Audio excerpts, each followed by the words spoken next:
A massive crowd of young adults was abruptly dragged into an unknown dimension. Instantly, a glowing system prompt materialized, forcing everyone to gear up for the Chapter 1 adaptation. The countdown until the first monster slaughter, barely 4 minutes and 21 seconds. Amidst the panic, a long-haired dude blinked as a secretive treasure chest spawned exclusively for his eyes only. Now, armed with the god-tier mystical power he looted from the chest, how will he survive the upcoming monster bloodbath to unravel this insane mystery? We rewind exactly one day to our main character, Jong-sun, who stood trapped inside a bizarre dimension echoing with aggressively grinding mechanical gears. A piercing chime shattered the silence. Player Jong-sun, your time is up. Right as the voice faded, a mysterious girl dripping in divine radiance extended her glowing hand, trying to pull him into the unknown. Yet to grasp the full picture, we must delve into the Temple of 10,000 Demons. The Greed Demon commanded legions to forge a sanctuary from pure hellfire gold, ripped straight from Hell Mountain. Originally reigning over the tower's absolute peak, the third catastrophic war between deities and fiends changed everything. Every last remnant of the dark factions, including this very temple, was violently hurled straight down from the towering summit. Following their brutal downfall, just as the realm dared to breathe a sigh of temporary relief, an unknown cosmic threat ambushed them instantly, reducing everything to ashes. These monstrous outsiders aggressively slaughtered the divine constellations, using abilities far exceeding godly realms, completely wiping out the defenseless players who had absolutely nothing left. A broken reality where every single awakened soul was eradicated. That is the tower's current nightmare, leaving Jong-sun as humanity's absolute last hope. It is totally insane. The demonic sanctuary plummeted straight down to the 92nd floor. Honestly, that disaster gave us a literal cheat code. The ultimate prize I am hunting for is buried right here, Mammon's hidden stash. If I harness its divine power to actually reverse time. Jong-sun plotted silently. Just then, the second he pushed the heavy doors open, the system pinged. Player Jong-sun has successfully breached the Temple of 10,000 Demons. First Blood, an awakened, has infiltrated the cursed temple. You have just unlocked a ridiculously historic and legendary milestone. A mere mortal stepping right into divine territory, glorious achievement unlocked. Completely brushing off the glowing blue text, Jong-sun exhaled a heavy, exhausted breath. I actually survived the trek.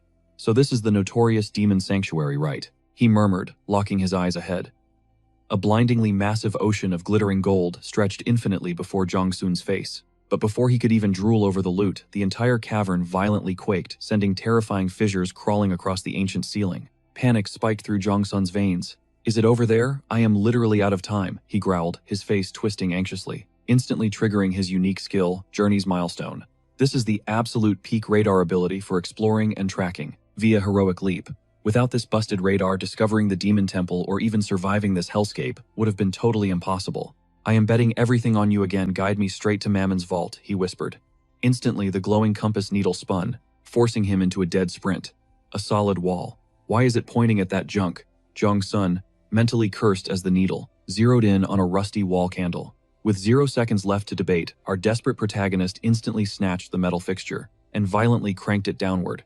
Instantly, the heavy stone rumbled and shifted apart, exposing a pitch-black hidden tunnel inside. Sprinting down the endless spiral staircase, he finally crashed into a colossal golden gate. Staring at the barrier, Jong-sun smirked to himself. This is definitely the Greed Vault. Who knew I would actually owe that snake Felix a huge favor? My blood still boils whenever I recall how badly he scammed me. Right on cue, a wildly frustrating flashback flooded the main character's brain. A sketchy dude rocking a monk outfit tossed a rusty key at Jong-sun's feet, like literal trash. Here, take this junk. Consider your quest fully paid off. A single key, yeah, plus my wallet is completely empty right now anyway. Hearing this absolute garbage, Jong-sun fiercely refused, instantly glaring daggers at the scammer. That totally violates our official guild contract. If you keep milking my labor for free, I am walking away. Hearing his threat, Felix and his shady goons erupted into mocking laughter. Not sweating it at all. Breach the contract, and your hunting career instantly turns to dust. Are you really testing me? Back then I was totally clueless about the key's true value, and foolishly accepted it as my fee. Jong-sun let out a dark chuckle, brutally shoving the artifact into the heavy lock. Instantly, a blinding system prompt exploded on screen. The hidden property of the golden key has awakened. Mammon's golden key, an elite item granting absolute clearance into the demon's legendary vault, entered the sanctuary of greed. As the heavy door swung open, a brain-melting ocean of mythical loot assaulted his vision. Mountains of pure gold and silver stretched infinitely. With every step deeper, absurdly overpowered artifacts were just casually stacked everywhere. The legendary cursed blade Tierfing, An authentic heavenly demon technique scroll. A 10th circle ancient magic grimoire. An actual dragon's heart. How the hell did they hoard all these god-tier drops? Jong Sun mentally screamed in pure awe, just as the cavern's violent quakes aggressively escalated, demanding immediate action. Looks like that dimensional rift has officially sealed shut. Time is up, Jong Sun roared, his eyes locked on the needle. Show me the ultimate prize. Trusting the artifact, our main character sprinted straight toward a blinding, towering mountain of pure gold. No way. Is this actually the legendary hoard? Gasping in disbelief, he frantically dug into the shimmering fortune. Suddenly, his fingers grazed cold glass. He yanked an ancient hourglass from the pile. Jackpot. This was no ordinary trinket. It was the relic of Kronos, a divine masterpiece capable of rewinding its owner's timeline. This absolute game-changer was Jong Sun's only target, the sole artifact powerful enough to rewrite their doomed destiny. But there was a massive catch. Activating this relic wouldn't reset the world, it only rewound his personal existence. If I warp back, crush the divine war, and scale that cursed tower to annihilate the outsiders alone, I can absolutely dodge this apocalyptic nightmare. Without hesitating for a single second, he made his move. Jong Sun slammed the hourglass upside down. Instantly, blinding light erupted violently, discharging crackling lightning absolutely everywhere. Kronos' relic is now active. For the very first time, the tower's rigid timeline violently shattered and flowed backward. The cosmic countdown began. 9 minutes and 58 seconds remained until the final grain of sand dropped. Once I rewind this hell, I will ruthlessly slaughter anyone in my way to fix this, Jong Sun vowed. But before he could celebrate, a deafening explosion utterly shredded the rocky ceiling above. A grotesque nightmare of writhing, eye-covered tentacles smashed through the debris, diving straight toward him like a missile. Relying on pure instinct, he miraculously sidestepped the strike. Catching his breath, our main character finally locked eyes with his terrifying attacker. It was straight nightmare fuel, a vile cluster of colossal snakes completely infested with blinking, bloodshot eyes. Catching his scent, the demonic serpents viciously lunged together, snapping their venomous jaws wide open to devour him whole. He immediately sprinted for his life.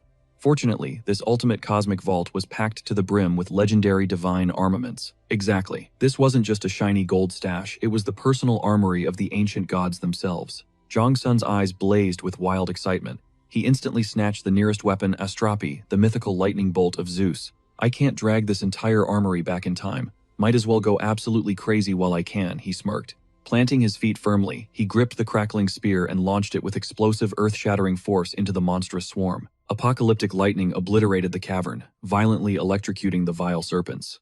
Shockingly, the hulking abomination actually survived the direct nuclear blast. Thrashing in agonizing pain, it ruthlessly whipped a fleshy tentacle into Jong Sun, sending him crashing backward with a groan. This boss is actually built different.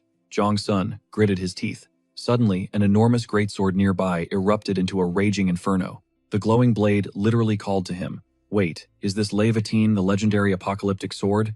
With godly gear, I can absolutely shred this outsider's defenses. Plus, this cursed blade was forged to incinerate the world.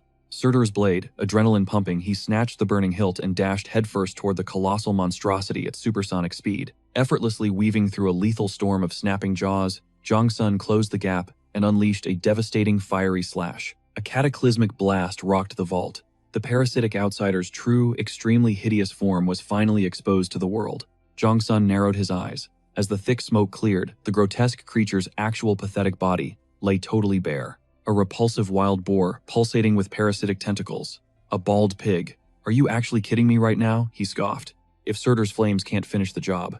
Jong Sun clicked his tongue. Scanning the glittering vault, his eyes locked onto another spear. It was Brionac, the unstoppable spear of light wielded by Lug, an absolute cheat-tier weapon guaranteed to pierce any defense. Try tanking this, he roared, unleashing a flawless throw. The glowing javelin ripped through the air at blinding divine speed. The cosmic strike brutally impaled the disgusting boar, piercing clean through from skull to tail. Completely overwhelmed by his pay-to-win arsenal, the pathetic monster was instantly annihilated before it could even flex its true power. As the beast faded into dust, a crisp system window popped up. First blood, you successfully eliminated an outsider. Legendary achievement unlocked. Kronos' hourglass is fully active. The legendary treasury of greed has completely collapsed. This divine vault is now utterly masterless. Player detected inside the vault. You completely possess the ultimate golden key right now. Jong Sun is officially crowned the new sovereign of the treasury. Greed is dead. Its infinite power now bows to you. Causality violently rewinding for vanquishing greed. System warning. All currently equipped skills are permanently wiped from existence. Tower experience entirely wiped, forcefully returning to the tutorial. The world violently dissolved, instantly warping him into a dense forest. A confused crowd had already spawned there. But the absolute creepiest part, it genuinely looked like they themselves. Panic erupted instantly. How did they end up here? Where are we? I was literally just at my desk. Terrified whispers immediately echoed through the bewildered crowd. Suddenly, a glowing blue system window materialized right in front of their faces. Welcome to the tutorial. The terrified masses stared blankly at the glowing text. A tutorial? What kind of sick joke is this? Yet amidst the absolute chaos, one young guy stood completely unfazed, his sharp eyes scanning the area. This was our main character, Yong Se-hoon. Taking in the nostalgic landscape, a chilling realization hit him. Did I actually regress to the past? What freaking tutorial? Somebody explain. How are we supposed to know? We are all trapped here too, a voice snapped back. But for Se-hoon, who had already lived through this hellscape, he felt absolutely zero shock. They are just as pathetic as my first life. I should keep my distance. He calculated, silently stepping back into the shadows. But right at that exact moment, a trembling hand violently gripped his sleeve. Bro, do you know what is going on? What karma dragged me into this nightmare? Glancing back, Se-hoon instantly recognized the desperate face. Ah, I remember this dude from the first timeline. He got brutally slaughtered, his throat entirely ripped open. Pushing away the bloody memory, Se-hoon offered a chill response. Chill out. How can I possibly chill? We just got kidnapped by a floating screen. Is this some messed up prank? The guy hyperventilated. Meanwhile, Se-hoon mentally scoffed at his own useless attempt at comforting the doomed man. Words mean absolutely nothing right now. Once the bloodshed kicks off, the screaming will die down real quick. Right on cue, a blood-red system alert flashed before their eyes. Tutorial Chapter 1, Adaptation. Time until the first monster wave, 4 minutes and 21 seconds. Absolute dread washed over the trapped civilians. Monster wave. Are we going to die? Ignoring their pathetic whining, our boy Se-hoon, entirely focused on his own glowing status panel. Everything mirrors the past timeline. But checking his actual stats. Player Yong Se-hoon, Level 1, Title Empty, Strength 7, Agility 9, Stamina 8, Intellect 12, remaining stats 0. But his unique skills. Power of Greed, Power of Gluttony. Se-hoon frowned hard at the holographic text. I was clueless before, but damn, my base stats are absolute trash. Whatever. What the heck are these broken abilities? He mentally clicked on his newly awakened unique skills, realizing he somehow scored double jackpot powers. Suddenly, memories of his final moments flashed back, recalling the exact system voices right before his regression. I was not hallucinating. I can actually wield that divine tier power. Without wasting a single second, Se-hoon channeled his aura, and instantly a glowing mythical treasure chest materialized right in his palm. The treasure of greed has unlocked. Dragon's Breath, the literal inferno of a red dragon. Mjolnir, the legendary hammer wielded by the thunder god Thor himself. Heavenly demon control art, the ultimate forbidden martial arts of the demonic cult. Armed with this insane starter pack, an overwhelming surge of pure confidence exploded within Se-hoon. With these god-tier cheats, I can totally crush those alien bastards this time around. But before he could smirk, the safe zone timer hit 0. A grim warning flashed. Tutorial Chapter 1, Adaptation. The first massacre begins now. Survive the wave and prove your worth. The entire crowd lost their minds. It is happening. What do we do? Pure hysteria broke out right as terrifying shadowy wolf figures began stalking out of the dark tree line. Bro, are those actual wolves? That is the monster wave, they shrieked. Smelling their absolute terror, the beasts grew hungry, sprinting forward with bloodthirsty glowing eyes. Run for your lives, there is a whole freaking army of them. The mob scattered like frightened bugs, but before they could even sprint 3 steps, their escape routes vanished, blocked off by a second pack of demonic wolves, locking them into a deadly ambush from all sides. Checkmate. Nowhere left to run. Blood drained from everyone's faces as the grim reality of death finally sank in. Are we seriously dying here today? If you want to breathe tomorrow, pick up a weapon, Se-hoon commanded with ice-cold authority, making every single head snap toward him. Suddenly, a panicked office worker violently grabbed his collar, spitting in rage. Hey, are you totally blind? Fight those literal monsters barehanded. Have you completely lost your mind, kid? Wait, do you actually have a survival strategy? The massive tank of a man Kang Han-cheol questioned intensely. Unbothered by the aggressive collar grab, Se-hoon just calmly adjusted, his shirt nodded, and dropped the hardest line. It is simple. I will butcher the monsters. You guys just stay alive. Han-cheol froze, but at that exact second, the guy sweated, wondering how he'd survive this feral wolf pack completely solo. But Jong-soo ignored the panic, his eyes locked in. Time to test drive this new power. He instantly triggered the Treasury of Greed, pulling out a legendary manual, the Tenset Tan Tui, a ruthless Shaolin kicking technique. Gripping the ancient scroll, Jong-soo absorbed its mastery in a heartbeat. Just then, the alpha beast lunged, its massive drooling jaws snapping wide open. It aimed straight for his throat. Too bad our hero wasn't looking for a deadly smooch. He unleashed the first stance, his leg blurred, delivering a bone-crushing strike dead center. The monster shrieked, launching backward like a ragdoll. Catching this, the rest of the savage pack erupted into a bloodthirsty frenzy, swarming him from all sides. But Jiangsu, his eyes went dead cold. He dashed right into the danger zone, launching himself upward. He stomped down with terrifying force. The concrete exploded, sending beasts flying off a massive shockwave. The civilian survivors just stared, jaws dropped. This guy was moving like a literal Avenger. Who the heck is he, barehanded against monsters? They gasped, completely mind-blown. Meanwhile, the musclehead Han Chol finally clicked. No wonder Jiangsu smirked at danger. He is insanely overpowered. To solo a feral raid without a single blade, he's definitely hiding crazy specs. Watching this, my blood is absolutely boiling, but not from terror. What is this hype? Han Chol muttered, casually raising a massive arm to block a bite. He gripped the beast's skull and chokeslammed it straight into the dirt. The brutal impact carved a massive crater. Whoa, he just totally wrecked that monster barehanded. The crowd cheered. Suddenly, that cowardice morphed into a blazing, undeniable fighting spirit. If they can dominate, so can we. We literally have the numbers advantage, guys. Grab anything you can swing. The mob rallied together, cutting back to the tank, Han Chiol. His eyes stayed glued to Jiangsu's carnage. Flawless execution. His raw stats are low, but that technique, absolutely lethal. We fight totally differently, but damn, I want to team up with this dude. Meanwhile, Jiangsu had turned the battlefield into a graveyard of battered, whimpering mutts. He gasped for air. Almost done. My current stats are just too trash for marathon battles. Am I gassed out already? He cursed. Suddenly, a terrifying heavy glare locked dead onto him. What is this insane pressure? Someone god tier is definitely watching me right now. Boom. The blue system screen flashed, confirming his worst fears. The Crow constellation is judging you. A literal constellation, and the Crow. That's the Vault's true master, the Demon King, Mammon. The greed god is spectating. Did he catch me stealing his skills? If he finds out, I raided his stash. I am dead meat. Do I play dumb? Stealing divine skills, usually, means instant smiting. I literally crawled through hell to regress back in time. Is it game over already? Jiangsu panicked. And right on cue, proving his absolute nightmare. The divine entity caught on.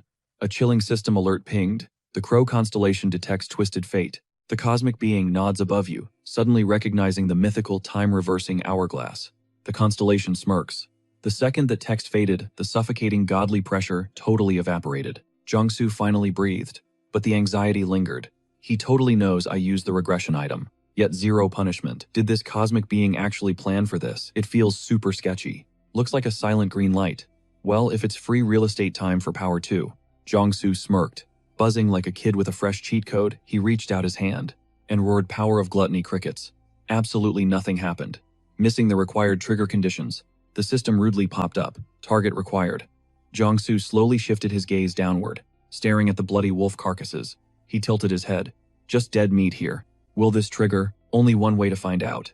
Time to experiment with this absolute glitch of a skill. Muttering under his breath, he unleashed the devastating power of gluttony straight at the beastly pack. Instantly, reality warped. Exploding from Jiangsu's arm, an absolute swarm of pitch-black fang-bearing shadow serpents materialized. These nightmarish vipers lunged, sinking their spectral fangs deep and shredding the wolf with terrifying speed. In mere seconds, flesh and bone vanished, entirely devoured by the dark abyss. Meanwhile, Jiangsu jumped back, utterly spooked by the horrific anomaly shooting from his own flesh. What the actual heck? It just wiped out everything.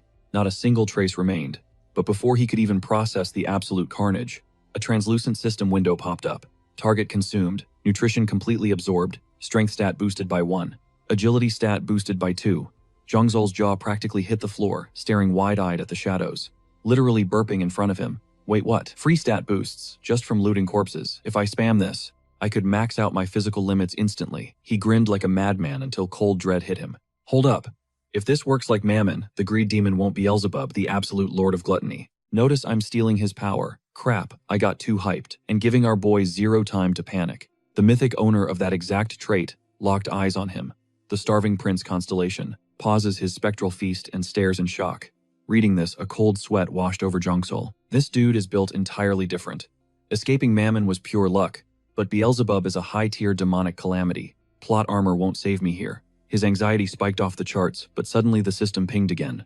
The starving prince constellation opens his jaw to speak, but aggressively stuffs more meat inside instead. Jiangsu blinked, completely flabbergasted by the absolute absurdity. A literal hell lord, a supreme cosmic being. is geeking out over raw wolf meat. Is he seriously that starving? Honestly, this is a massive W for me. If he wants a buffet, I'll serve him a feast. Smirking Zhongxiao instantly reignited the gluttony skill. He dashed forward systematically, devouring the entire wolf pack, sending Beelzebub into an absolute frenzy of joy. The Starving Prince constellation hypes up the epic banquet, seeing the cosmic entity totally vibing. Zhongxiao exhaled, having narrowly dodged a massive bullet. Perfect, it's all going smoothly. Nutrition absorbed. Strength boosted by 0.1.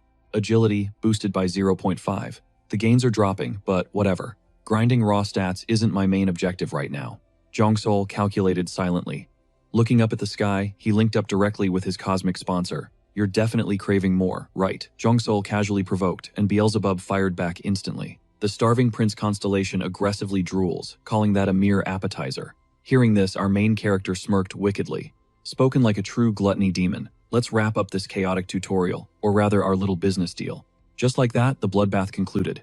Thanks to our overpowered protagonist aggressively tanking the vast majority of the beast wave, the newbies easily wiped the stragglers. The mob clearing is done. The wolf pack is totally annihilated. The survivors cheered wildly. Then a collective system alert chimed. Tutorial Chapter 1. Adaptation. You have successfully survived the opening onslaught. Every single player caught in the crossfire is rewarded 50 survival points. Meanwhile, Zhongxiao scanned the exhausted crowd, his tactical mind racing. Everyone actually survived the opening phase without a single scratch. In his original timeline, this exact wave was an absolute bloodbath. Did my solo leveling rampage against the beast swarm totally rewrite the butterfly effect here? Interrupting his thoughts, the ruthless system tallied their battle contributions, projecting a massive, glowing leaderboard. Rank 1, Zhongxiao, rocking 220 points. Rank 2, Kang Hunchol with 80. Rank 3, Josiah, trailing with 40 points. Scanning the scoreboard, Zhongxiao rubbed his chin thoughtfully. 220 is a solid flex. In this brutal tutorial phase, maximizing your kill count and ranking guarantees god-tier loot drops while aggressively skyrocketing your chances of catching a constellation's eye. Obviously, top rank is mine. Despite surviving, I realized something critical. I desperately need a physical weapon. Even hoarding Mammon's vault, my base physical stats are absolute trash. There's a severe ceiling here. I absolutely need gear to bridge this massive power gap. The main issue though, this starter zone has 0 decent drops.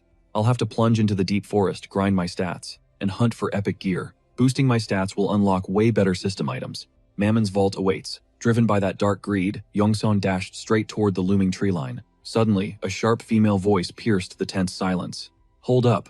Where do you think you're going alone? The main character halted, his eyes narrowing as he turned around. That voice.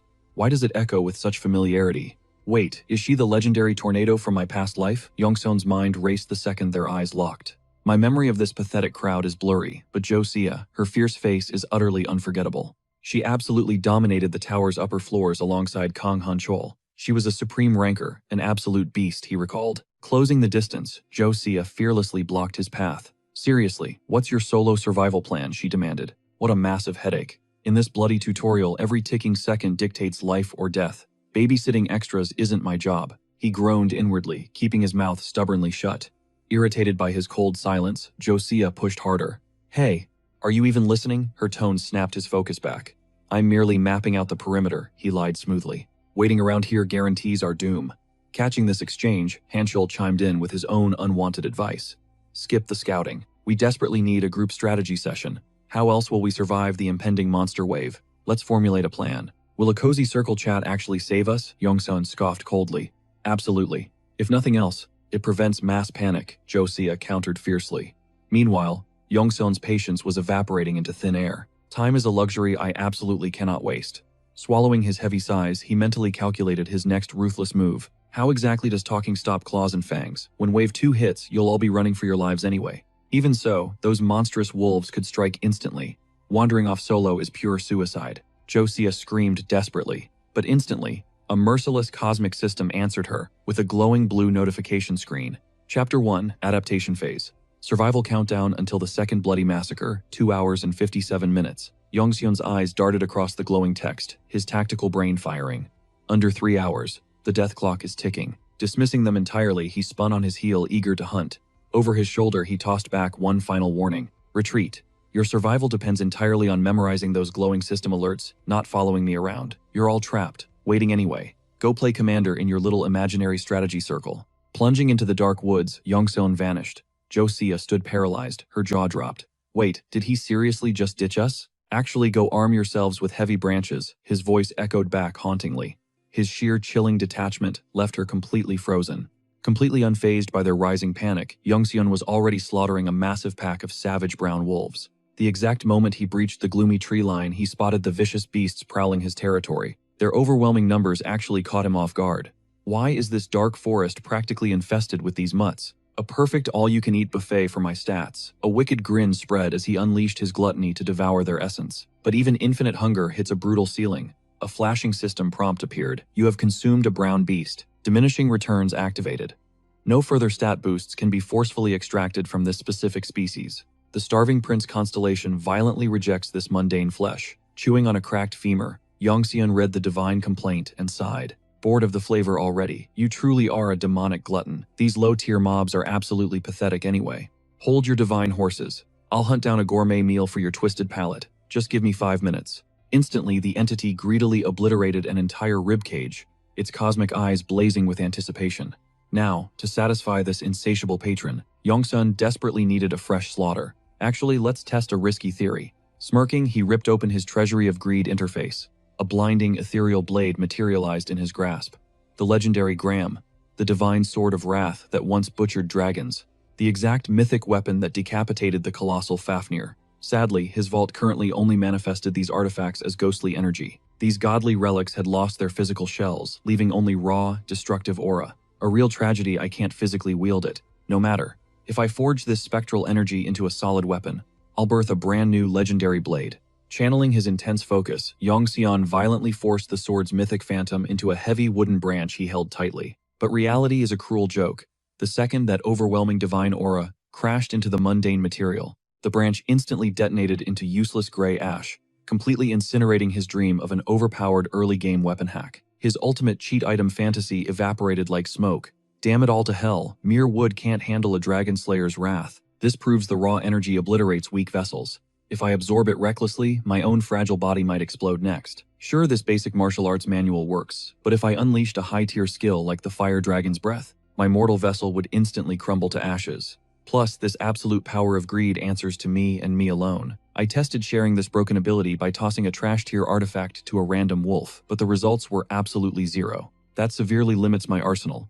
Right now, almost 0 relics are actually safe to equip. My sole path forward, grinding my base stats until my physical body can handle these legendary artifacts. No shortcuts allowed. Step 1. Secure a solid weapon. Jung Soo-woon pushed deeper into the perilous woods, though scoring elite drops early on is totally brutal, even for a regressor like him. Scanning this massive wilderness yielded absolutely 0 decent gear. A tracking skill would be clutch right now. Looting used to be a total breeze. This method feels totally gross, but desperate times call for nasty measures. Without hesitation, Seo-woon summoned a bizarre artifact directly from his Treasury of Greed. Behold the Knoll Snout, looted from a garbage-tier hyena beast.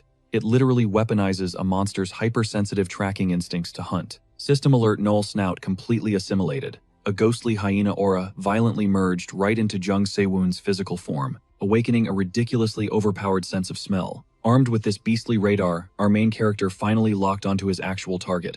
Bingo, that heavy stench of oxidized iron. Seo-woon smirked inwardly, instantly dashing at absolute full speed toward the invisible marker. Meanwhile, his patron constellation, the Greedy King, started spamming desperate alerts about literally starving to death. The dramatically famished cosmic being kept crying that his divine stomach was literally caving into his spine. To shut the whining deity up, Seo-woon had absolutely no choice but to max his speed.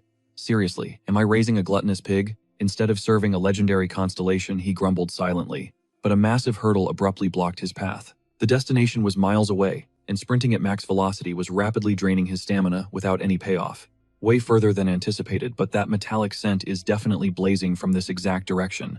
But suddenly, Seo-woon's casual vibe vanished entirely as a chilling, bloodthirsty new odor violently hijacked his beastly senses. Hold up, a predator is near.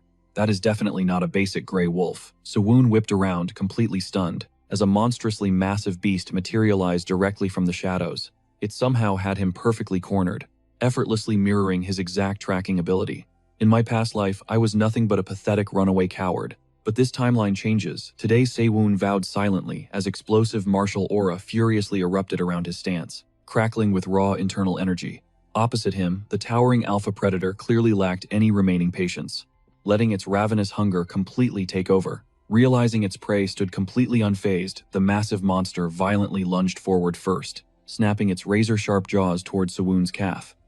Luckily, thanks to his veteran combat reflexes, our hero casually sidestepped the lethal bite. After just one single clash, the terrifying truth dropped. This alpha beast boasted movement speed far surpassing any standard brown wolf. This mutant is definitely no ordinary monster ruthlessly targeting vital arteries. It clearly wants an instant one-shot execution to finish me, hyper-focused on my critical blind spots. If I hadn't perfected the 10-step retreat art, I'd literally be shredded meat right now, he realized with a chill. Enraged by its missed strike, the monstrous beast instantly ricocheted for a savage combo, allowing the protagonist absolutely zero breathing room. Too bad for this rabid mutt, Sawun's regressor-level reaction time easily matched its frenzied pacing, gliding flawlessly through another 10-step retreat maneuver to evade the fatal swipe for a second time. He swiftly pivoted to its blind flank, unleashing a devastating roundhouse kick into its ribs. Expecting the beast to launch backward, he faced a shocking reality. The alpha barely flinched, forcing a rattled Sawun to frantically leap backward to reset his stance, his striking limb violently shuddering from the heavy recoil. Are my base stats really this pathetic? That was a clean gut shot. Crap, since when are they built like literal tanks? He hissed, narrowly slipping past another deadly jaw snap. I've got agility, but my current physical damage cannot pierce this monster's absurd armor. This is seriously bad news. How do I actually counter this? The odds are plummeting rapidly, but a loophole must exist. The more he calculated, the more anxiety heavily clouded Sawun's intense gaze. The battlefield turned utterly chaotic, as a massive pack of brown wolves suddenly ambushed to back their alpha. Hell no. These annoying underlings are crashing the party too. The threat level just skyrocketed, making a clean escape physically impossible right now. Sawun calculated grimly, forced into a slow, cornered retreat, yet the heavens clearly favored their regressor champion today. Because miraculously, an ancient, heavily oxidized blade sat securely embedded right in the dirt, mere inches from his boots, practically begging to be instantly drawn. It definitely appeared to be a completely useless piece of scrap metal, but that cutting edge gleamed with lethal promise. Snatching the hilt tightly, Sawun unleashed a devastating slash directly forward, cleaving the rushing beast completely in two, just as he predicted. At this early stage, a blade like this is an absolute top-tier masterpiece. Still, a burning question remained. What hidden secrets did this rusty blade actually hold? Even the constellation Fuo eyed the weapon with intense curiosity. Ignoring the cosmic spectator, Jongsun kept unleashing an absolute bloodbath. Armed and dangerous, the momentum is mine. Backing down is not an option. I will slaughter this thing before it even breathes. He hyped himself up. Meanwhile, witnessing the massive power spike of Jongsun, the gray wolf hesitated. Its predatory gaze shifted to pure caution. The reckless monster was actually terrified. Sensing fear, Jongsun instantly accessed the treasure of greed. His prize, the legendary Hamel family swordsmanship technique, skill book. This was not some random manual. It was the ultimate closely guarded sword art meant strictly for true bloodline heirs. Crushing the book, he instantly absorbed the knowledge. A ghostly aura violently flared around his entire body. The game just changed. He smirked. Refusing to back down, the boss monster unleashed a deafening, blood-curdling roar before lunging straight for the kill. Our guy. Facing a massive wall of fangs and fur, he tightened his grip.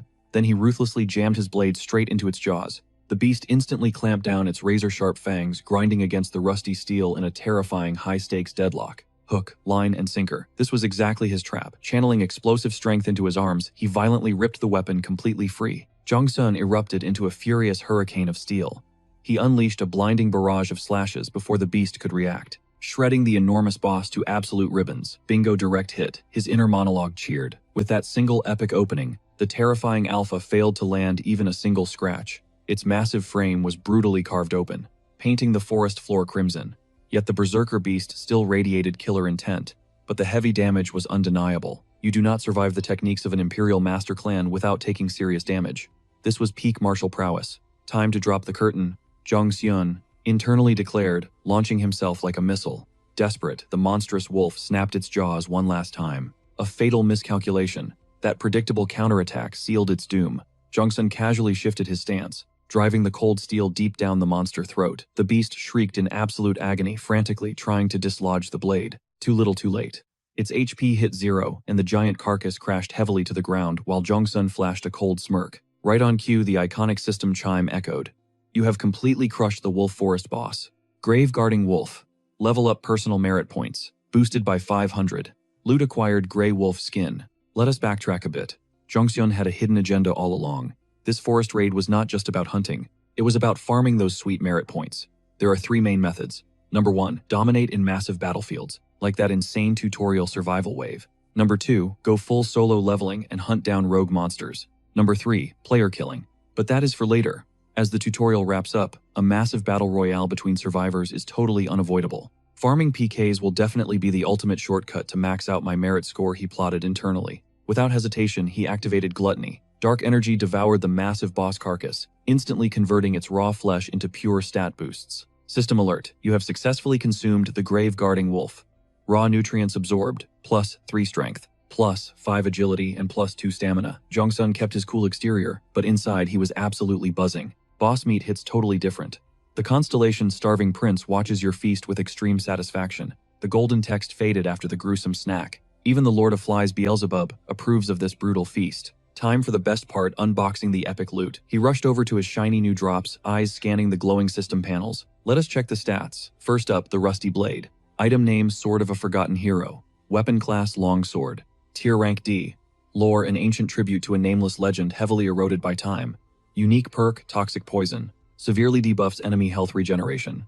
Passive skill, Hero Trace. Grants a massive 10% damage boost against all monster types. Next item, Grey Wolf Skin. Gear type Cape. Tier rank D. Lore, the glorious pelt of the undisputed alpha, who dominated the brown wolves. An intimidating aura of the fallen king still bleeds from the fur. Passive ability, Authority. Casts a heavy fear debuff on foes while buffing allies. Plus, Blessing of the Wind grants a sweet 5% speed boost. Jongseon could not hide his absolute thrill. To think such crazy, overpowered perks were just gathering dust. Upgrading this to D+ is an absolute must. Up in the stars, even the mighty Beelzebub was nodding at this massive win. The constellation Starving Prince coldly examines your weapon, tossing out a rare compliment that it is not absolute garbage. Typical tsundere, demon of greed. Securing this epic loot only fueled his battle hunger. Bring on the next survival wave. Am I cutting it close? Glancing at his interface, Jongseon realized the second nightmare wave was dropping. In exactly 12 minutes. His eyes narrowed. Time to hustle back and see who actually survived. System alert, Tutorial, Chapter 1. Adaptation. The second monster wave initiates now. Survive the slaughter and prove your worth. The holographic voice blared. But honestly, Jongseon was literally just strolling through the deadly woods like it was nothing. The chaos kicked off the second he arrived. Sure, I promised Jusoa I would return before hell broke loose. But whatever, not my problem. Honestly, this was the perfect opportunity to analyze their raw survival instincts, weeding out the pathetic deadweight. With absolute zero panic, our main character casually strolled toward the bloodbath. Wave 2 brought a massive stampede of demonic boars. Hold the line, stop running, seriously, wolves and now these freaks, a survivor shrieked. Showtime, Jongseon smirked from the shadows. Meanwhile, across the chaotic battlefield, a sweaty, balding boomer threw a massive tantrum. Take the hit, idiot, do not you dare dodge. You are my employee. Act like a shield, the coward shrieked, cowering behind a terrified blonde kid who was shaking so violently. His weapon practically rattled in his grip.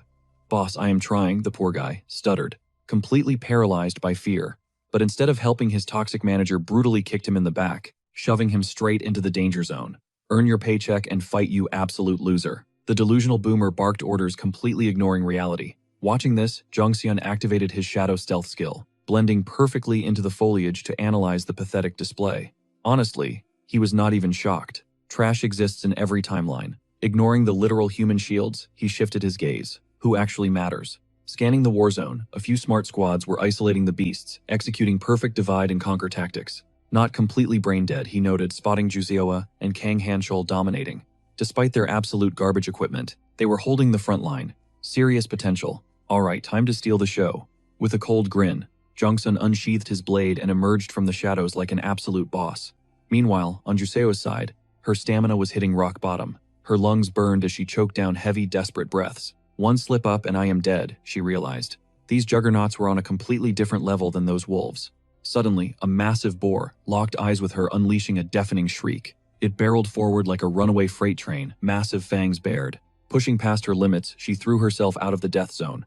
Is there no end to them? She panicked, glancing down to find 2 fresh, agonizing gashes tearing across her thigh.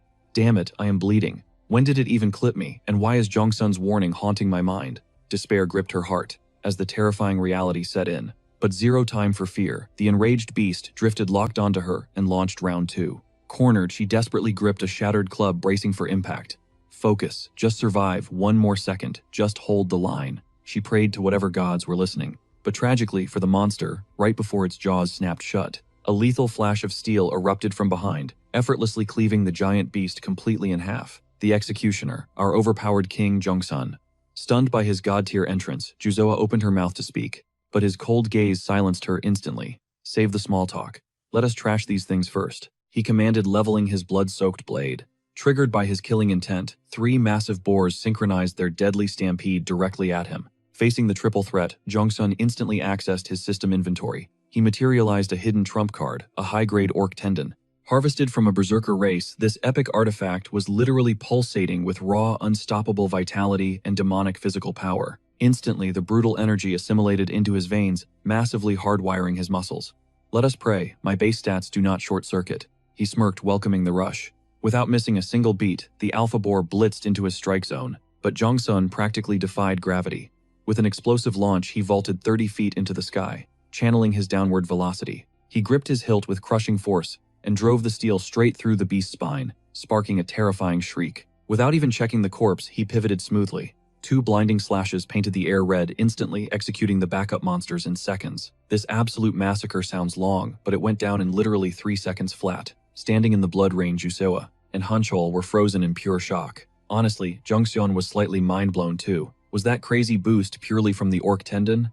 My damage output is insane, yet my precision is flawless. He nodded mentally, calculating his new limits.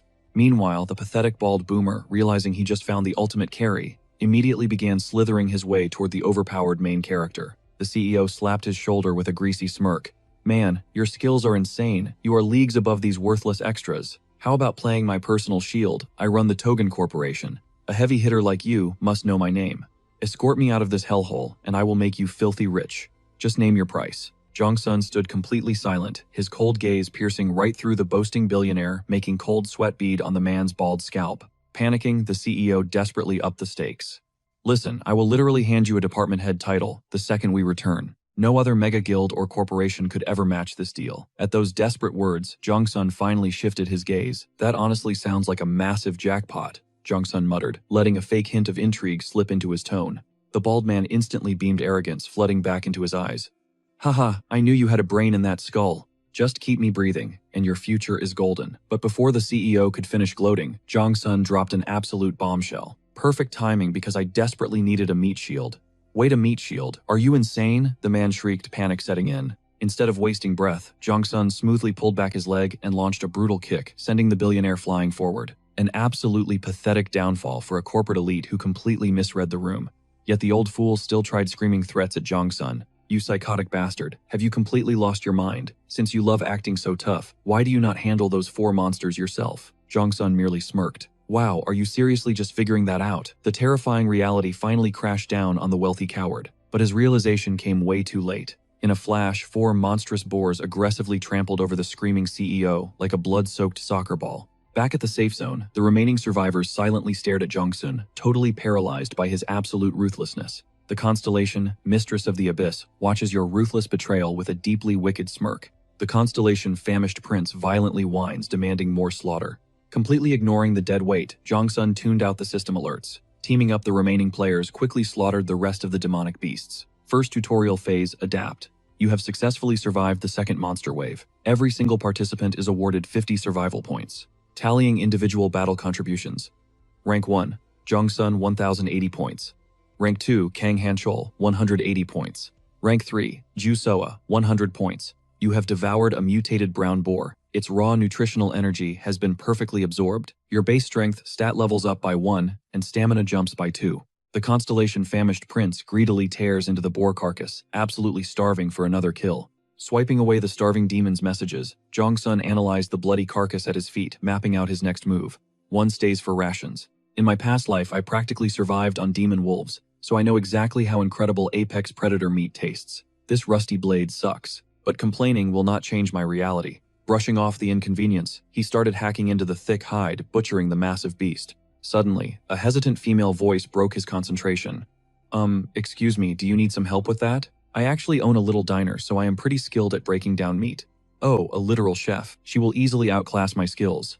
Jung-sun gave a sharp nod, handing over the weapon, leaving the girl absolutely thrilled. Perfect, the stage is yours. Inspired by her courage, the surrounding survivors finally stepped up. I will scavenge for firewood, let me secure our base camp. Someone needs to track down fresh water. Within seconds, the terrified group transformed into a fully functioning survival squad, splitting the labor. But reality quickly crashed the party. Hold up, how the hell do we ignite these logs? Damn it, I totally overlooked that massive detail. The blonde dude rubbed his neck in extreme awkwardness.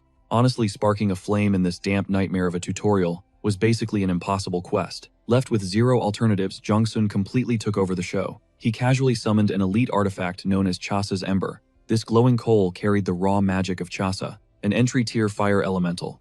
Though tiny, it packed concentrated magical energy, making it nearly impossible to ever permanently extinguish. Do not sweat the heat source, I have got it covered, Jung-sun announced coolly while a mystical crimson flame gracefully danced across his palm. Just like magic, the glowing campfire roared to life, and the squad immediately began roasting the premium boar meat. The mouth-watering scent wafting through the air drove that gluttonous constellation absolutely insane. Drooling violently, the constellation-famished prince desperately licks his lips, deeply intoxicated by the heavenly scent.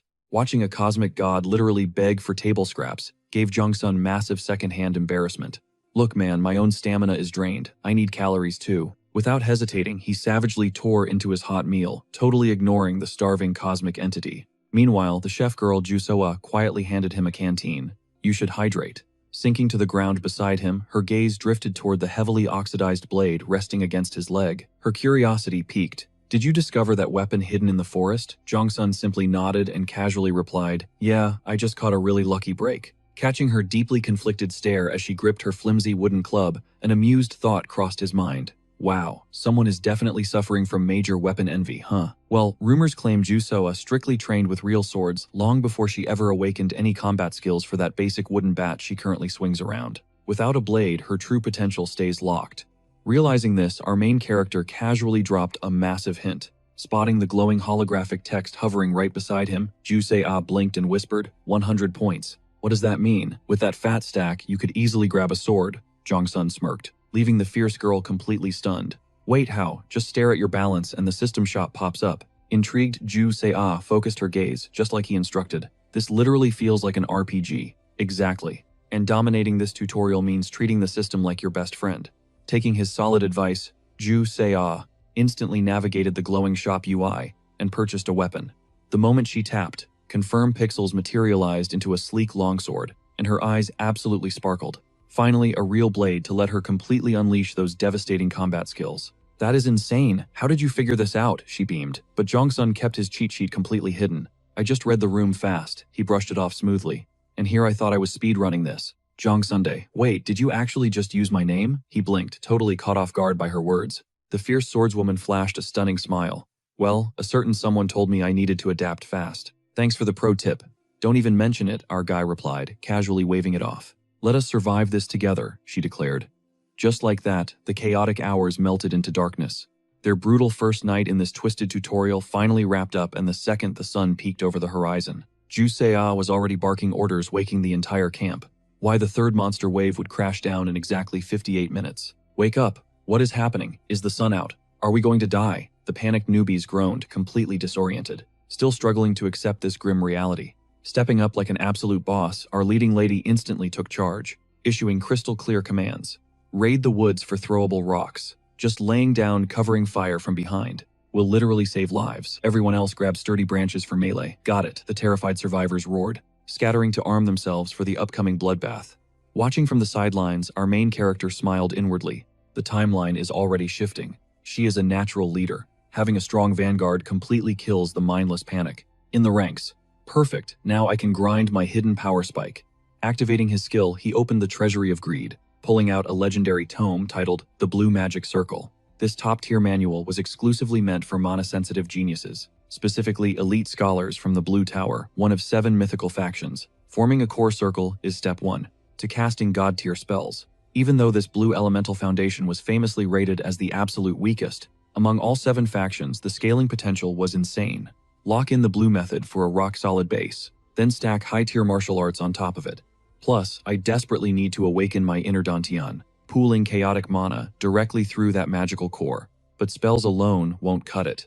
To dominate in close quarters combat, I must purify my core nonstop. Slipping into deep meditation, he let his mind drift like a roaring river, absorbing every hidden secret from Mammon's stolen grimoire. Regulating his breathing into a perfect rhythmic flow, a primal spark flared inside his lungs. He mentally reached out to that dormant cosmic energy, gently coaxing the raw power, begging it to merge with his soul. Only the purest spiritual fragments funneled straight into his beating heart. Armed with veteran experience from his past life, our boy wrangled the wild mana like an absolute grandmaster, making it look ridiculously easy. Instantly, the glowing system UI blasted a golden pop-up confirming his first core circle was fully awakened via the blue manuscript. Armed with this brand new mana reactor, spellcasting is unlocked. Your raw mana level dictates the devastating speed and power of your magical strikes. Epic achievement unlocked. For breaking limits, the system blesses you with a massive payout of 1,000 points. The cosmic VIPs went wild. The constellation The Three Sisters gasped in shock, while the Heavenly Mother cheered like a superfan. Even the constellation The Wise Old Crone flashed a rare smirk. Yet while godlike beings practically drooled over him, Zhang Sun just scoffed. Sure, these mystic deities are thirsty for an apostle, but I literally have demon kings backing me. I might not be their official priest, but Mammon and Beelzebub absolutely dwarf these low-tier shiny stars. Meanwhile, up in the divine realm, those two demonic overlords of greed and starvation were actually sweating bullets, paranoid someone else might steal their favorite toy. The constellation, the starving prince, literally pouted like a sad puppy, whining about uninvited guests, while the big bad Beelzebub aggressively yanked another god-tier artifact from his vault. The supreme constellation Beelzebub just severed all lower-tier system feeds. Zhang Sol's eyes widened in pure shock. Total communication blackout. Hacking the divine system demands absolute god-tier power. Does this unknown entity actually possess enough cosmic authority to completely silence everyone else out there? The lesser gods must be absolutely raging right now.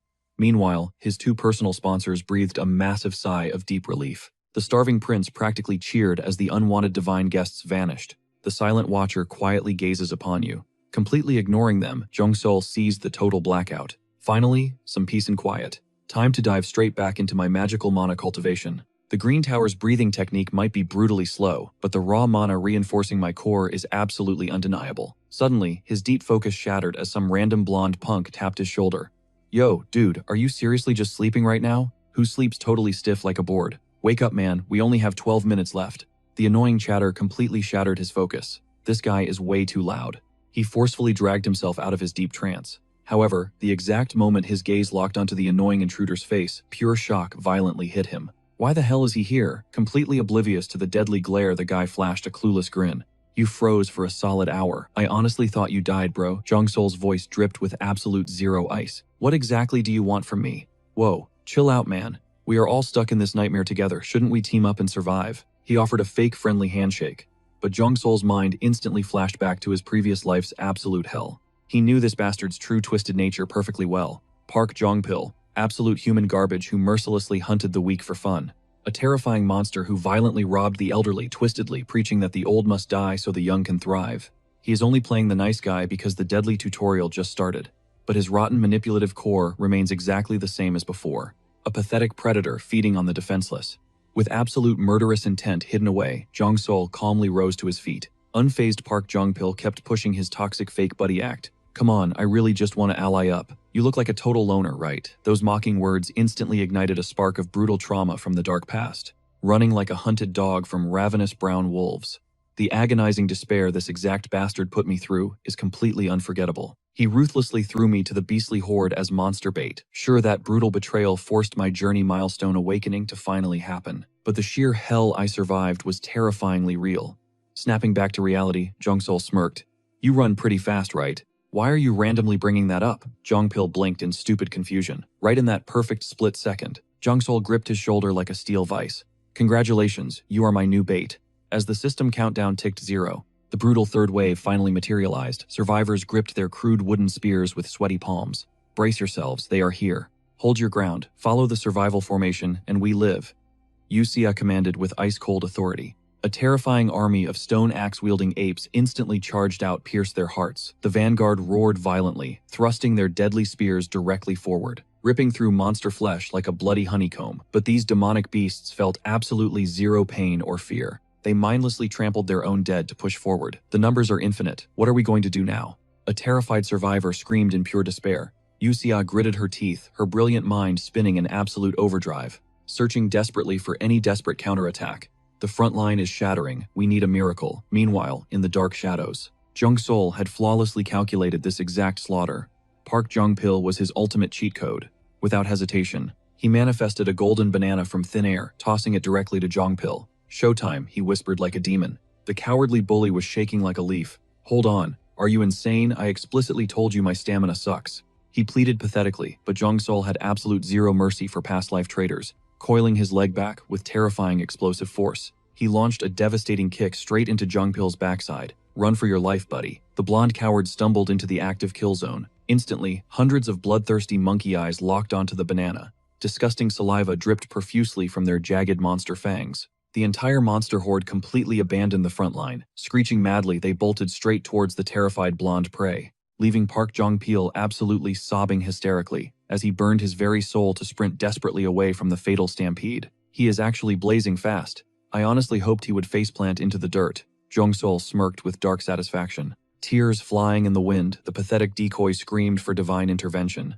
"Somebody, please save me. My lungs are going to literally explode." Watching the hilarious chase, Jong Sol knew the bait was perfectly cooked. "Get over here," he commanded. "I'm coming," the guy shrieked, sprinting for his absolute life. Jong Son awakened his mana. Blazing infernos suddenly erupted around him, forcing a panicked Park Jong-soo to frantically dodge. The commander barked a grim warning, terrifying poor Park Jong-soo. "Wait, what on earth is going on?" Jong Son unleashed a legendary skill looted from the Treasury of Greed. It was Fireball, the devastating signature move of Aliba, the Red Tower's master mage. Modified for any magic circle, this spell was utterly broken. Its chaotic destructive damage scaled intensely, with every single drop of mana poured inside. Eyes locked on his target, Jong Son slowly condensed a terrifying vortex of pure scorching firepower into his palm. With zero hesitation, he launched the blazing orb straight at the swarming monkey horde. Seeing a literal sun hurtling toward his face, Park Jong-soo froze. His expression morphed into pure, unadulterated shock. Thankfully, our main character had aimbot. The blast annihilated the monster swarm's center, while the massive shockwave literally yeeted Park Jong-soo forward. Tumbling forward, he crash-landed safely beside Jong Son. "Dude, what kind of sorcery is that? That's actual magic, right?" "This is totally insane," Park Jong-soo gasped, trembling. He wasn't alone. The entire squad behind him stood utterly paralyzed, mind-blown by that godly display. They exchanged stunned glances, furiously whispering like NPCs in a fantasy RPG. "Wait, is it even possible for us to learn that?" Completely ignoring their fanboying after effortlessly wiping out half the monster wave, Jong Son casually stepped back, totally refusing to carry them any further. He decided to let them clear the remaining mobs. "If I keep hard carrying, I'm just stealing their precious chance to actually level up. Time to farm some juicy XP. Points are everywhere anyway." Smirking, he unleashed Gluttony, completely absorbing those brown monkeys. System alert. Brown monkey devoured raw stats absorbed. Agility spiked by 3 points. Up above the constellation, Starving Prince practically drooled over this slaughter. Meanwhile, Park Jong-pyo stood paralyzed. Witnessing Jung Se-hoon's god-tier strength, the dude instantly folded, bowing low, begging to be his loyal lapdog. "Boss, I Park Jong-pyo, swear my absolute loyalty to you forever." "Oh really? Guess I can use a minion." Jung Se-hoon just shrugged off the dramatic pledge. Seeing zero rejection, Jong-pyo practically vibrated with joy. "Name your price, boss, if you need anything at all. Consider it completely handled. Cool, go grab a banana for yourself. You are going to sprint until your lungs burn." In this next wave, Jong Se-hoon warned. "Wait, more cardio." Jong-pyo groaned in pure despair. Anyway, brushing that aside, our main character vanished into the deep woods for a solo hunt. After completely shredding some wild boars, he hit level 3. Staring at the prompt, Se-hoon narrowed his eyes. Usually leveling takes 5 grueling waves. Is my broken authority actually boosting this? He mentally calculated the odds. Meanwhile, across the battlefield, Juhuya and her squad finally wiped out the remaining brown monkeys. System alert. Chapter 1, Tutorial 3rd Attack Wave, successfully obliterated. 50 points rewarded to all survivors. The main quest was officially wrapped. I slaughtered most of the mob spawns, yet they cleared it way under 10 minutes. Everyone's desperate survival instinct just evolved. Analyzing this major shift, he checked the fresh battle leaderboards. Rank 1, still our boy Jong Se-hoon, flexing 2,480 points. Rank 2 belonged to Juhuya, holding 340 points. Rank 3 was Kang Han-chul, trailing with 320 points. The runner-ups actually swapped ranks. Wielding a real weapon, even garbage tier, makes a massive difference, Se-hoon realized. But suddenly shattering his train of thought, massive, earth-shaking footsteps thundered right beside him. The boar boss had arrived. Yet Se-hoon did not even flinch. Instead, a predatory thrill ignited in his gaze. "About time you showed up." Here stood the undisputed tyrant of Boar Hill, the legendary hill-digging boar. Moving on, pure muscle memory, Sehun pulled a nasty skill called Sharpen directly from his vault. A pure, colorless tower spell that burns mana to forge a razor edge on any blade. Let us wrap this up, the clock is ticking, he muttered with lethal ice. Sensing that disrespect, the giant boss completely snapped, taking the absolute initiative, and stampeding blindly toward its own funeral. In one blinding flash of his hyper-sharpened steel, our main character cleanly sliced the beast in half. System alert, boss of Boar Hill decimated.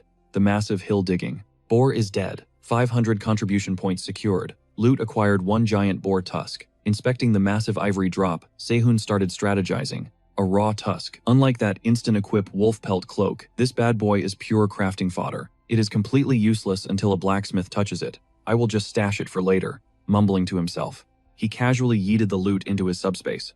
But wait, this boss was basically a piñata because the tusk was not the final prize. Deep inside, the fresh crater dug by the beast, a blinding beacon erupted instantly, locking down Sehun's full attention. Driven by pure gamer curiosity, he zeroed in on the glowing spot to inspect his mystery loot. It literally looked like an old grinding rock. The system chimed. Forgotten Heroes Tool Rank D. Item Lore Red. A legendary maintenance stone, used by a nameless warrior. Was this ancient relic the reason those boars were furiously digging? That title definitely links it straight to the Forgotten Heroes sword. I will crack this puzzle later. He then dashed straight back to base camp. This aftermath hit different though. Unlike earlier rounds, several players were groaning on bloody stretchers, being hauled off by survivors. Meanwhile, the uninjured grinders were busy stacking dead gorilla bodies into massive piles. Ignoring the grim scenery, our boy casually strolled over to a heavily deforested logging area. He carelessly slammed the ancient tool, and his Forgotten Heroes sword, right onto a giant stump. Plus, he whipped out a rare manual titled Blackstone Forge. This was a god-tier beginner secret. The fiery workshops of the Blackstone Dwarf clan are legendary for forging absolute masterworks. Just as predicted, he sat down and started grinding his blade, prepping his gear for the upcoming bloodbath. I literally never did weapon maintenance in my past life, he muttered, suddenly intrigued. As sparks flew from the stone, his expert rhythm actually caught the eye of a mysterious old dude. Whoa, pure skill right there. Kids today rely on auto-grinders. You barely see any traditional blacksmiths around, manually honing a blade with such terrifying accuracy. Surprised by the sudden praise, our main character paused his grind, looked over and asked, "Old man, do you actually know whetstone techniques?" "I've breathed iron and fire for 15 solid years," the old man grinned, snatching up Jongson's sharpening stone. "This stone's condition is absolute perfection. Finding a legendary grade tool out in this brutal wasteland is pure madness. Total dumb luck." Jongson shrugged. "If you're game, how about restoring my blade?" The veteran blacksmith didn't hesitate. "You bet." Snatching the battered weapon, he instantly locked into his craft. Sparks flew as he evaluated the steel, rusted and ancient sure, but the core balance, absolute top tier. The edge is practically untouched. Meanwhile, Jongson watched the rhythmic grinding, completely caught off guard. A hidden gem in this trash camp, every single stroke of the whetstone screamed pure, unadulterated mastery. Jongson marveled silently. Moments later, the dull steel transformed, gleaming so brightly it practically captured reflections. "Man, I haven't flexed my skills like that in ages." Exhaling deeply, he tossed the revitalized weapon back. "Give it a swing." Jongson's hand snapped out, gripping the hilt firmly. He sliced through the air, the steel singing a deadly melody. Way smoother. The edge feels incredibly lethal now. Suddenly, the system interface warped and updated. Item name changed. Sword of the Forgotten Hero. Grade D rank artifact. Lore A tribute to a lost legend. Due to a Grandmaster's touch. Its legendary brilliance is restored. First perk, Master's Caress, boosting cutting power by 20%. Second perk, Hero's Echo ramping anti-monster damage by 15%. Absolutely flawless. Looks basic, but the craftsmanship is insanely precise. Felt amazing to forge again, the old guy beamed. Blown away by this talent, Jongseon immediately dumped his looted boar fangs and wolf pelts. "Can you craft gear from this drop? With your skills, these mats could become epic armor." Right then, a golden system prompt exploded into view. The observing constellation. Warrior with the golden crown is heavily stalking player Go Jung-chul. The blacksmith's real name. Jongseon froze his mind, racing at that specific title. The Golden Crowned Warrior. That's one of the 72 Supreme Demon Lords, the 28th Abyssal Ruler Bareth himself. Famous for riding a blood-red steed, making him look like a savage, his true domain is divine alchemy. He turns trash into pure gold. His forging mastery literally rivals the Olympian god Hephaestus. But while Hephaestus seeks harmony, Bareth crafts pure annihilation. Even deities thirst for his apocalyptic weapons. Jung-chul blinked at the glowing text, utterly baffled. What on earth is this floating magic? Jongseon smirked. That's a constellation. Godlike entities watching us from the tower's ultimate peak. Why is a literal god hyping me up? Don't sweat it. But wait, how do you know all this? The old man squinted suspiciously. Because a different cosmic viewer is backing me too. Jongseon countered smoothly. Should I start performing tricks? Nah, just keep forging like a beast. They're harmless watchers. Plus, their sponsorship is insane loot. Insane loot, Jung Chul arched an eyebrow. Think about my crazy pyrokinesis, Jongseon pointed out. Realization sparked in the blacksmith's eyes. Fascinating. Let's make a solid team then, Jongseon offered a handshake. The veteran gripped it tight. Count on it. Forging beats, smashing goblin skulls any day. Internally, Jongseon was doing backflips. Securing a personal grandmaster is a monumental win. My equipment scaling is totally sorted now. System warning. 3 minutes and 21 seconds until wave 4 hits.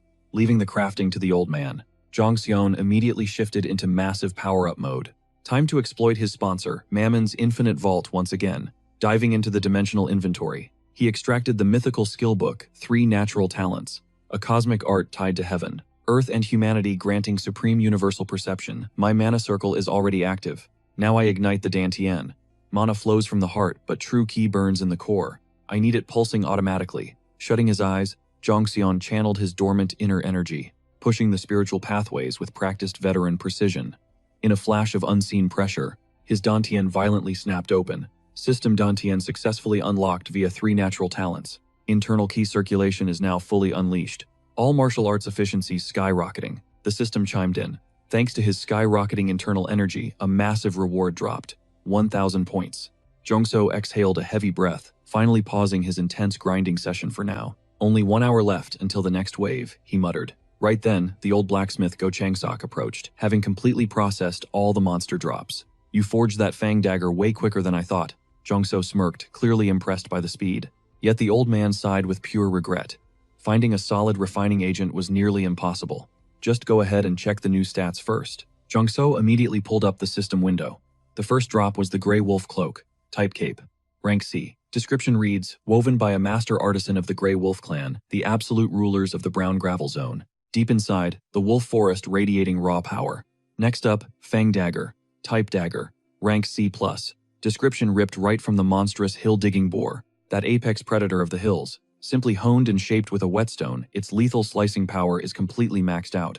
Do they meet your standards, Go? Changsok asked nervously. Jongseon gave a firm nod, totally hyped. Hell yeah, these are absolutely perfect. Thinking back, he was internally blown away. Crafting a D+ rank weapon without a proper forge, this guy absolutely deserves the Constellation Bareth watching over his journey. Standing nearby, Go Changsok smoothly tossed over a custom scabbard. I whipped this up using some scrap monster leather. Good looks, Jongseon grinned. Then fully plotting to exploit the old artisan's god-tier skills until he turned 90, he pitched a totally genius idea. Hey, by the way, fighting on the front lines is too risky for you. Honestly, it makes way more sense if you handled our gear back at base. How about you become our official camp quartermaster and manage everything? I would be absolutely honored, the old man beamed, nodding vigorously. Awesome, that is going to massively boost our survival odds. This next monster wave will be absolutely brutal. Over in the camp, Yu Saya was rushing around like crazy, barking orders to brace for impact. The bloodbath is starting soon. Gear up. Jongseon specifically warned us earlier. This incoming attack is extremely lethal. Do not lose focus. Nearby, a random girl noticed the high-stress atmosphere and scoffed casually. Who cares about the danger? We are totally overpowered now. I bet it is just more dumb boars. Free meat is always a win, another player shouted back, listening to their naive and arrogant overconfidence. Massive anxiety flared up in the eyes of Yusia. They are way too relaxed. This is bad. If Jongseon bothered dropping a warning, we are definitely walking straight into hell. Suddenly, a deafening shockwave shattered the noise, all thanks to the absolute unit of a tank. Hanchul violently smashed his fist into the dirt, blasting open a massive crater. Shut up, he roared, his face dead serious, instantly making the terrified crowd zip their lips. Catching the vibe, Yusia stepped up to deliver the final countdown. 60 seconds until impact. She quickly glanced over at the giant and nodded. You are Kang Hanchul, correct? I appreciate the backup. The muscular dude just coldly ignored her, turning away. Then, in a terrifying heartbeat, the catastrophic fourth wave officially kicked off. The designated targets, Grey Wolves. Man, if it is just dogs, this is a total cakewalk. We already farmed these guys, a mob character bragged right before their eyes locked onto the sheer monstrous scale of the beasts. Hold up, why the hell are they the size of trucks? The group panicked. Meanwhile, the ultimate coward, Park Jongpil frantically turned to his boss. Bro, what is going on? Why are those things built like massive tanks? Jungso just smirked. Did you expect cute little puppies? Maybe fluffy sheep? I did not assume anything, the coward shrieked defensively. Jungso, completely unbothered by the chaos, quietly scanned the sheer terror washing over the newbie players. I totally remember being exactly that pathetic once. Back in my past life, towering beasts made my blood run cold too. But those two are built differently. He realized, eyeing Yu Xia and Hanchul. Their auras were completely steady, radiating absolutely zero fear. Cut the chatter, it is hunting time, Jungso declared coldly. Park Jongpil flinched violently, suddenly remembering his absolute garbage role as live bait. Got a problem with that, the main character glared. With his life on the line, poor Jongpil sprinted into the danger zone, bawling. This is straight up abuse, he shrieked, dragging a bloodthirsty pack of mutant wolves right on his heels, running toward his boss. Save me, bro, he wailed hysterically. But the absolute madman Jungso was already charging up a devastating fireball technique, ready to roast the incoming predators. Is not this massive overkill for simple bait? The terrified sidekick screamed. Ignoring him, Jungso unleashed the blazing inferno straight ahead, nearly giving Jongpil a heart attack. Dude, you almost turned me into actual ash. The main character completely tuned out the whining. Colliding with his explosive magic, the monstrous pack shrieked in absolute torment, instantly reduced to charred barbecue. Watching the glorious carnage from above, the demonic constellation Beelzebub practically drooled. The hungry prince eagerly grabbed his cosmic chopsticks, absolutely locked onto the burning feast down below. Meanwhile, one massive alpha wolf managed to dash out of the blast radius. Locking onto his prey, Jungso smoothly unsheathed his blade. Time to test drive this deadly new weapon. You reap exactly what you sow. Barking that out, he unleashed the legendary Blood Wolf sword style. Snagged straight from the secret treasure vault, this lethal martial art was forged by Wudang sect's legendary master, Zhao Kong, who completely abandoned the mortal realm just to slaughter an entire wolf pack. After absorbing this brutal ancient skill, Jongsun strangled his hilt and launched forward like a blazing missile, unleashing just a single strike of the Blood Wolf technique. Blood Wolf's claw, he effortlessly shredded the massive gray beast. With my energy center finally blown wide open, this terrifying technique will obliterate everything, Jongsun smirked internally. At the exact same second, he supercharged his muscles using raw internal aura. Far off, the surviving beasts watched their packmate get completely destroyed. They totally snapped, howling ferociously, and flooding toward him like a vicious tidal wave of fur. Witnessing this, Jongsun didn't even flinch. He planted his feet like a mountain, channeling pure energy into the first Blood Wolf form, Blood Wolf's fang overflowing with an insane amount of pure internal power. Immediately after, the second, those mutts breached his kill zone. Infinite blasts of razor-sharp sword aura erupted from Jongsun, violently shredding the advancing monsters. The strikes flashed so blindingly fast that the beasts couldn't even graze the edge of Jongsun's jacket, before instantly transforming into lifeless meat. Watching this absolute bloodbath, his buddy Park Jongpil stood frozen nearby, shivering violently as he stammered, "Dude, is that really you? Stop being dramatic," Jongsun scoffed casually. Afterward, per usual, he activated his gluttonous cheat code to devour their energy-draining nutrients. +1 strength point, +3 agility points. The constellation Hungry Prince gaped in sheer hunger. Snapping back to Park Jongpil, he stepped closer, whispering, "Yo, mind if I head over there?" He nervously gestured toward the desperate squad, barely surviving their intense clash against the remaining gray wolves. One sweeping glance confirmed their squad was basically on the brink of total wipeout. The crew was seriously struggling, especially Hanchul, who hopelessly lagged behind the beast's lightning pace. But Yuseoa was absolutely popping off. Meanwhile, Yuseoa's insane combat flow actually managed to grab a divine VIP's attention. The legendary constellation, He Who Wears the Crown, practically drooled over Yuseoa's lethal swordplay. He who wears the crown is Baal, the absolute apex predator among the 72 demon lords. Despite lacking godhood, Baal reigns as a supreme blade master, commanding 66 hellish legions, so his obsession with Yuseoa totally tracked. Jongsun rubbed his jaw, analyzing the scenario. That crowned deity definitely wants to test Yuseoa's hidden limits. Her blade dances were flashing ridiculously fast. Wielding just a single katana, she literally created an illusion of swinging dual blades simultaneously. That is Baal's divine influence. He is pushing her to prove she deserves his dark blessing. Jongsun narrowed his eyes intensely. As Yuseoa kept absorbing that demonic buff, her fighting stats instantly skyrocketed off the charts. Catching this, the squad realized their massive counterattack window just opened. "Push now, guys, wipe them out fast," they screamed, across the bloody battlefield.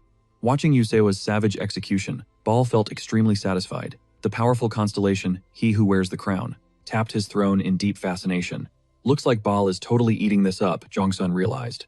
Consequently, using Yuseoa as their ultimate vanguard, The squad swiftly obliterated the fourth brutal monster wave. You have flawlessly crushed the fourth assault phase. Every surviving player claims 100 bonus points. Processing personal battle stats. Rank 1, Jong-sun, 4,920 points. Rank 2, Yuseo, 900 points. Rank 3, Kang Han-chol, 580 points. The moment the system pinged, Yuseo blacked out from total burnout. Fortunately, Jong-sun caught the slip. He dashed forward, catching her falling body. "You crushed it," Jong-sun whispered proudly. Just inches from the blood-stained combat zone, several rookies lay groaning horribly, mangled by the ferocious beasts. "Does anyone here have medical skills?" the green-haired girl cried out desperately. Meanwhile, right nearby, one dude actually possessed decent medic knowledge. Sadly, he just hung his head, admitting he was totally useless without his proper medical gear. The entire battered squad instantly shot icy, resentful glares straight toward Jong-sun. If that overpowered jerk just stepped up, but he literally stood frozen like a statue.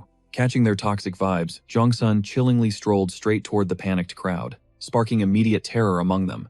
"What are you trying to pull? You ditched us," completely ghosting their pathetic whining. Jong-sun shoved the blue-shirted loser out of the way, accessing his treasure of greed to pop a minor recovery spell. It was a foundational White Tower medic art designed to instantly clot blood and numb agony. Right then and there, under their stunned gazes, Jong-sun's magical cast summoned a glowing azure aura, forcing the horrific flesh tears to physically stitch shut, right before their very eyes. "The gashes, they are literally vanishing," the blue-shirted guy gasped in absolute pure shock. Witnessing his miraculous power, the blue-haired girl pleaded, "Could you cast your healing light our way too?" "My mana pool has limits," Suwon warned sharply. "No problem, I will only select those dancing on death's door," she agreed firmly. After pulling the dying back from the abyss, Suwon leaned against an ancient oak, analyzing the outcome. The results were absolutely flawless. Beyond my wildest calculations. 0 casualties on the battlefield. Even the half-dead will bounce back fast. Suddenly, a massive shadow swallowed his vision. The absolute unit. Kang Han-chol blocked his path. "Need something," Suwon demanded, his tone freezing. The Titan immediately made his motives crystal clear. "Battle me right now." A dangerous smirk tugged at Suwon's lips. Classic meathead behavior. To tame this wild beast, I must shatter his ego first. Without a second thought, Suwon accepted the duel. "Bring your blade. Unleash your mana," he commanded chillingly. Yet against a walking tank like Han-chol, Suwon refused to unleash his full arsenal. "Forget weapons. If you want my blade, survive my bare fists first." He cracked his knuckles, the sound echoing like gunfire. Instantly, Han-chol's pride flared at this blatant disrespect. Gritting his teeth, the Titan bulldozed forward. He launched a devastating right hook, aimed straight at our hero's skull. Suwon casually tilted his head, letting death breeze past. Lethal firepower, but his guard is practically non-existent. Spotting the opening, Suwon delivered a bone-crushing kick to the thigh. Yet the behemoth did not even flinch. "Built like a fortress," Suwon praised silently. Seizing the momentum, Han-chol unleashed a furious storm of heavy blows. The sheer pressure forced Suwon backward. After trading a few deadly strikes, a harsh reality set in. My current physical stats cannot outbrawl this monster barehanded. Time to change the rules of the game. Suwon summoned the legendary Tai Chi Quan manual from his inventory, an ancient martial art born in the southern martial sects, standing alongside Shaolin as an absolute pillar of martial supremacy. Consuming the skillbook instantly, his entire aura shifted into a flawless defensive posture. Blind to the changing tides, the raging berserker hurled another earth-shattering punch. But this time, our protagonist refused to retreat a single inch. He elegantly raised a palm, absorbing the kinetic impact. With a subtle twist, he completely hijacked the giant's momentum. Channeling that force outward, Suwon blasted the Titan backward. Han-chol rocketed through the air, violently slamming into an oak. Still, you must respect his god-tier durability. Despite being launched like a cannonball across the clearing, the tank shrugged off the impact like a mosquito bite. "I am not done," he bellowed, charging back with murderous intent. Watching the beast approach, Suwon calculated coldly. "In a pure contest of raw strength, he completely outclasses me. But the essence of Tai Chi mocks brute force. It is the ultimate mastery of redirecting the world's energy. Throwing mindless power at this technique guarantees self-destruction." As the massive shadow eclipsed him once again, Suwon vanished with lightning-fast footwork. Reappearing instantly, he planted a dangerously calm palm strike directly onto the giant's shoulder. The explosive shockwave blasted Han-chol away, snapping a massive tree clean in half. Checking his dislocated joint, the Titan finally bowed his head. "I yield." Activating his healing magic, Suwon approached the fallen warrior. "Your raw power is already terrifying. Do not rush it. From today onward, we spar here twice daily." Suwon offered a hand to pull the behemoth from the dirt. "Understood," the big guy grunted respectfully, gripping his hand firmly as he stood tall. But their epic clash had triggered the gaze of a divine being. A cosmic entity had locked its predatory eyes directly onto Hanchul. The notorious constellation Old Man Riding a Crocodile was observing player Kang Hanchul with immense greed. Sewon instantly recognized that legendary title, the second demon, King Agarez, an absolute nightmare of a deity. It seems my brawny friend has finally lured in a cosmic sponsor. A proud smile crossed Sewon's face. But peace was temporary. The dreaded fifth monster wave suddenly erupted. The atmosphere shifted entirely. Surviving 4 hellish bloodbaths had completely erased the cowardly terror from the survivors' eyes. Witnessing their hardened resolve filled Sewon with pride. They have evolved. We slaughtered wolves and monkeys, what comes next? He analyzed silently. The answer charged through the fog. A massive stampede of demonic gray-furred boars. Locking onto human flesh, the beasts squealed demonically, bulldozing forward like armored tanks. Brace yourselves. Grip your steel. Jiseok roared across the battlefield. Even the usually pathetic Park Jung-pil had awakened his inner warrior, tossing fear aside. He puffed out his chest confidently. Boss, I am locked and loaded. What are my orders? Sewon shot him a side glance. Just chill in the back. Hearing this unexpectedly merciful command, Jung-pil froze in absolute disbelief. Brushing off his shocked face, Jong-seon locked his eyes on the squad's chaotic brawl. He smirked internally. Until this exact moment, I have been totally holding back. I literally nerfed myself clearing out the trash mobs just to match their pathetic levels. But honestly, that babysitting era is officially over. Plus, these guys seriously need to grind their own contribution points anyway. His gaze shifted to Han Cheol. The dude was going absolutely berserk, flexing pure, unadulterated muscle. Tanking a massive gray boar head-on, muscles bulging, Han Cheol channeled every ounce of his insane raw power into his arms. He gripped those razor-sharp tusks, hoisted the massive beast sky-high, and brutally body-slammed it into the dirt. Wait, is that Tai Chi? Did he seriously finalize his contract with Agarez already? His combat prowess just skyrocketed off the charts. Guess I can finally take a back seat? Jung-seon murmured. The sudden voice practically gave Park Jung-po a heart attack. What is the plan then? Boss, I am sticking to you like glue. Jung-po groveled, rubbing his hands like a total simp. Hard pass Jong-seon shot him down instantly. You do not need to follow, because I am conquering that brutal peak right there. Jung-po traced his finger, his jaw instantly dropping. That was no normal mountain. It was literally a vertical nightmare-inducing stone pillar. One single look screamed pure suicide. A single misstep on that jagged cliff meant plummeting straight to a brutal, messy game over.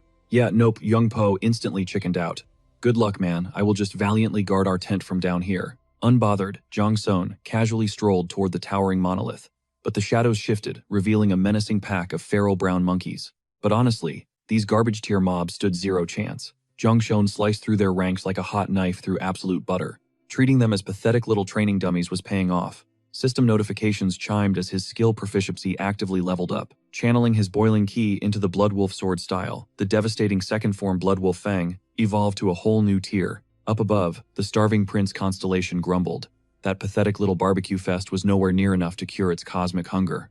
Chill out, you will feast like a king soon, Jong-seon promised. He instantly activated his gluttony skill, feeding the ravenous demonic entity. Seriously, managing this guy is like babysitting a moody toddler. Actually, strike that. It is literally like owning a bottomless, starving stray dog. Chuckling to himself, he threw the constellation a bone. Just be patient. Waiting for us at the very peak of this summit is a delicacy far beyond anything your cosmic taste buds have ever experienced. Jong-seon halted his tracks, his eyes narrowing slightly. Staring up the unforgiving stone wall, a memory flashed.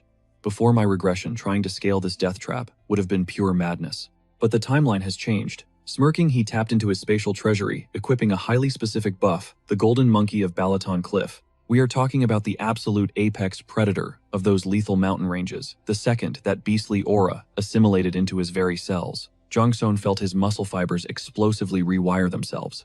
The surge was intoxicating. Oh yeah, scaling this thing is going to be a breeze. A confident grin spread across his face. Without hesitating, Jong-seon launched himself at the vertical nightmare, beginning his gravity-defying ascent. My grip is flawless. I can read the wind currents perfectly. The primal instincts of the golden monkey are surging through my absolute core. Without this insane cheat skill, gravity would have claimed me miles ago, he realized.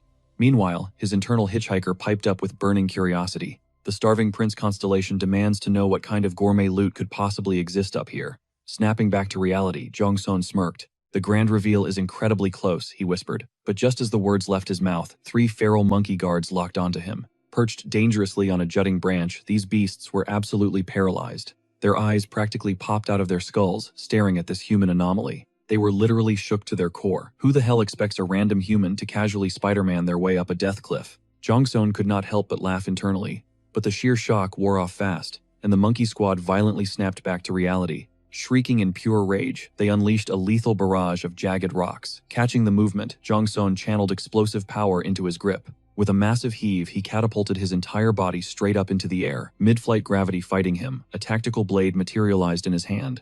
Jaw clenched tight, he brutally drove the steel deep into the solid bedrock. Just hanging here is a death trap, his survival instincts screamed. But then his eyes caught it. A hidden cavern hollowed out inside the sheer vertical drop. That has to be their secret transit route. Bingo. Let us find out if this is where the legendary hidden fragment is stashed. Smirking, blazing fire magic violently erupted from his core. A scorching fireball hovered right above his palm. Sensing his devastating intentions, the feral monkeys below collectively felt their souls leave their bodies. And in a split second, a blinding, catastrophic explosion completely vaporized the side of that cliff. Crispy, charred monkey remains rained down into the abyss below. Clearing the smoke, Jongseon vaulted himself right into the mouth of the cave. His regression knowledge was spot on. This secret tunnel was a VIP elevator to the top. Bypassing the fatal drop, he casually strolled toward the summit. But waiting at the peak was a literal bootleg, Sun Wukong. The massive white alpha monkey aggressively pounded its chest, roaring to assert pure dominance. Too bad, 0 points for intimidation. So you are the final boss up here, Jongseon scoffed. Honestly, thank God it is just a knockoff. Dealing with the actual Great Sage Heaven Equal constellation would be a massive headache. This beast is definitely mocking the Great Sage's form.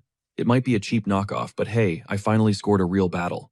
Jongseon smirked effortlessly, deflecting a brutal staff strike from the imposter. And just like that, an explosive clash against the fake Great Sage.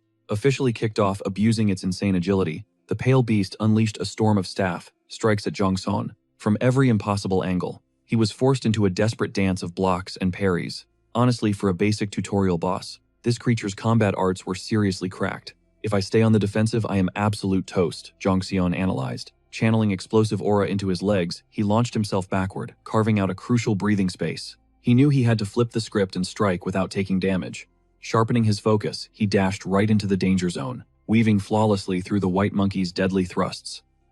Then spotting the perfect split-second opening, Jongseon snatched the boss's weapon barehanded. He immediately planted a devastating kick right into the imposter's gut, launching it backward. He successfully hijacked the artifact. Damn, this thing packs some serious weight, Jongseon muttered, testing the hefty balance of the stolen staff. Witnessing its precious weapon get stolen, the boss completely lost its mind. It threw a violent tantrum, unleashing deafening, furious shrieks. "Aw, what is wrong? Want your toy back?" Jongseon provoked with a wicked grin. He instantly accessed the treasury of greed and activated the legendary dog-beating staff technique. This ultimate beggar sect martial art was literally designed to obliterate rabid dogs and street trash. In a flash, Jongseon dropped into the flawless, unyielding stance of the dog-beating staff technique. The furious monkey froze, completely baffled by the shift. The battle ended swiftly. Disarmed, outplayed, and facing Jongseon's newly equipped master skill, it took barely a minute to completely crush the white monkey's skull. System alert. You have eradicated the vermin of Stone Monkey Mountain. The cliff-climbing monkey. Level up achieved. Your personal contribution points have massively spiked by 1,000 points. Loot acquired the Chestnut Stone of Stone Mountain. I should hand this artifact over to Old Man Go later. It might unlock something epic. Jongseon plotted silently. Then falling back into his dark routine, he activated his gluttonous privilege to satisfy the starving demon within. Sorry to keep you waiting, buddy. Instantly, the horrifying tooth-filled serpent phantom launched itself forward and viciously consumed the stone monkey's corpse. Ding, you have absorbed the cliff-climbing monkey. The ultimate nutrient extraction has permanently boosted agility by 5 points and intelligence by 5 points. Staring at the system, Jongseon was absolutely floored by the massive stat jump. He was low-key stunned.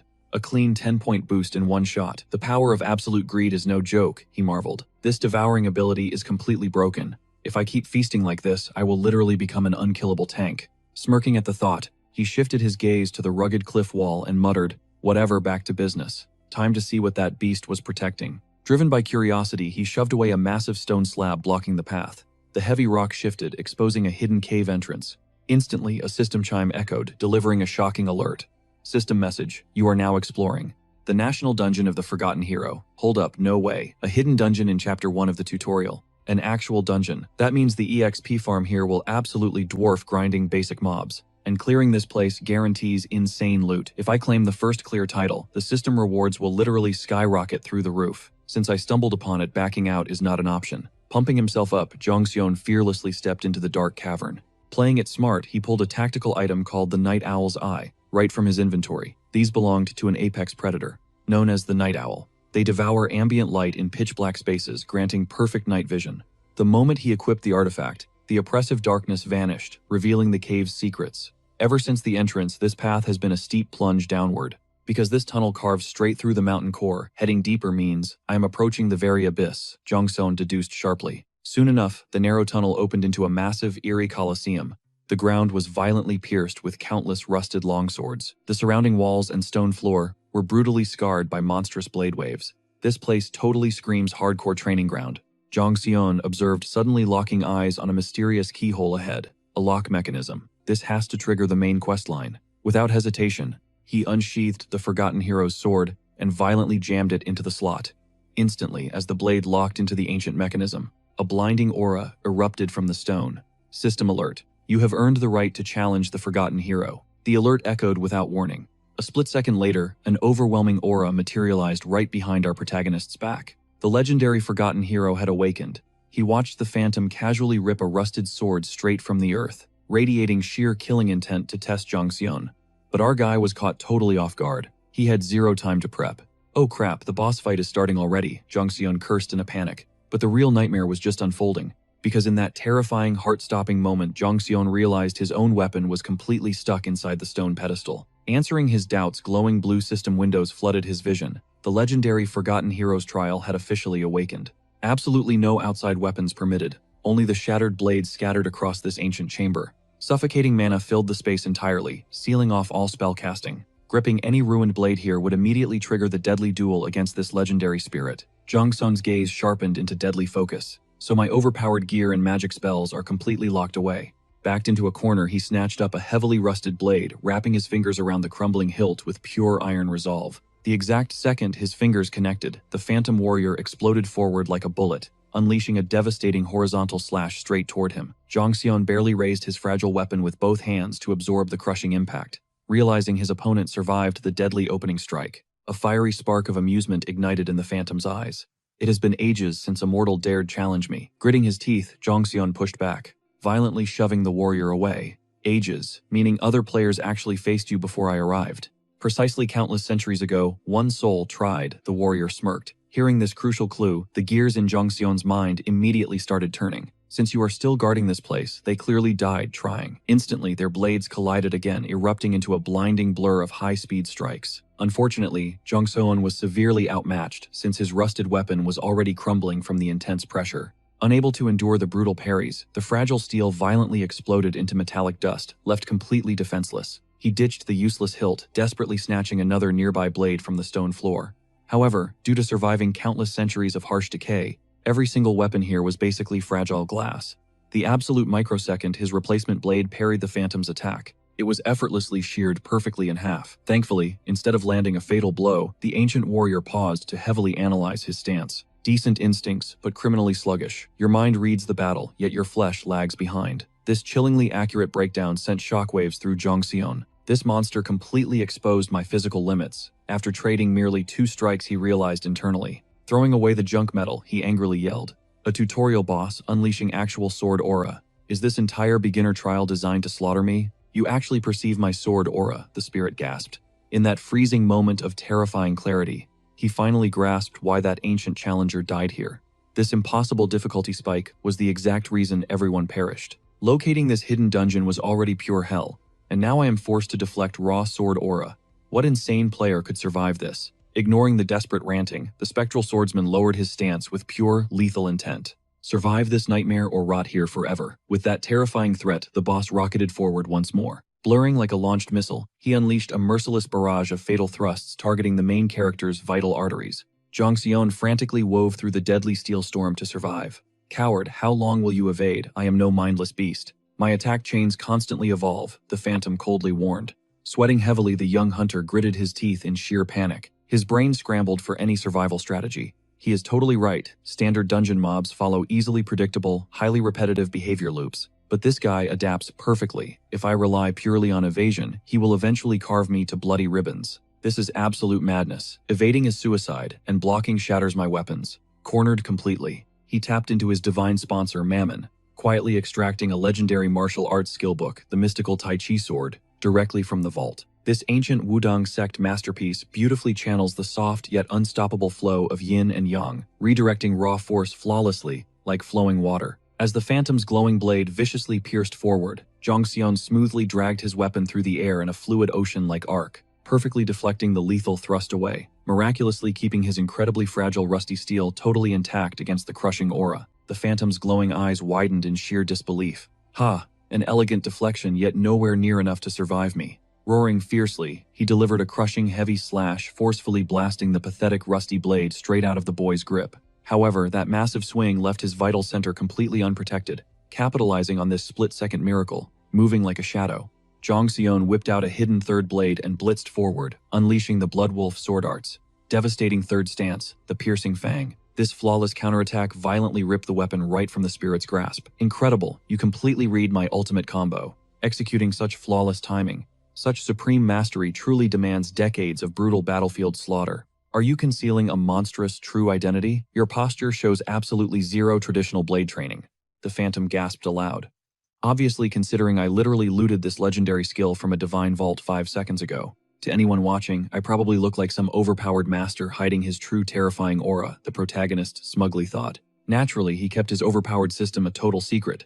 Smiling confidently, he asked, "So, did I finally clear this nightmare?" The phantom slowly nodded. "You successfully disarmed me, kid. With such monstrous hidden potential, you have definitely earned your victory. No one will ever strip this blade from your grasp again." The second those words left his lips, the ancient relic buried in the pedestal erupted with blinding golden energy. Jungsuk stared in awe. This had to be the legendary aura the Phantom Guardian fiercely guarded for centuries, the ultimate prize of this hidden domain. Without hesitation, he thrust both hands forward and locked his grip around the hilt. Instantly, a monstrous shockwave of raw aura blasted through his veins. "Endure it," the spectral knight warned. "The artifact is testing your soul." A fierce smirk crossed Jongsuk's face. "A sentient weapon screams S tier. Pain is my oldest friend. In my past life, I crawled to floor 92, fueled by pure spite and zero talent." Clenching his jaw, he squeezed the handle, wrestling the violently invading mana, and ripped the weapon free. In a flash of blinding light, the rusty blade completely morphed. "So this is its awakened state," he gasped. By claiming this mythical weapon from the stone, the ghostly knight's eternal duty finally ended. "You lack control now, but you will tame its fury. Show the heavens your absolute brilliance." Leaving those final words, his translucent silhouette shattered into golden dust, scattering into the wind. Suddenly, glowing blue system holograms flooded his vision. "You cleared the secret realm. Phantom Knight's Crucible. Level up. You secured a mythic tier achievement. 20,000 contribution points awarded. You obtained the legendary artifact. The Divine Blade, Durandal, high above Constellation." Corvus leaped out of his cosmic throne. Meanwhile, hell broke loose, as Yusoa danced through a deadly horde of gargoyle apes, the same beasts Jungsuk slaughtered earlier. Slashing a monster into rubble, she aimed her blood-stained rapier forward. "Vanguard, lock your shields. Hold the line. We are winning. Do not break." Right beside her, the human tank Kang Hunchol flexed his massive muscles, unleashing devastating shockwave, punches utterly pulverizing the demonic apes into mere dust. As a one-man army, he easily crushed dozens of beasts alone. Jongsuk has been gone too long. Did the dungeon devour him? Sioa muttered, anxiety gripping her heart. But the giant brawler simply crushed another skull, staying dead silent. Biting her lip, Soa snapped. "I am done waiting. I am tracking him down. Back me up once we clear this trash." "Stand down," Hanchol rumbled. "Are you insane? Without him we are dead." Before her panic spiraled, he interrupted. "That monster does not need our pity. Right now, he is probably achieving something utterly mind-blowing. Our job is to survive this bloodbath and level up before he returns." Pointing a massive finger, he gestured to the floating hologram leaderboard. Rank 1 Jongsuk, 28,660 points. Rank 2 Soa, 1,680 points. Rank 3 Hanchol, 1,600. Staring at his god-tier score, Sioa let out a heavy sigh of relief. "Fine," she smirked. Meanwhile, deep underground, hours had blurred together as our main character finally blinked awake. "Did that weapon's backlash knock me out? Crap, my mana core is completely shattered and empty. I am dying to check this epic loot, but I need to reconstruct my Dantian first." Crossing his legs, he instantly dropped into a deep meditation, pulling ambient mana into his system.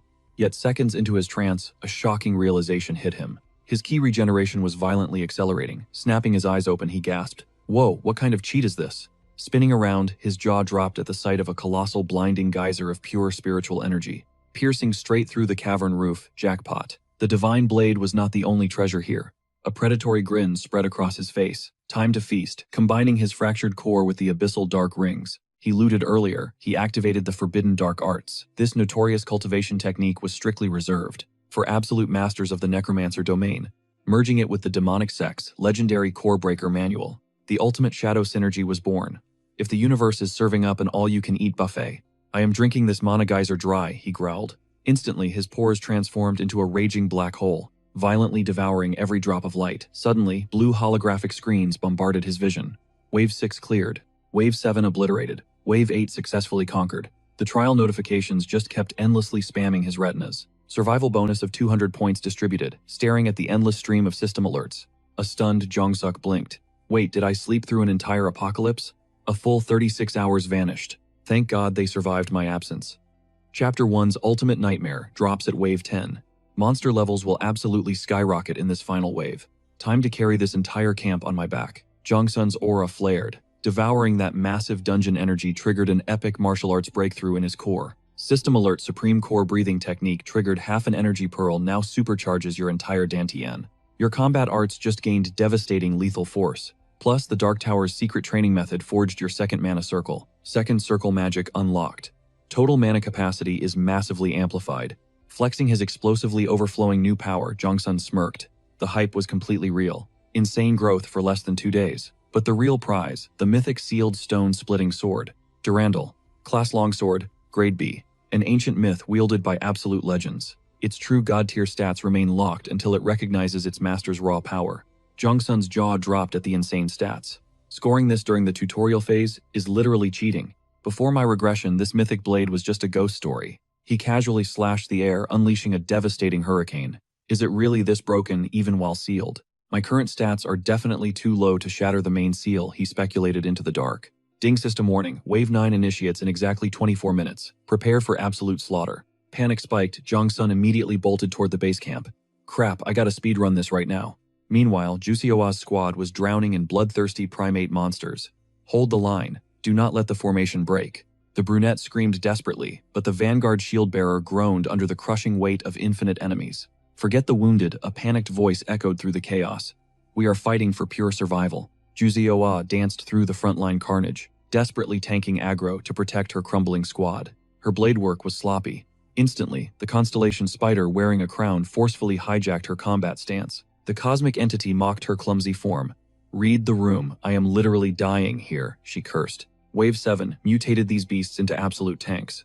Our casualty list is completely out of control. Are we actually doomed? Before she could blink, a rabid red monkey ambushed her blind spot. Sensing killing intent, Juseo-ah spun around to parry, but pure adrenaline fatigue betrayed her.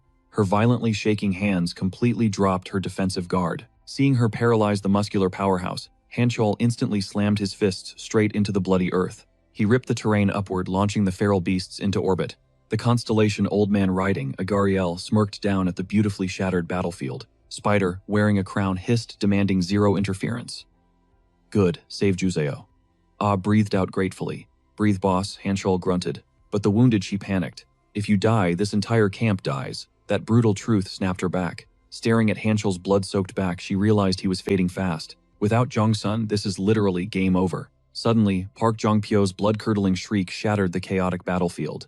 We are out of HP, we cannot hold on. Where are you, he sobbed, desperately clutching stolen bananas while an entire monkey horde chased him. Sprinting completely blind with terror, Jong-pyo face-planted hard over a massive rock, eating pure dirt. The demon primates instantly swarmed jaws, snapping open to rip him apart. Jong-pyo absolutely lost his mind, screaming for his parents like a terrified toddler. But death got denied today, just as teeth met flesh. Vajra, blinding celestial lightning obliterated the horde, frying them alive. Instantly, golden system alerts flooded Juseo-ah and Hanchol's vision. The constellation Spider wearing a crown violently trembles before the demon god. The constellation Old Man riding a Gariel respectfully kneels to the demon god. Through the smoke walked Jong-sun, radiating absolute boss energy. Jong-pyo bawled literal happy tears. Bro. Ignoring him entirely, Jong-sun mercilessly spammed his devastating lightning magic into the crowd. Blasting the battlefield into ashes, he thought silently. Damn, that was way too close. Looks like Ju Se-ho and Han Cheol held the line. But what on earth is that clown doing? He actually snagged a constellation's gaze. The constellation The Pillager cackles wildly, pointing straight at player Park Jong-pil. The surrounding background characters finally spotted Jung Sol's dramatic return. That wild aura, is he the blood wolf? Jung Sung-un muttered, completely starstruck. Park Jong-pil cleared his throat, stepping up with zero shame. So how are you liking that epic nickname I dropped for you? Reeking of blood with every sword strike, rocking that feral cloak. It literally screams perfection, right? He beamed brightly, totally clueless that Jong Sol was 1 second away from slamming him into the dirt. In this twisted system, an alias holds more weight than a real name, becoming your entire identity. Having this total scrub decide my title, I will personally carve a special nickname for you, Jong Sol growled, jaw clenched tight. For real, I would be totally honored, Park Jong-pil chirped, grinning like an idiot. Thanks to Jung Sol crashing the party, they utterly smashed the 9th wave. System alert. You have conquered Wave 9. Every survivor earns 200 points. Rank 1 Jung Sol, with 41,660 points. Rank 2 Jo Se-ah, at 4,820. Taking 3rd Han Chol bags 4,760 points. Once the dust settled, Jo Se-ah immediately rushed over to confront him. Jung Sol, where on earth did you vanish to? You went completely MIA. Evading her intense gaze, Jung Sol scanned the battered survivors. I will drop the details later. Right now, securing this camp is our absolute priority. Catching his drift, the female leader realized the battlefield remained dangerously unstable. She bolted off to manage the chaos, throwing a fierce glare back. You better spill everything later. Jo Se-ah has truly stepped up as camp commander, Jung Sol mused silently. Suddenly, the towering brawler nearby muttered, her power spiked. Catch me by the shattered ancient tree. Tossing those words out, he turned and vanished instantly. That sudden challenge sparked a realization in our protagonist. The ruined tree means a duel. It has been ages since our blades clashed. Shaking off the thought, Jong Sol commanded with icy authority, Park Jong-pil, give me the damage report. Flailing his arms submissively, the loudmouth kid barked, sir, yes sir. Once you dipped to Rocky Mountain, Wave 6 wrapped up smoothly. But right when Wave 7 hit blah blah. Listening intently, Jung Sol was genuinely caught off guard by this flawless, recital-like briefing. This absolute clown actually possesses a hidden talent. In my past life, he just leeched off Han Chol and stirred up endless drama. Yet his analytical memory is surprisingly elite. No wonder the 6th-ranked demon Velafor keeps an eye on him. Blissfully ignorant of Jung Sol's inner monologue, Park Jong-pil kept fiercely yapping away, breaking down the battlefield stats. Using our downtime, the twins rigged up a wooden defense wall. The twins, Jong Sol narrowed his eyes, a memory clicking into place. The camera cut straight to the duo in question. Right then, the two sisters were fiercely debating. This spot still feels way too vulnerable. I literally told you to reinforce this section, the pink-clad girl snapped. Firing right back, the blue-clad sister scoffed. If we used your blueprint, the monsters would have slaughtered us mid-construction. Their spicy bickering instantly halted as Park Jong-pil proudly escorted Jung Sol into the zone. Han Aji Han Dae-wol. What is this disrespect? The boss is back, and you are slacking on the greetings. Locking eyes with them, the puzzle pieces finally connected in Jung Sol's mind. Those sisters, their Wave 3 combat skills genuinely impressed me. They constantly threw themselves into the meat grinder against those beasts. That twin synergy makes them completely unforgettable. Oh wow, it is Mr. Bloodwolf, the duo cheered happily. Hearing that cringe title, Jung Seol's aura instantly turned completely lethal. Bloodwolf, I will never accept this trashy alias that punk forced on me. He fumed, grinding his teeth. That lethal glare left Park Jong-pil sweating, whispering, I have zero clue what I did wrong. Pushing the rage aside, Jung Sol cooled his killing intent and praised, you both crushed it today. Did you purchase those tools using system points? Yes, Commander Jo Se-ah gave the order. It might look a bit janky, but it totally wrecks the Red Wolves, they bragged proudly, forcing Jung Sol to nod in silent respect. This setup will definitely clutch the upcoming wave. Hearing his validation, the sisters immediately exchanged anxious, panicked glances. But we are critically low on timber. Two people simply cannot build fast enough before the next spawn. Internally, Jung Sol was just feeding them false hope. The brutal reality hit different. A flimsy wooden fence is absolute garbage against the approaching 10th wave. Yet the only reason you hold my interest is the divine entities currently tracking you. The formidable constellation Blackbird, of the sharp spear's tip. The constellation Giant Vulture spreading its wings locks its piercing gaze on player Han Da-ul. Meanwhile, the 38th ranking demon Halfas, alongside the 39th ranking demon Malphas grant ultimate mastery over construction and impenetrable fortification. Absolute game changers on the battlefield. Realizing their strategic value, Jung Sun stepped up to offer his assistance. I will handle the lumber. The twins' anxiety evaporated in a flash. Wait, seriously, Mr. Bloodwolf, you are an absolute legend. Woo-hoo, drop that cringe nickname right now, the veteran grumbled. Marching into the dense woods to gather lumber, Jung Sun casually unsheathed his newest weapon. This bizarre action left Han Ah-jin and Han Da-ul completely baffled. Wait, are you logging with a blade? Let me grab a proper axe. No need for that, Jong Sun smoothly replied, brushing off their concern. Gripping the hilt with both hands, he unleashed a fierce horizontal slash, right at the massive timber. The devastating heavy strike violently bit halfway through the thick bark. The trio gasped in absolute awe. Holy smokes, your raw power is insane, yet the hype completely phased right past him. Jong Sun scowled deeply at the jagged gouge. If I do not channel my inner ki, this pathetic physical output is definitely my absolute ceiling. Even the legendary stone-shattering blade Durandal becomes completely worthless if its wielder lacks sufficient strength to fell one measly tree. I need more power. Sighing internally, Jong Sun accessed his treasury of greed for maximum efficiency. Instantly, he extracted a legendary martial arts manual, titled the Taishan 18-Fold Sword. Forged by the mighty Huangbo clan, this forbidden art boasts absolutely devastating destructive capabilities, slicing timber in one hit. This god-tier technique is total overkill. With zero hesitation, he whipped the blade around for round 2. Exactly as calculated, one blinding flash of steel smoothly severed the massive trunk, sending it crashing down. Only 2 hits for that gigantic beast. You are absolutely cracked, the squad cheered brightly, but the real show was just beginning. Jong Sun finally ignited his dormant internal energy. Surging pure ki directly into his muscular frame, he supercharged the second form of his new style, the Taishan single strike. Once his spiritual pressure peaked, he unleashed a catastrophic sweeping slash. A massive glowing aura blade exploded forward, violently shredding through every single trunk in its path. An entire forest line was obliterated, timber raining down everywhere. This absolutely broken display of overpowered stats left the trio, and Park Youngpil completely paralyzed with shock. Transportation is covered, Park Youngpil will carry everything. Wait, what? All of this heavy lifting? Alone, the poor guy panicked. Jong Sun just smirked ruthlessly. Obviously, you are my right-hand man. The overworked lackey instantly started sobbing while his cosmic sponsor clutched its stomach, howling with pure sadistic joy. The Snatcher constellation was literally rolling on the floor, mocking its pathetic player. The brutal grind continued until dusk. By sunset, Park Youngpil was completely drained, his legs turning to absolute jelly. Have some mercy, bro, please. Groaning in agony, he face-planted straight into the dirt. But Jong Sun was a merciless taskmaster, ready to squeeze every last drop of stamina out of him. Quit crying, you frail boomer, he teased with a hidden smirk. Honestly, as a joke, moving 3 logs was still pretty impressive. I actually planned to make Han Cheol solo, this Jung Soon noted, glancing at the absolute unit casually hoisting twin massive trunks. Han Cheol is a total beast. Our defense barrier is going to be massive now. The twins beamed brightly. With the base fortification progressing flawlessly, Jung Sun shifted his tactical focus toward a much more pressing issue. Phase 1 is complete. Time for the next objective. Formulating his plan, he scoped out a nearby clearing. A massive crowd of battered survivors desperately swarmed the green-haired girl for medical salvation. My arm, the sensation is completely gone, a victim wailed, prompting the stressed healer to frantically calm the chaos. Hold on just a second, you are next in the queue, Lee Han-woo.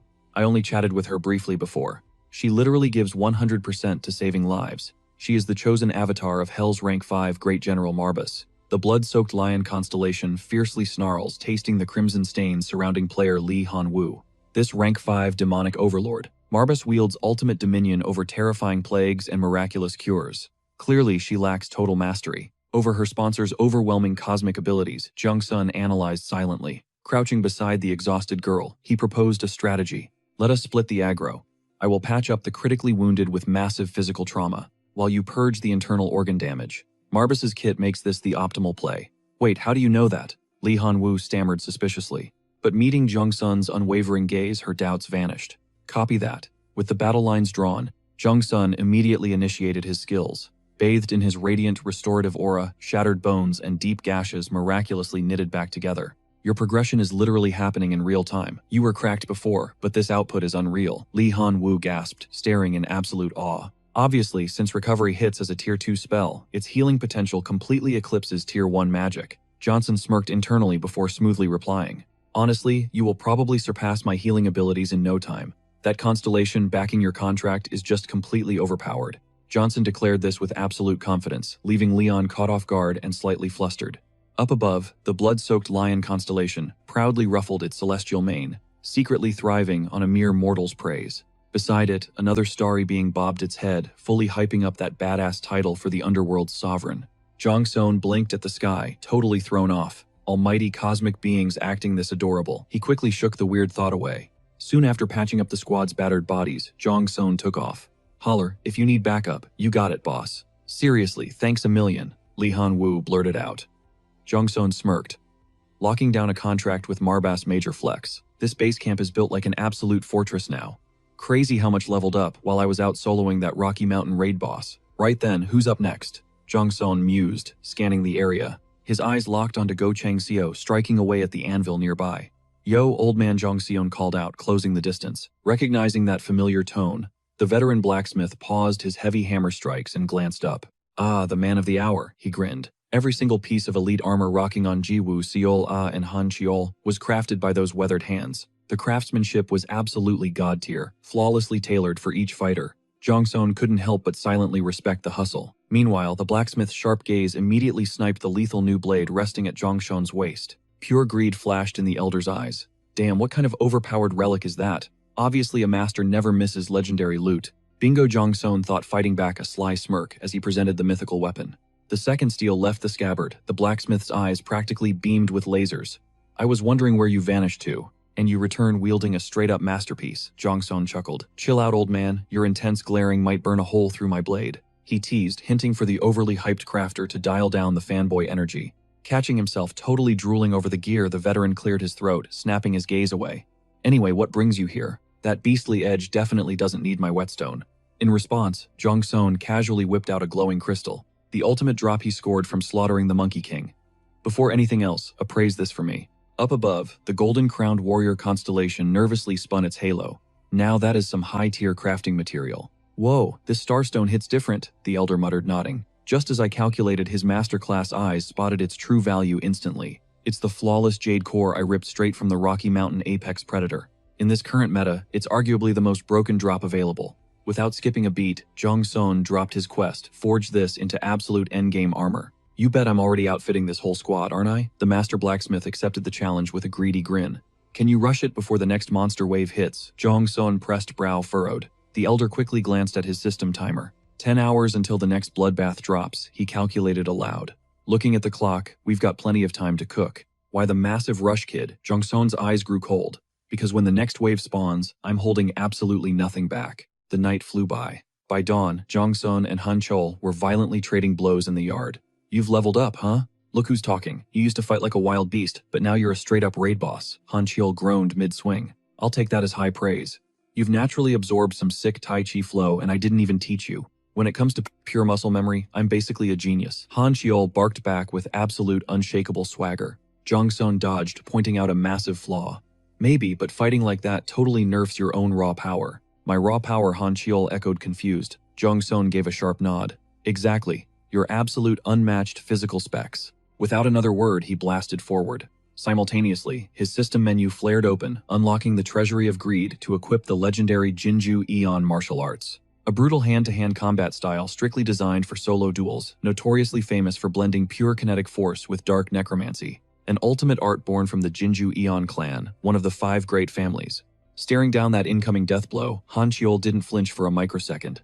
Roaring, he launched a massive counterpunch to meet it head-on. The impact was absolutely deafening. A violent shockwave exploded outward the instant their knuckles slammed together. But ultimately, Jongson reigned supreme, fueled by the overwhelming internal ki and flawless forms of the Jinju Eon style. His Jiangshi strikes evolved entirely. The sheer kinetic force launched the massive tank skidding backward. Watching from the sidelines, Seol Ah gasped, hands flying to her mouth. That sheer power, Han Cheol muttered, staring blankly at his violently shaking fist. Standing tall, Jongson dropped some wisdom. That's the power fist. Lock down your stance and you'll completely unleash your max physical damage. For now, I'm upgrading your spiritual energy control. Hey Park Jongpil. Summoned on command, Jongpil materialized from the shadows like a fired bullet. Present and ready, boss. You're off duty right now, right? Jongson asked. Absolutely.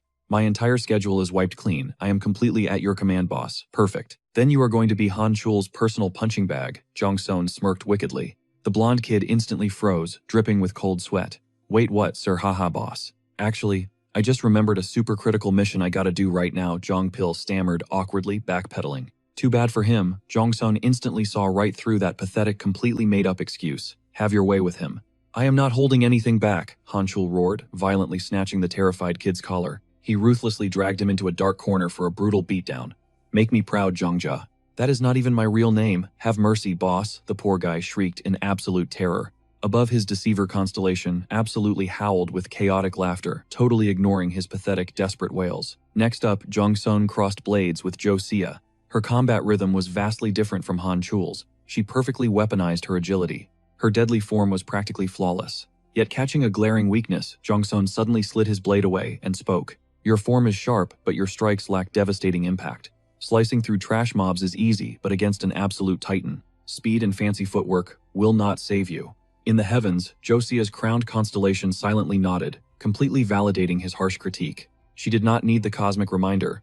She already felt that bitter truth deep down. Even those basic crimson beasts pushed her absolute limits. Frustrated, she anxiously gnawed her lower lip.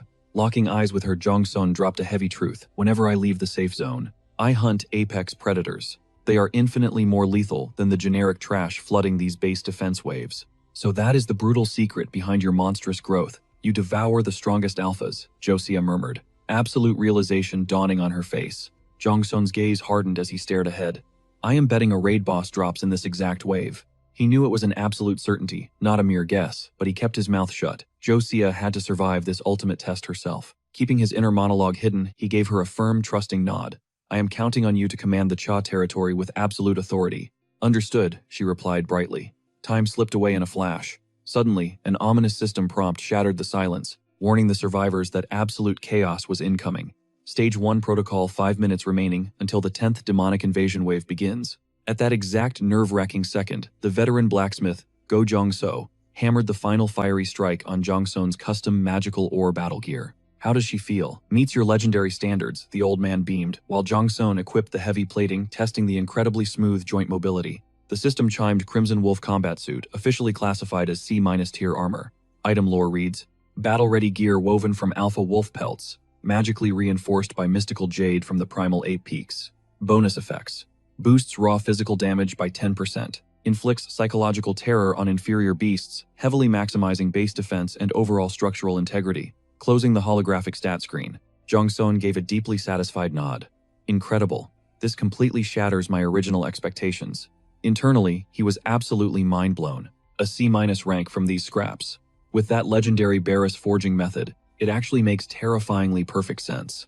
Standing nearby, Master Go and his heavenly sponsor flashed incredibly smug grins, entirely basking in Jongsun's silent awe. The majestic golden-crowned warrior constellation proudly boasted that his divine smithing essence coursed through every single metallic fiber, ensuring absolute combat perfection. Shifting back to reality, with the bloody siege looming seconds away, Jongsun issued a grim warning. Master, lock yourself deep inside the armory immediately. Hearing this, the old artisan instantly threw a stubborn fit. Nonsense, I absolutely must watch my masterpiece bathe in blood. Besides, you are going to slaughter that trash easily, right? He shot the hero a massive, trusting thumbs up, radiating total blind faith that the vanguard would easily shield him from the impending massacre. Catching that unwavering belief, Jongsun simply cracked a fearless, reassuring smirk. If you insist, just stay far behind the vanguard where it is safe. Suddenly, blood-red text shattered the atmosphere. The ultimate trial Wave 10 has officially commenced. Annihilate the final horde and claim your bloody glory. Incoming hostiles, someone screamed in pure panic. Exactly as Jongsun had grimly prophesied, this apocalyptic final assault featured an endlessly suffocating ocean of enemies. Blood-soaked wolves and crimson primates began breaching the horizon. Shockingly, the frontline fighters actually sighed in relief. Wait, these are just the exact same garbage mobs we already slaughtered. Is this the so-called boss wave? Sure, the numbers are absolutely insane, but pivoting to Josia, she immediately stepped up, radiating cold authority against the rising tide. We have butchered these exact same freaks before. Hold the damn line and fortify the outer barricades, she barked flawlessly. But then, a soul-crushing demonic roar violently ripped through the battlefield, snapping everyone's attention. Their faces violently paled as a colossal mountain of heavily scarred muscle completely eclipsed their vision. An unnervingly colossal alpha, the Crimson Fang Kanan, had finally descended. A blood-red system alert, specifically tracking this nightmare, blared in their minds, confirming their absolute worst spine-chilling fears. The raid boss had officially arrived. Wait, heaven help us. Look over there too. Watch out, Hanchiol roared. The earth quaked as a colossal beast smashed through. Enter Red Tusk Park. Finally, dropping in from above, a heavily armored ape crashed down. Red Claw Yasak. That made 3 massive raid bosses for the 10th wave. Our squad, trapped dead center, completely boxed in by 3 bloodthirsty monster hordes. Crimson wolves, savage boars, and brutal apes. Staring down that nightmare, army pure dread choked the squad. "We're dead," someone choked out. "Commander, this is a total wipe."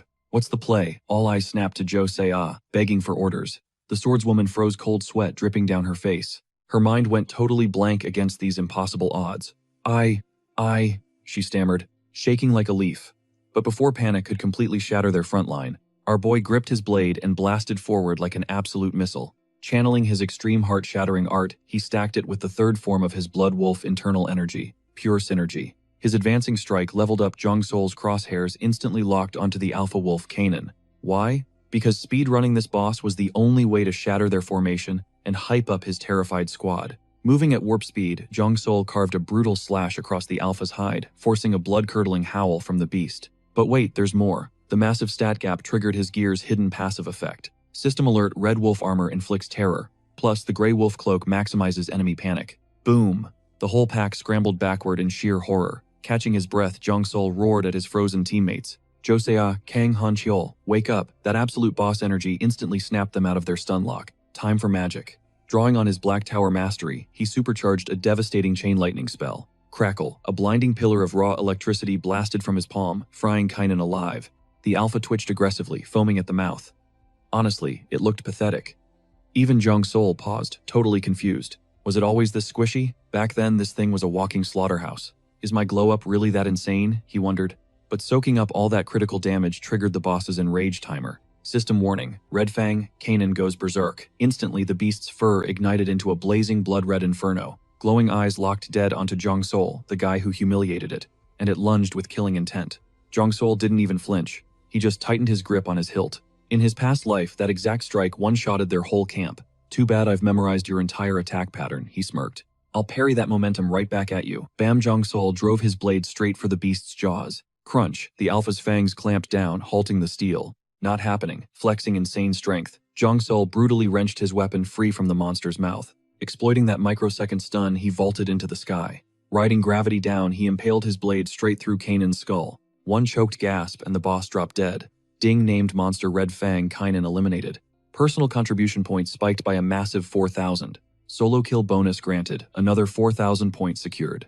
Epic drop acquired Kanan's Fang. With the alpha dusted, Jong-sol immediately popped his gluttony skill for those sweet stat buffs. Target devoured. Essence absorbed. Strength pumped up by 5. Agility skyrocketing by 10. System alert: Pack terror maximized.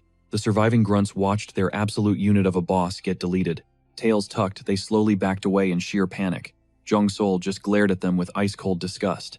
Alpha's dead and they're completely broken, he realized. Glancing at a nearby soldier, he ordered, "Sweep up this trash for me." "Yes, sir," the guy shouted, fully hyped. Jong-sol immediately dashed to bail out the other zones. His squad could easily mop up these broken stragglers. Time for the other heavy hitters. Across the battlefield, Han-cheol was literally wrestling the massive boar boss Park. Two absolute tanks deadlocked in a brutal test of strength. Matching that behemoth with pure muscle alone. Expected nothing less from Kang Han-cheol. Jong-sol smirked. Suddenly, Park triggered its earthquake skill. Hooves slammed the dirt, sending a devastating seismic wave ripping straight toward Han-cheol. Not backing down, Han-cheol channeled crazy power into his fist and punched the earth, launching a massive shockwave to cancel out the beast. Countering a tremor with another tremor, he is completely synced with his constellation. Agares. Jong-seol acknowledged, nodding approvingly, stepping forward to guide him. "You still remember the Negan Gia strike sequences? I can pull off the first stance," Han-cheol answered. "Perfect, mirror my moves." With those words, Jong-seol slid his blade away and instantly dashed forward, blurring past the alpha boar, leaving the beast completely bewildered. But the real shocker came next. Jong-seol funneled his surging internal aura straight into his knuckles. Fueled by that raw chi, the Negan Ja's opening move, the Jiangshi strike, leveled up immensely. Fully charged, Jong-seol slammed his fist directly into the beast's ivory. The massive tusk exploded into dust instantly. Meanwhile, Han-cheol had already locked into his stance, primed to strike. His constellation was absolutely backing him up. The constellation Old Man Riding a Crocodile Fish aggressively channeled its seismic powers directly to its chosen contractor. Kang Han-cheol's Jiangshi strike has evolved. As the system alert vanished, Han-cheol's eyes flared white, and he buried his fist brutally into the alpha's snout. The insane kinetic force launched the massive monster sideways, instantly erasing the beast from existence with one hit. System alert: You have slain the elite boss. Crimson Tusk Boar, nearby Han-cheol, stood frozen, completely shell-shocked that he just dropped such a god-tier attack. "Whoa, so this is absolute power," he whispered. Zhang Xiol gave a proud nod. Exactly. Once your body adapts, you will casually drop nuclear hits without your constellation carrying you. Taking that in, Han Qiu fell totally silent, staring intensely at his trembling hands. Ignoring him, Zhang Xiol pivoted and activated Gluttony to farm some raw stats. You have devoured Crimson Tusk Boar. By extracting its core essence, your physical strength jumps by 5 points, and your maximum stamina expands by 10. The constellation The Starving Prince relishes the premium meat with absolute euphoria. Wrapping up, Zhang Xiol glanced back. Han Chal, you can solo the leftover trash mobs, right? Hell yeah, he nodded. They are all yours then. This dungeon raid is far from done, Zhang Xiol mused, sprinting ahead to execute the final boss. Meanwhile, Yu Se-ah was fighting desperately, trying to survive a vicious monkey swarm, trapping her from every angle. Do not panic, guys. Anyone wounded retreat behind the magic shield. Immediately she commanded, flawlessly managing the raid team, while frantically carving through the incoming beasts. Yu Se-ah is performing way past expectations. Her innate combat genius, fused with her constellation's backing, Zhang Xiol smirked right before a super recognizable shout pierced through the battlefield chaos. Catch me if you can, losers. I bet you cannot. Catching that familiar tone, Zhang Xiol dead stopped in his tracks, questioning if his ears were actually playing tricks. Glancing toward the absolute mayhem, it was exactly who he expected. His goofy buddy Park Jong-pyo, literally hoarding a massive banana pile, while kiting an entire mob of enraged monsters. Two slow bozos, cry harder about it. Ha ha ha, Park Jong-pyo cackled like an absolute menace, driving the feral apes into a blind, bloodthirsty rage. Too bad their agility stats were total garbage, making catching him impossible. Witnessing this absolute clown show, Jin Woo was literally rolling on the floor, dying of laughter. Zhang Sol's brain basically blue-screened. Who on earth is this guy? And how is he low-key carrying the team? He was not just surviving, he was actively looting gear mid-chase. Bro definitely unlocked a pickpocketing trait. That is the signature trait of the 6th-ranked Demon Lord Valefor. Whatever, as long as he farms for us. We take those. Flipping back to Yusei. Ah, the monkey boss. Yasak swung its massive blade, shattering the raid's defensive magic wall. Witnessing the collapse, Yusei frantically ordered, "The shield is broken, everyone retreat immediately. I will hold off the elite boss." Right on cue, Zhang Sol materialized beside her, catching her completely off guard. "Zhang Sol, why are you here? Did the other zones collapse?" Hearing her panicked questions, Zhang Sol maintained his cold composure. "Everything is essentially cleared, so chill out. Let us just execute this final target together." "Understood, thanks for the backup." The fiercely determined girl nodded back. Instantly, Yasak released a blood-curdling roar and blitzed them, totally clueless that this reckless dive was a fast track to its own funeral. Across the battlefield, watching the hulking ape charge in Zhang Xiol, and Yu Se-ah explosively launched forward to clash. The Blade Dancer took the vanguard. Yu Se-ah unleashed a furious storm with her twin blades violently stalling the boss's momentum and forcing it to hide behind its heavy shield. For a squishy dual wielder, a heavily armored tank is a nightmare matchup. Plus, this monster possesses actual battle IQ. Its defensive maneuvers are incredibly flawless, Zhang Sol analytically noted. He intently analyzed Yu Se-ah's combat rhythm, realizing her blade mechanics are top tier, but her stepping is totally lagging. Her footwork is literally anchoring her insane talent. Reading the fatal flaw, he stepped directly into the danger zone, deciding to drop some masterclass wisdom.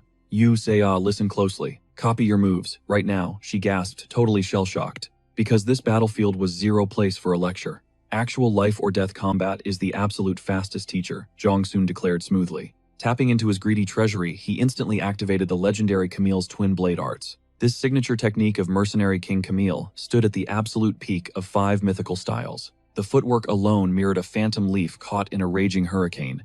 Nobody could possibly track it. To Ju Soha Jongsun's silhouette, blurred into an unpredictable storm, slipping through attacks left and right with insane ghost-like agility. "What on earth is that insane footwork?" she blurted out, absolutely mesmerized. Meanwhile, Jongsun ghosted right up to the boss ape, snatching his hip dagger. Launching himself upward, he became a deadly mid-air tornado, unleashing twin devastating slashes straight at Yasak's shoulder.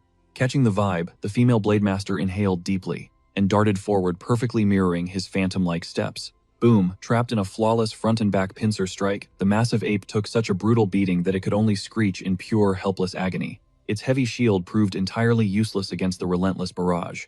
Catching Soha's perfect synchronization, Jongsun flashed an approving nod. "Perfect, keep pushing," faster fueled by his hype, Soha clenched her jaw and kicked her speed into overdrive. Together they mutated into an unstoppable blender of flashing blades, completely trapping the boss Yasak. Inside this steel hurricane, relentless cuts rained from every single angle. brutally shredding the monster's flesh and forcing out desperate, blood-curdling shrieks like its soul was burning. Exhausted and bleeding out, the creature finally dropped its massive shield to the dirt, offering the ultimate, fatal opening that Jongsoon and Ju Soha needed for a devastating synchronized execution.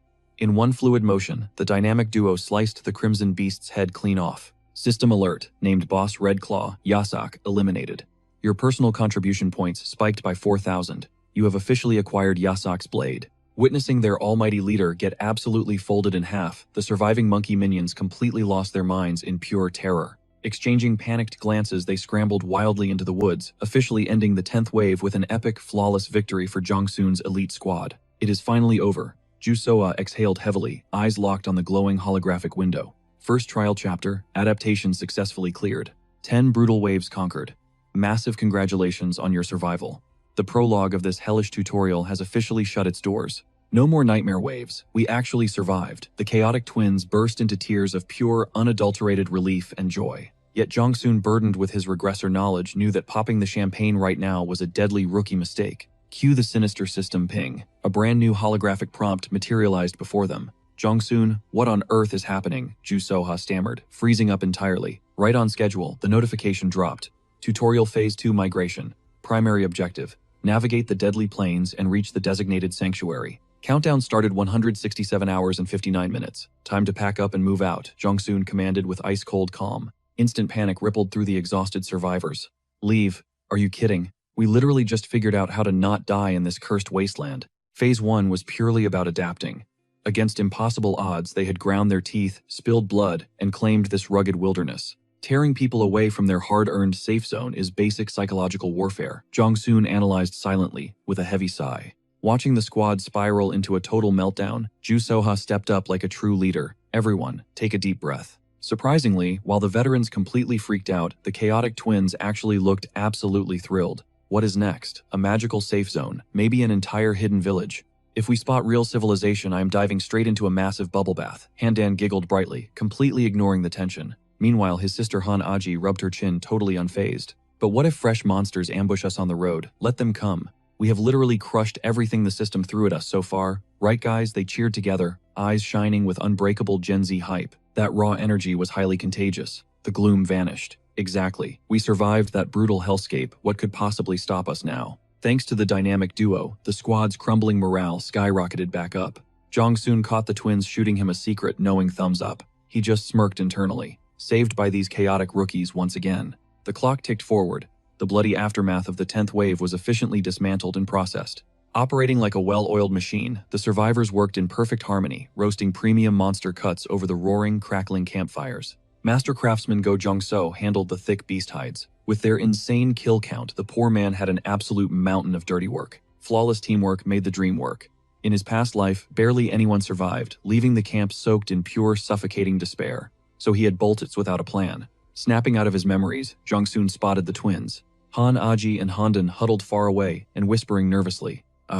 They were just faking that brave, fearless act for the squad's sake. They are terrified to leave my barrier, he realized. Stepping forward, Jongsun cleared his throat instantly, snapping their attention his way. Whoa, it is Mr. Bloodwolf. That cringeworthy nickname made our main character wince hard. Seriously, what kind of edgy nonsense was Bloodwolf? He practically raged internally. In this brutal system, titles are not mere jokes. Hit specific milestones and the system carves those deeds into your very legend. That is the heavy weight of a true title. These titles literally rewrite your combat style. Players constantly grind to forge legendary names, yet the vast majority fail miserably. Countless losers get stuck with humiliating titles they desperately hide. But wait, Bloodwolf. Chewing on the thought, he realized that edgy name actually slapped.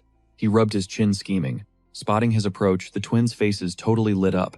What brings you here? Want to chill with us? That innocent question shattered his intense title plotting. He rubbed his neck, answering super awkwardly. Thanks for having my back earlier. Hearing those sincere words drop from him totally caught the siblings off guard. They froze in utter shock. Then a wicked knowing gleam sparked between the two tricksters. Bro, do not sweat it. We are all bouncing from this place anyway, so chill out. Call it payback for your lumberjack skills. Hating the heavy feeling of owing favors, Jongsun swallowed his pride and pushed forward. Need a hand with anything else he offered? Actually, yes, but is it cool to ask? Follow us. The older sister, Han Aji, motioned quickly, a sudden idea sparking in her mind. They dragged him toward an open space littered with heavy makeshift sleeping bags brutally stitched from raw monster hides. Staring at the massive leather sacks, Jongsun's dark mind wandered. Hold up, are these actual body bags? Hearing that morbid guess, the older sister aggressively resisted the urge to smack him into next week. Body bags. What is wrong with you? They are monster hide sleeping bags. Oh, so that made actual sense. So, the survivors crash in these, he pondered. Keeping a lone wolf status really blurred his awareness. Getting emotionally attached will only drag down my endgame, Jongsun reminded his hardened heart. Pivoting back, he questioned, why show me your gear? Handan stepped up to break it down. This is just the start. We are hauling survival rations, heavy weapons, and way more loot. Building a wagon is easy, but the weight is insane. The whole squad has to shove it together. She is actually playing 5D chess here, Jongsun realized. Alright, why do you not craft the wagon then? Bro, who is going to carry the boats? Handan panicked. Jongsun just flashed a cocky smirk. I have a cheat code. His mind raced through transit methods. Option 1, beast taming. But plot twist, every beast here was already slaughtered. That left only one badass alternative. Smirking at the logic, Jongsun tapped into his treasury of greed, activating his broken tier skill. A forbidden black tower necromancy art. It violently injects mana into corpses, forcing the dead to march again. Arise.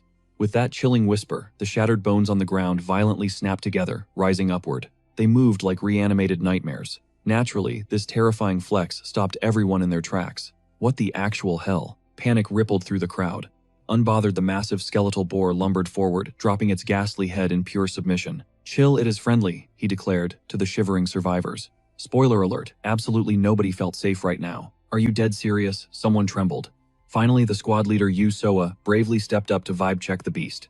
May I? Keeping her cool, she closed the gap and lightly rested her palm on its cold, terrifying skull. Bound by Jongsun's absolute authority, the undead menace remained perfectly still. No way, it is literally a spooky puppy. My turn. The crowd hyped up, swarming the skeletal giant and giving it fearless pats of approval. Knock yourselves out, Jongsun chuckled inwardly. These bone soldiers are hardwired to obey only their true king. It is only acting cute because I commanded it. The heavy tension finally evaporated. Perfect. Hours rapidly faded away, and the initial horror of his undead flex completely vanished. Lounging back, even Jongsun found himself genuinely impressed. This hide bedroll is top-tier crafting. Up above the watching constellation, that eccentric prince patted his glowing belly with supreme satisfaction. An absolutely god-tier feast. Catching this vibe, Jongsun softly warned, "You are stuffed, so go rest for a bit." With that sorted, his tactical mind shifted to the impending nightmare. Chapter 2 of the tutorial phase. Just thinking about it dragged up agonizing blood-soaked memories from his forgotten past. Shaking off the bitter memories, he muttered, "The past stays buried. Right now, my only focus is surviving the present. If this opportunity slips away, my return trip is permanently cancelled." Tossing around, he forced his racing heart to chill and attempted to catch some sleep. Suddenly, a pitch-black feather drifted down onto Jongsun, instantly snapping him on high alert. The crow constellation dipped its shadowy beak, aiming straight at his blade. Its glowing eyes practically drooled with absolute greed. The cosmic entity boldly demanded he hand over the legendary weapon. Seriously, give me one single reason to do that. Jongsun smirked, completely ignoring how much epic loot he had already swiped from the bird's personal stash. Unsurprisingly, that disrespectful vibe instantly triggered the celestial beast. The constellation growled, threatening to permanently ban his access to the vault if he dared to refuse. Unfazed, Jongsun flashed a villainous smirk and fired right back. "Be my guest, I dare you to try." Behind that cocky grin, his brain was working in overdrive.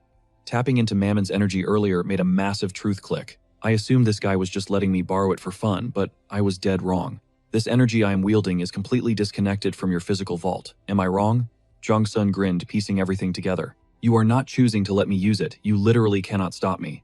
My current strength was absorbed from Mammon's grave before my timeline reset. When I regressed, the dungeon vanished, but that core essence permanently fused with my soul. Therefore, these empty threats mean absolutely nothing. Provoked by the disrespect, the Demon King instantly unleashed a suffocating murderous pressure. The shadowy entity flared its massive wings, radiating pure hostility toward the human's massive ego. Sensing the escalating bloodlust, Jongsun realized he needed to chill. Pushing a cosmic god too far was suicidal. Backing off slightly, he shifted to a diplomatic tone. I never claimed I was keeping it forever. But listen, Durandal is literally my ultimate trump card right now. Instead, I will strike a deal with the Demon King to forge an exact clone. After all, cloning artifacts is your signature trick. Half the junk in your vault are fakes anyway, Jongsun mentally scoffed. The shadowy bird paused, then dipped its head in agreement. The constellation accepted the terms, figuring a legendary replica was still a major flex for its collection. Now it was time to name his price. In return, grant me full access to the physical vault. The demonic entity hesitated, weighing the demand. The greedy god clearly hated being bossed around. Right now, my stats only let me siphon the vault's raw energy. I cannot pull out the actual gear our hero strategized while the giant bird locked him in a deadly piercing stare. The ravenous crow constellation shifted uncomfortably, absolutely hating the feeling of being outplayed in a negotiation. Reading the room, Jong-sun quickly smoothed things over. Relax, no scams here. I strictly want the trash tier loot scattered near the front door of the vault. Hearing this massive compromise, the shadowy beast finally dialed back its killing intent. Flashing back to his previous timeline, he plotted silently. I raided this place before regressing, so the floor plan is fully memorized. The demon hoards his god tier, drops in the deep zones, leaving only the basic starter gear lying around the lobby. Trading some useless floor scraps for a scan of the legendary Durandal was an absolute steal for this greedy bird. His tactical read was flawless. After calculating the profit, the Demon King enthusiastically nodded, officially sealing the deal. Flashing a victorious grin, Jong-sun announced, "Deal accepted." Without hesitating, he grabbed the blade and sliced open his palm, initiating the sacred blood contract. Dark crimson blood instantly flowed from the ravenous creature's ethereal feathers. System prompt: the Dark Pact is permanently sealed. You have successfully unlocked restricted access to a fraction of Mammon's endless vault. As the blue screen vanished, fresh blood coated his blade, teleporting the weapon straight into the demonic king's hidden dimension. Perfect timing. I will grab my required buffs right now, he plotted internally, confidently, swinging open the massive gates to the real Vault of Greed. The environment instantly warped into the legendary vault. Whether his physical body or just his soul transferred over, remained a total cosmic mystery. But exactly as calculated, the starting zone was absolutely littered with random crafting materials and glowing liquid vials.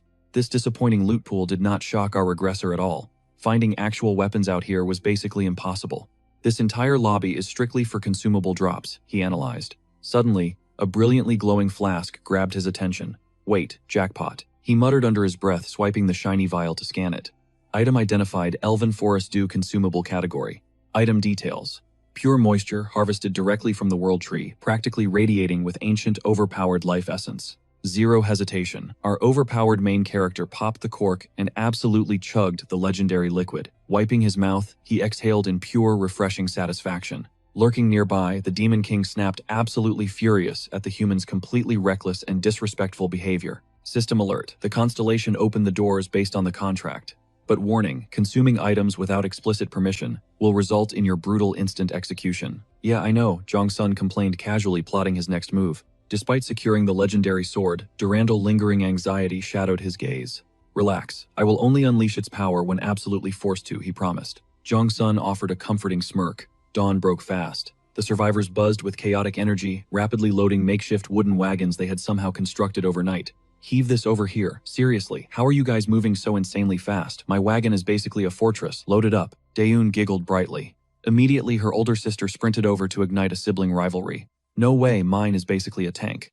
Okay, chill out, both rides are total beasts. No need to wage war over wood. Yusola smoothly intervened, playing the ultimate peacemaker. Suddenly, Jong-sun materialized out of thin air, effortlessly gliding into the bustling camp. Need a hand with the heavy lifting. Mid-sentence, his sharp gaze locked onto a stranger intensely studying his summon. What the heck, this guy is a total blank in my memory. Did he bite the dust way before my regression triggered in my previous life? Jong-sun narrowed his eyes, mind racing with dark possibilities. The bespectacled stranger suddenly felt the chilling presence behind him. Jumping in shock, he stammered, "Oh gosh, my bad entirely. I just zoned out completely." "Got a problem?" Jong-sun probed coldly. Pushing up his thick frames, the nervous guy frantically waved his hands. "Ah, nothing. It is just insanely fascinating. Sure, magic exists, but how on earth does a skeleton casually stand without a single ligament, tendon, or muscle attached? Is that mysterious web of midnight mist between the joints literally binding the skeletal frame together?" Those words struck like lightning. Pure shock flashed across the cold eyes of Jong-sunday Midnight Mist. Is he actually visualizing raw mana? His analytical skills are off the charts. This dude absolutely screams hidden dark magic potential. The regressor calculated silently. Catching his own hyper nerd-out moment, the glasses-wearing dude flushed bright red and frantically backpedaled to explain himself. "Oops, major apologies, totally an occupational hazard." "Occupational hazard? Are you some kind of underground surgeon?" Jong-sun interrogated sharply. "Not quite, I am just a sleep-deprived grad student obsessing over anatomical research." "Oh right, my name is Baekhyun. Haha, huge bummer that my major is basically utterly useless in this apocalyptic fantasy nightmare." It offers 0 buffs for healing or regenerating HP, he muttered awkwardly, scratching his neck. Yet, with his regression-honed instincts, Jong Sun saw an absolute goldmine. What kind of monstrous synergy will explode when this anatomy genius finally wields raw mana, fusing hardcore science with dark arts? He could literally eclipse both Yu Sola and Han Cho. A predatory smirk crept onto the lips of Jong Sun. He ordered Baekhyun to sit down instantly. Sure, but the guild totally needs my help packing, the nerd nervously protested. This will only take a literal second, the regressor insisted smoothly. Unsheathing his lethal hip dagger, he carved a flawless geometric rune directly into the dirt. Commanding Baekhyun to enter the center, an ancient forbidden magic formation instantly glowed beneath his trembling sneakers. Accessing his dimensional treasury of greed, he retrieved a terrifying artifact known as the Dark Magic Stone. This obsidian core served as the ultimate catalyst for the legendary Black Tower sorcerers.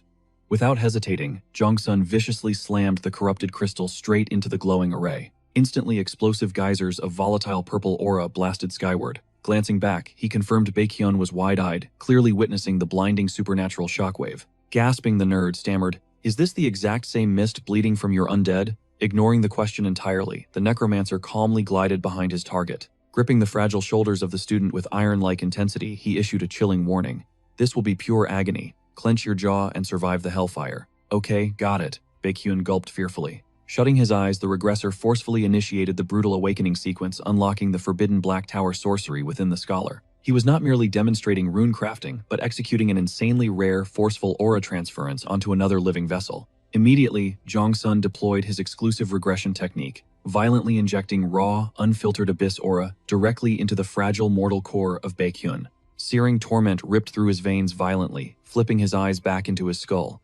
"Seal your lips shut right now unless you want to die, or your heart will literally detonate," the necromancer barked ruthlessly. Horrified, the trembling scholar instantly snapped, his jaw completely shut. Unfazed by the horror, Jong Sun flawlessly maintained the brutal spiritual surgery. During the violent process, the terrifying latent sealing of Baekhyun became crystal clear. Enduring the soul-crushing agony proved his monstrous dormant talent. Deep within the chest cavity of the grad student, chaotic violet streams rapidly fused, forging a literal mana core. It felt like a titan was crushing his beating heart. Any ordinary weakling would have blacked out instantly from this mind-shattering torment, the regressor analyzed coldly. And boom, the mana core inside your chest is completely stabilized. "You survived," Jong Sun praised genuinely. "Way beyond my calculations, you devoured the essence of an elite dark crystal, with absolute freakish speed. Incredible resilience." Nodding approvingly, the Shadow Monarch immediately seized telepathic command of the massive undead boar. He positioned the skeletal beast directly before the exhausted student for a live combat test. Catching the silent cue, the bespectacled scholar shakily extended his glowing palm forward. Pumping abyss energy into the undead, he mutated its bone architecture. He is flawlessly rebuilding the creature using pure anatomical science, fusing joints with pure mana and fabricating spectral muscles. His casting speed definitely lags behind mine, but the structural integrity is absolutely indestructible. This horrifying efficiency must be exactly why Black Tower elites obsessively dissect corpses, the regressor realized in awe. Meanwhile, Baekhyun executed a few final monstrous biomagical modifications. The modifications were flawless. "Rise," he commanded. Though the spectral boar shrank slightly in size, its terrifying aura remained untouched. Witnessing this impossible feat, the bespectacled youth's face flushed with sheer adrenaline. Up above, a cosmic entity finally noticed his awakening. The constellation Corpse of Destruction glares at player Baekhyun with ravenous curiosity. Kamajan, the 4th-ranked demon, King Hell's Grand Marquess and absolute master of dark arts, actually mark this as the birth of our prime necromancer. With Kamajan backing him, my job here is entirely done. Jong Sun smirked internally. Perfect. Free skeleton labor when I ditch this camp. Meanwhile, the glasses-wearing rookie calmed his racing heart and bowed awkwardly. "Seriously, thank you so much. To be honest, I thought I'd be dead weight here." Catching that insecure vibe, Jong Sun instantly dropped. "Some absolute truth. Hold your head up. Catching Kamajan's eye means your potential is god tier." Baekhyun's eyes lit up like fireworks. He patted his bony summon. "Earth never gave me this kind of insane talent. I'll grind this power to the absolute limit." Jong Sun's eyes narrowed thoughtfully. "All right, bet. Here is your first real quest." Reaching into the treasury of greed, he ripped out a winged lion's carcass. Behold the manticore, a pure nightmare beast rocking a ferocious lion's head, spiked boar tusks, demonic bull horns, massive bat wings, and a lethal scorpion tail whipping out back. Confronted by this grotesque abomination dropping from out of literally nowhere, the spectacled rookie leaped backward in pure terror. "Bro, What the heck is that monstrosity? Flash forward, right now. The entire squad locked and loaded for departure. System alert. Chapter 2. Movement guide. Cross the death plains. Destination timer 151 hours and 41 minutes at this exact second. Jong-sun chilled on a bone-drawn cargo cart, giving total mafia boss energy. Meanwhile, team captain, Jusia barked out orders. Stay frosty, monster ambushes happen randomly, so keep your heads on a swivel. Understood, the raid party roared back. Over on the sidelines, twin sister Han Ari flexed hard on her sibling. Check it out, my rig totally leaves yours in the dust. You're literally hallucinating, Han Don snapped back, rolling her eyes. Eavesdropping from above, Jong-sun gave a subtle nod. The transports were solid, and both twins were leveling up perfectly. Cut to Baekhyun deep in necromancy training. Kamigen, the constellation of the death-trampling steed, was absolutely floored by his avatar's genius pouring out dark magic fundamentals. Man, let's pray this lucky streak holds up. A massive monster wave hits these planes soon. The catch, I completely forgot the exact spawn coordinates. Jong-sun's brow furrowed into a heavy scowl. Refusing to risk a party wipe, he called upon his loyal lackey, Park Jongpyo. Yes, boss. Jongpyo standing by. Push forward and run a deep recon sweep, Jong-sun commanded. The blonde thug blinked, utterly clueless. Recon? Like where exactly? Straight into the vanguard. Jong-sun replied with icy calm. Wait, aren't our frontliners already covering that? He stammered out. Jong-sun laid out the harsh reality. Not here. Several kilometers deep into enemy territory. Hearing that death sentence, Jongpyo practically had a heart attack. Bro, what boss? Even with max agility, that's literally suicide. Hiking kilometers deep would burn an entire hour. Fair point. 2 legs won't cut it for this mission. Jong-sun's eyes gleamed with dangerous calculation. Reaching into his inventory sack, he ripped out some polished bones and channeled pure dark mana to manifest a badass skeletal warhorse. Whoa, are you gifting me a shadow mount? Jongpyo cheered. Yeah, just don't crash it, Jong-sun deadpanned. You're a legend, boss. I'm naming this beast Baekgang. Catch you later, boss. Ride out Baekgang without missing a single beat. He vaulted into the saddle and redlined his new spectral hog straight into the horizon.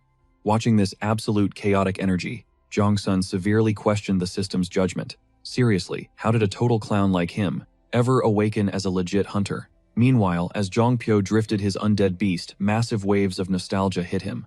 Man, this totally feels like my pre-apocalypse days flexing my imported sports car through downtown neon streets. Absolute peak vibes. Pledging loyalty to the boss was my ultimate brain play, smiling like an absolute maniac at his own golden ticket to survival. He left the constellation Donkey-Headed Thief, desperately trying not to burst into cosmic laughter at the ridiculous sight. Quit dragging up my embarrassing moments. You're totally mocking me right now, aren't you, Jongpyo? Whined, his voice cracking with pure frustration. Suddenly, a deadly projectile grazed his cheek, instantly freezing his blood. Before his brain could process the danger, a literal rain of poisoned darts blackened the sky above him. Panic spiked, but survival instincts kicked in. He instantly threw up his wolf fur cloak as a shield, screaming, "What the heck? Who's attacking us?" His terrified gaze finally locked onto the ambushers. A massive swarming horde of vicious bright green goblins had entirely surrounded him. With zero hesitation and pure cowardice, Jongpyo shrieked at the top of his lungs, spinning on his heels to run away. System alert. Player Jongpyo activated sprint. Above him, his sponsor constellation, the Donkey-Headed Thief, absolutely lost its mind, laughing. The celestial entity clutched its stomach, literally rolling with laughter at his pathetic escape. Spotting their prey, fleeing the greenskins unleashed blood-curdling screeches and immediately launched a ruthless pursuit. If I just reach the boss, he'll slaughter these creeps, Jongpyo prayed internally, gritting his teeth in sheer desperation. Seconds later, his squad's silhouette appeared through the trees. I spot him, boss, help. Up ahead, Jong-sun was casually muttering a spell. Huh, what did you say, duck down? Suddenly, a massive, blazing fireball erupted in Jong-sun's palms. Jongpyo's pupils dilated in absolute horror. Get down. Completely ignoring his subordinate's panic, the overpowered boss hurled the blazing inferno directly into the center of the goblin swarm. Boom! The monsters were vaporized into ash. Nothing beats the thrill of wiping out trash mobs. Jong-sun smirked calmly, dusting his hands. But the nightmare wasn't finished. Sensing killing intent, tactical leader Ju So-ah frantically barked an emergency order. Incoming. Everyone fall back and use the carriages as shields right now. The crew snapped their heads up only to witness a deadly storm of poisoned darts plunging toward them. Take cover. The twin sisters desperately dove behind a wooden cart. Analyzing the threat, Jong-sun commanded, So-ah, Hancheol, on me. Instantly tapping into his greedy treasury, he equipped Wide Area Shield, a high-tier magic barrier, perfectly designed to counter massive barrages. Channeling the colorless magic tower's absolute power, he casually flicked his wrist, summoning impenetrable glowing force fields. The radiant energy dome swallowed the trio effortlessly, ricocheting every single deadly dart away, like mere toys. System alert. Black Tower mechanics have supercharged chain lightning. Han Cheol triggered battle cry, while So-Ah unleashed Tarantula's first leg. In perfect synchronization, the overpowered trio detonated their ultimate awakening abilities at once. Their combined strike instantly obliterated the greenskin frontline, leaving the rearguard entirely paralyzed with absolute shock. Snap out of it, guys. Stop staring and get into the fight. We can't let the carry do everything. The squad exchanged fierce nods, gripping their glowing weapons, totally hyped to slaughter some goblins. Meanwhile, the bespectacled necromancer Bichun ruthlessly ordered his massive undead boar to stampede the battlefield. The skeletal beast crashed through the enemy ranks, launching goblins into the air like bowling pins. Bro, if it's already this crazy, I am literally dying to see the absolute chaos when the manticore finally spawns. Minutes vanished. Crushed by the squad's god-tier firepower, the surviving greenskins scattered like terrified roaches. Victory was theirs. The deadly ambush had been utterly crushed. Catching her breath, tactical commander, So-Ah, immediately rallied the team for strategy. Insane work, team. Let's hunt down the stragglers, someone interrupted. Too risky, we need to hold our ground first. Fleeing enemies meant a hidden dungeon lair existed. Facing this dangerous unknown, Jong-sun's eyes darkened as he calculated the odds. He locked eyes with the commander. So-Ah, once the party is fully recovered, push forward without me. Wait, what? Where the heck are you going alone? She demanded, visibly confused. Jong-sun simply revealed his insane solo mission. I'm tracking those monsters. Spotting his cowardly minion violently panting nearby, the boss casually flicked a healing vial his way. Jongpyo, you survived. Drink up. Catching it, the subordinate practically cried tears of joy. Boss, you're my literal savior. Just chug that basic potion and stay out of trouble, Jong-sun muttered internally, his gaze already shifting toward the woods. Activating his stealth skills, he vanished into the shadows tailing the prey. So their main dungeon is deep inside, huh? Judging by that massive vanguard, this hidden camp housed at least 1,000 bloodthirsty goblins, possibly even 2,000. How do I solo raid this hellhole? Maybe I'll just incinerate the entire forest. Jong-sun plotted a ruthless smirk appearing, deep in enemy territory. At the heavily guarded monster fortress, a lazy goblin sentry stretched its arms, yawning widely. Mid-yawn on his patrol route, his beady eyes suddenly locked onto a comrade, violently bleeding and twitching in the dirt. Panic struck his ugly face. But just as he opened his mouth to trigger the camp's alarm, Jong-sun materialized like a phantom. Rest easy, you will join them in hell real soon. Before the creature could react, his blade pierced its core instantly, extinguishing its pathetic life. This terrifying phantom walk was none other than the legendary Yukira's shadow stealth, the exact same assassination art that once paralyzed the entire continent's elite with absolute dread. Suddenly, blood-curdling shrieks ripped through the forest, making Jong-sun immediately dive behind a massive trunk. A massive goblin stampede bolted past his hideout. Whatever triggered their panic meant a free pass for him. Time to ghost them.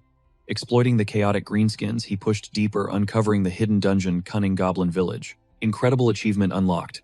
You have earned 2,000 bonus system points. Running his fingers across the reinforced walls, Jong-sun smirked. These monsters definitely fortified this stronghold. The boss room must be pure luxury plus a stacked vault out back. Total chaos right now. Everyone is slaughtered. Please have mercy. A trembling voice shattered the silence instantly, grabbing Jong-sun's focus. Scanning the area, he spotted several terrified newbies locked inside a brutal wooden prison. Sucks for them, but playing hero here means instant death. One slip-up equals game over. Suppressing his pity, our ruthless main character completely ghosted the captives to scout the perimeter. Reaching the armory, he triggered his stealth mercilessly, executing the lone goblin sentry in a flash. Then his gluttony skill activated, violently devouring the carcass completely. You have consumed a goblin warrior. The starving demon constellation immediately complained, crying that the flavor and portion were absolute trash. Chill for a sec. Let me wipe my tracks. Flawless Jong-sun muttered, slipping quietly inside. Inside, an absolute goldmine awaited. Epic spears, heavy armor, and massive shields lined the walls. The stash was absolutely stacked. Damn, this armory is a massive W, Jong-sun smirked greedily. Meanwhile, the famished demon was throwing a massive tantrum over the zero food situation. Completely ignoring the whining, our main character cracked open his greedy loot, revealing a spatial pouch. Forged at the colorless magic tower, this insane artifact could swallow an entire armory whole. Zero hesitation, Jong-sun aggressively hoarded every single weapon. Scoring elite gear during the tutorial phase is totally busted. This feels like a budget version of Mammon's vault. Way bigger than expected, he chuckled. However, the actual Mammon heard that disrespect and instantly caught a massive attitude. The king who wears a filthy overcoat constellation scowls, deeply offended by this trash tier comparison. My bad, a violently budget version.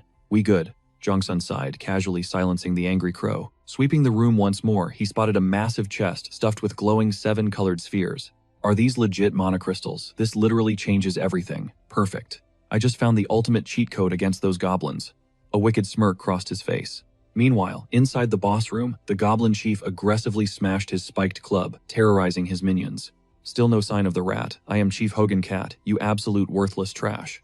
Spitting venom, he brutally bashed a greenskin straight in the jaw, violently barking orders at the rest. Scram, hunt him down immediately. My stomach is rumbling. Drag the freshest meat right to me. Terrified, the grunts bolted from the room, desperately fleeing before Hogan Cat could completely lose his mind.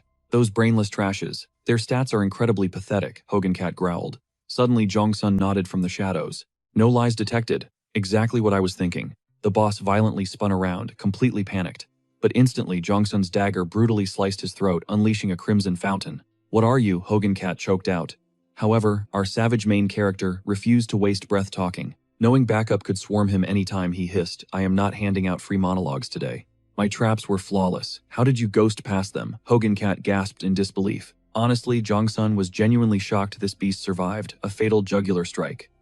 Oh, a named boss. Your survival instincts are insane, Jong-sun taunted. Meanwhile, pure, unadulterated terror paralyzed the goblin chief. This human is an absolute demon, zero hesitation going for the kill. Cold sweat drenched his monstrous face. Backed into a corner, he frantically spun around, screaming for his elite guards to save him. Get your butts in here, he shrieked. But Jong-sun merely smirked, shaking his head as doom loomed over the monster. Save your breath, it is over. With a single snap of his fingers, the entire goblin camp instantly erupted.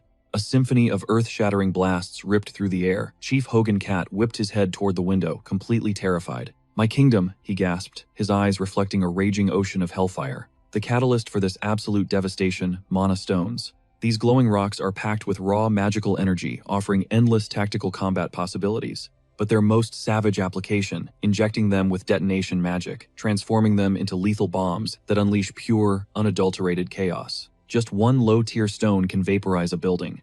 I rigged your entire turf with them, Jong-sun bragged, flashing a sinister grin. Pure, unhinged fury hijacked the monster. Blinding rage erased all logic as the chief roared, You absolute punk, you will die. Gripping his massive club, the boss lunged through the air, completely desperate to rip Jong-sun to absolute shreds. Jong-sun did not even flinch. He casually sidestepped the heavy strike like it was absolute child's play. With brutal precision, he buried his dagger deep into the monster's throat instantly, sending the Goblin King straight to the afterlife. System alert.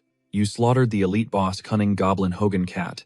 8,000 contribution points have been heavily secured. Solo kill bonus activated. Snagging a legendary boss completely alone instantly grants you 4,000 extra juicy contribution points. Loot acquired Hogan Cat's spiked club.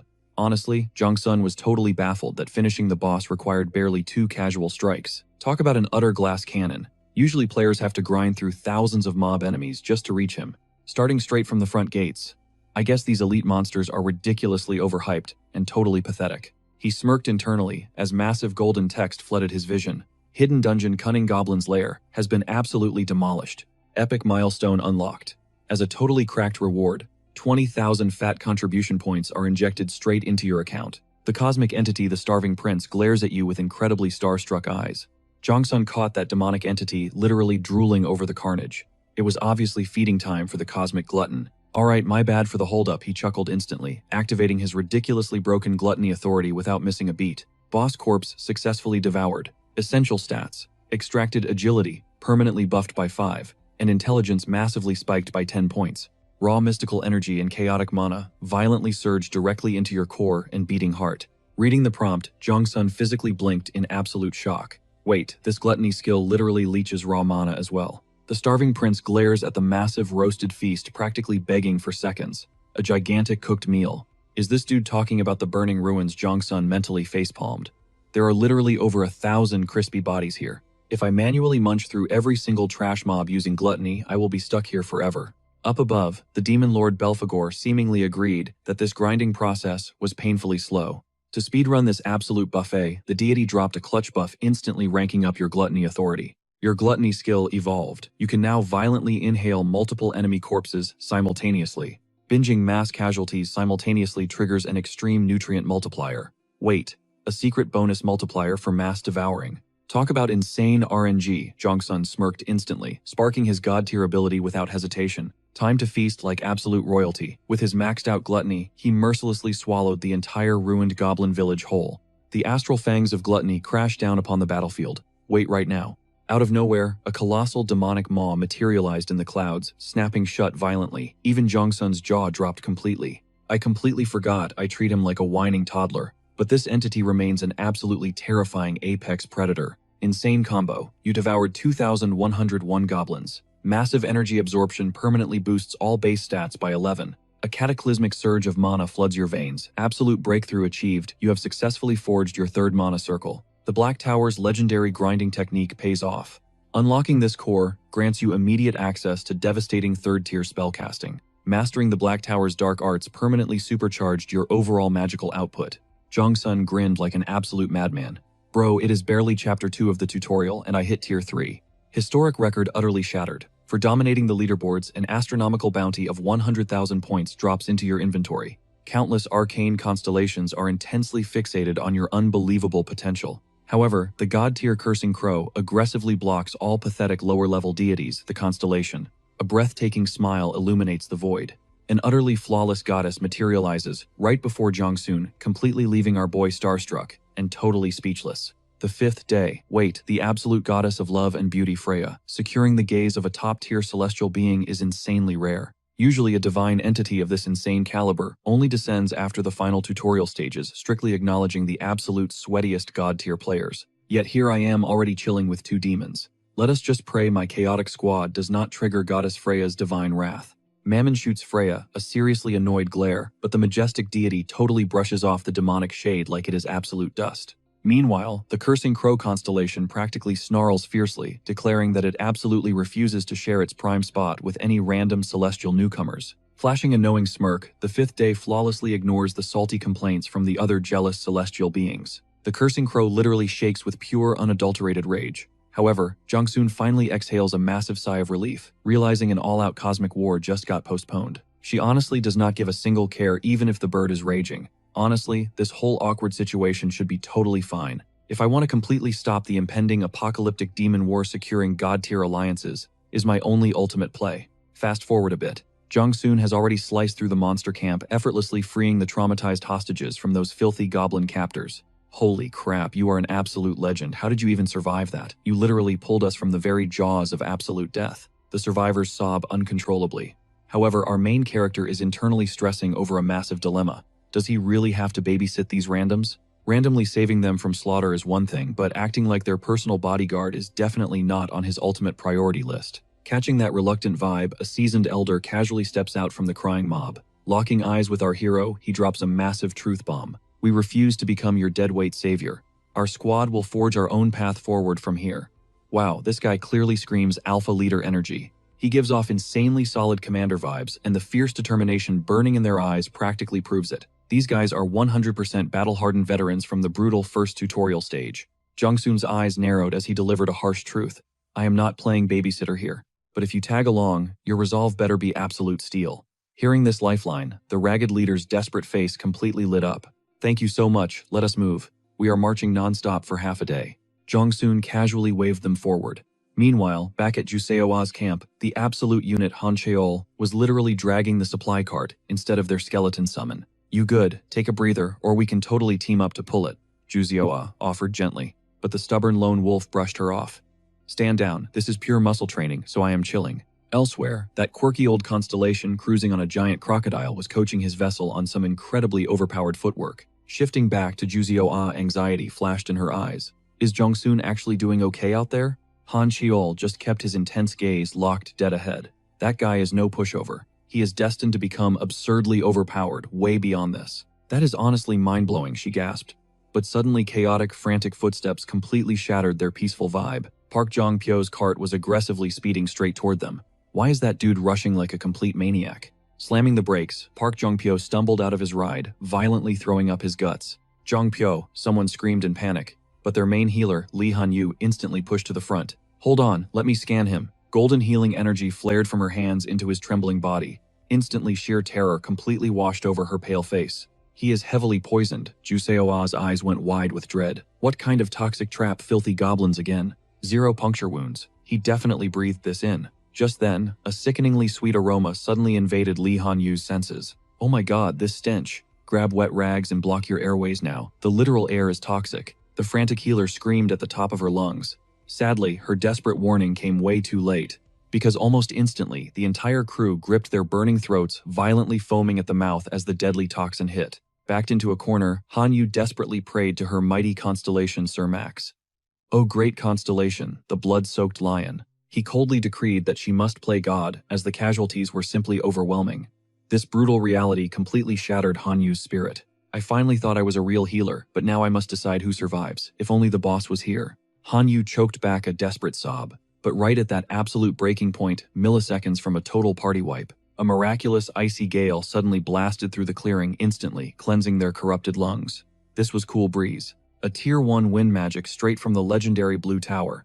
Usually it is just a basic lifestyle spell, completely useless in actual battle. Such an insanely refreshing aura. That deadly fog is actually evaporating. Han Da-un gasped in absolute awe. The mastermind behind this clutch save was obviously our overpowered main character, Jong-soon, who had literally just crash-landed onto the scene. Damn, the toxic cloud expanded way too fast. "Boss, you returned." Jong-pyo violently twitched, fighting just to look at his savior, white foam still pouring down his chin. Seeing his loyal lackey suffering, Jong-soon instantly accessed his overpowered magical treasury. Time for a clutch rescue. A fundamental holy cleanse from the White Tower instantly eradicated the vile toxins. The venom is already deep in his veins. Mars usually handles purifying, but me stepping in makes this infinitely faster. "You are an absolute lifesaver." Jong-pyo violently bawled, pathetic tears ruining his face. "Jong-soon, you finally made it." Juseoa cheered, her face glowing. "Yeah, following Hancheol's massive tire tracks, let me speedrun my way back here. Literally just my daily grind." Hancheol flexed without breaking a sweat. Shifting focus back to the glowing swordswoman, she finally spotted the trembling survivors hiding behind her boss. "Wait, Jong-soon, who exactly is this ragged squad?" Stepping up timidly, the exhausted survivor immediately bowed at a perfect 90 degrees. "I am Yi-sung. Lord Jong-soon literally snatched us from the jaws of death.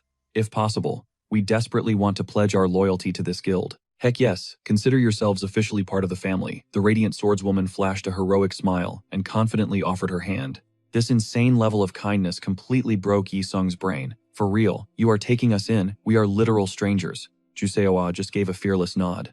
"Absolutely. If the boss gave you his blessing, your spot here is 100% guaranteed." "Yoda Una-jin, can you guys hook our new friends up with fresh gear?" Hearing their cue, the dynamic twins sprinted over. "On it, boss. Follow us, guys. We actually hoarded some backup armor." And with that wholesome vibe established, they escorted the traumatized newbies to the armory. Meanwhile, Juseoa completely cornered Jong-soon, whispering, "I am honestly shook right now. You actually played the hero and saved strangers, Jong-soon. Surviving this hellscape means their mental fortitude is absolutely insane." Jong-soon smirked coldly. "That sheer willpower is literally the only survival stat that matters." Juseoa nodded, completely understanding his hardcore logic. Ding. A crisp system alert echoed in their minds. Trial of the poisonous mist completely smashed. A sweet 1,000 points dropped for every survivor.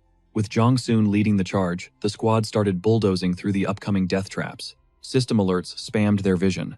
Trial of feeble legs, crushed. The lethal acid swamp, cleared without a single scratch. Even the bloodthirsty red bear pack got completely wiped out, scoring everyone a massive 2,000-point payout. In his past life, every single stage was a bloody nightmare, but this time he was not letting anyone die. Plus, this flawless pacing gave him time to hunt secret dungeons. His past memories basically acted as a glowing cheat map. Before his regression, finding a hidden raid meant absolutely nothing because he was too weak to clear it. But now he could solo these zones in his sleep. Unleashing his gluttony skill, he absolutely devoured the insect camp. Shadowy fangs ripped through the swarm. Above, the starving prince constellation was practically drooling over the grotesque bug feast. The god praised the crunchy texture, sending literal shivers down Jong-soon's spine as he watched the cosmic being chow down. Shaking off the creepy vibes, he looted the dungeon core and immediately bailed from the scene.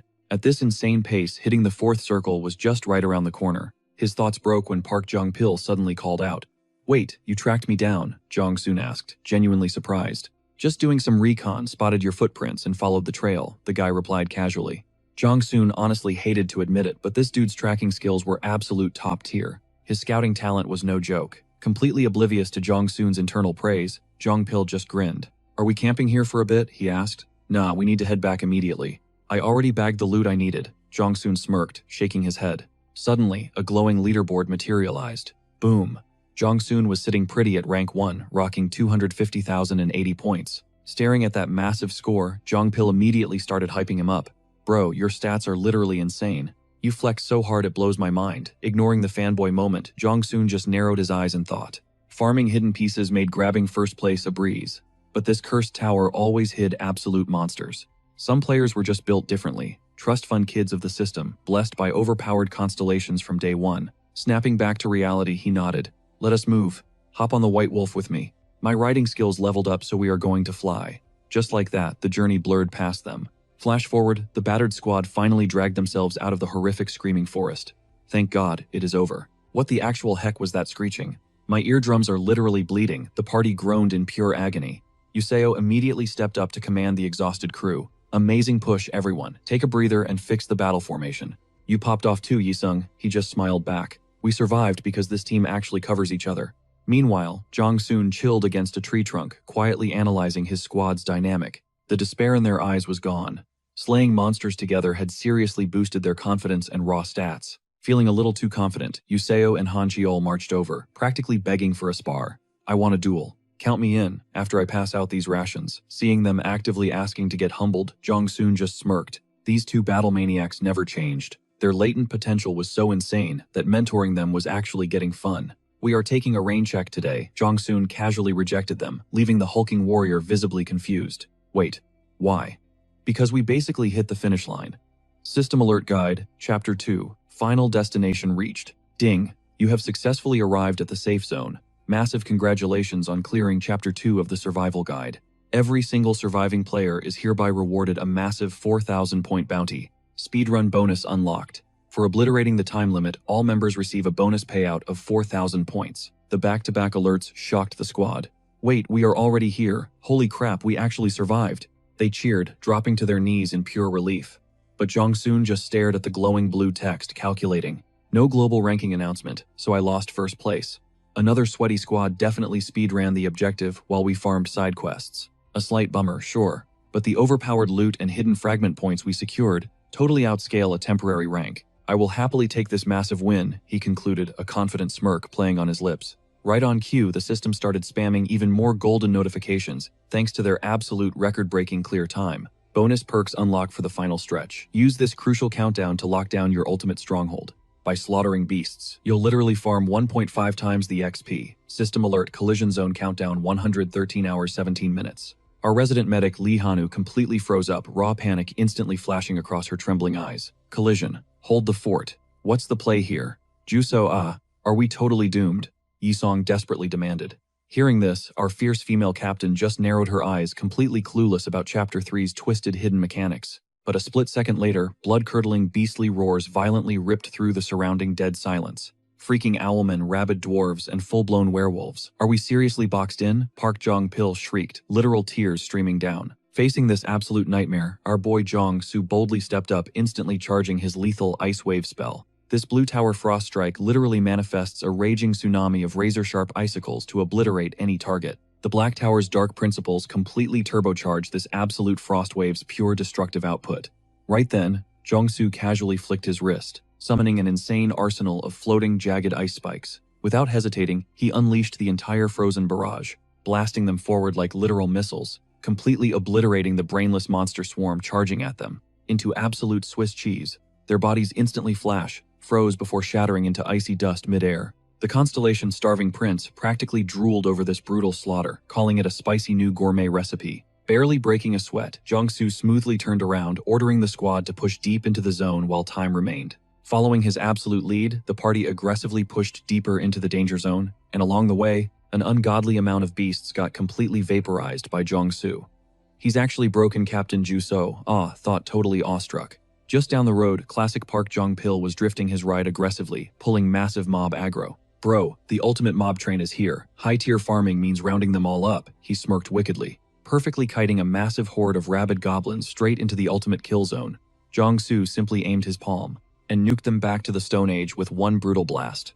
We good yet moving like this. We'll hit the inner core soon. The system's Chapter 3 collision phase is a pure deathmatch. Only 50% of players reaching the goal actually survive. Chapter 3, meaning brutal guild wars are absolutely guaranteed. The literal finish line is going to devolve into an apocalyptic bloodbath with every surviving squad clashing. We desperately need to lock down a frontline vantage point first, he strategized, his expression turning ice cold. Cut to the skyline. Right then, a highly suspicious eagle ominously circled the cursed woods below, making the starving prince actively salivate over a fresh exotic snack. But this wasn't some random bird, it was a totally hijacked surveillance familiar. Haha, is that our prey? A shadowy figure snickered.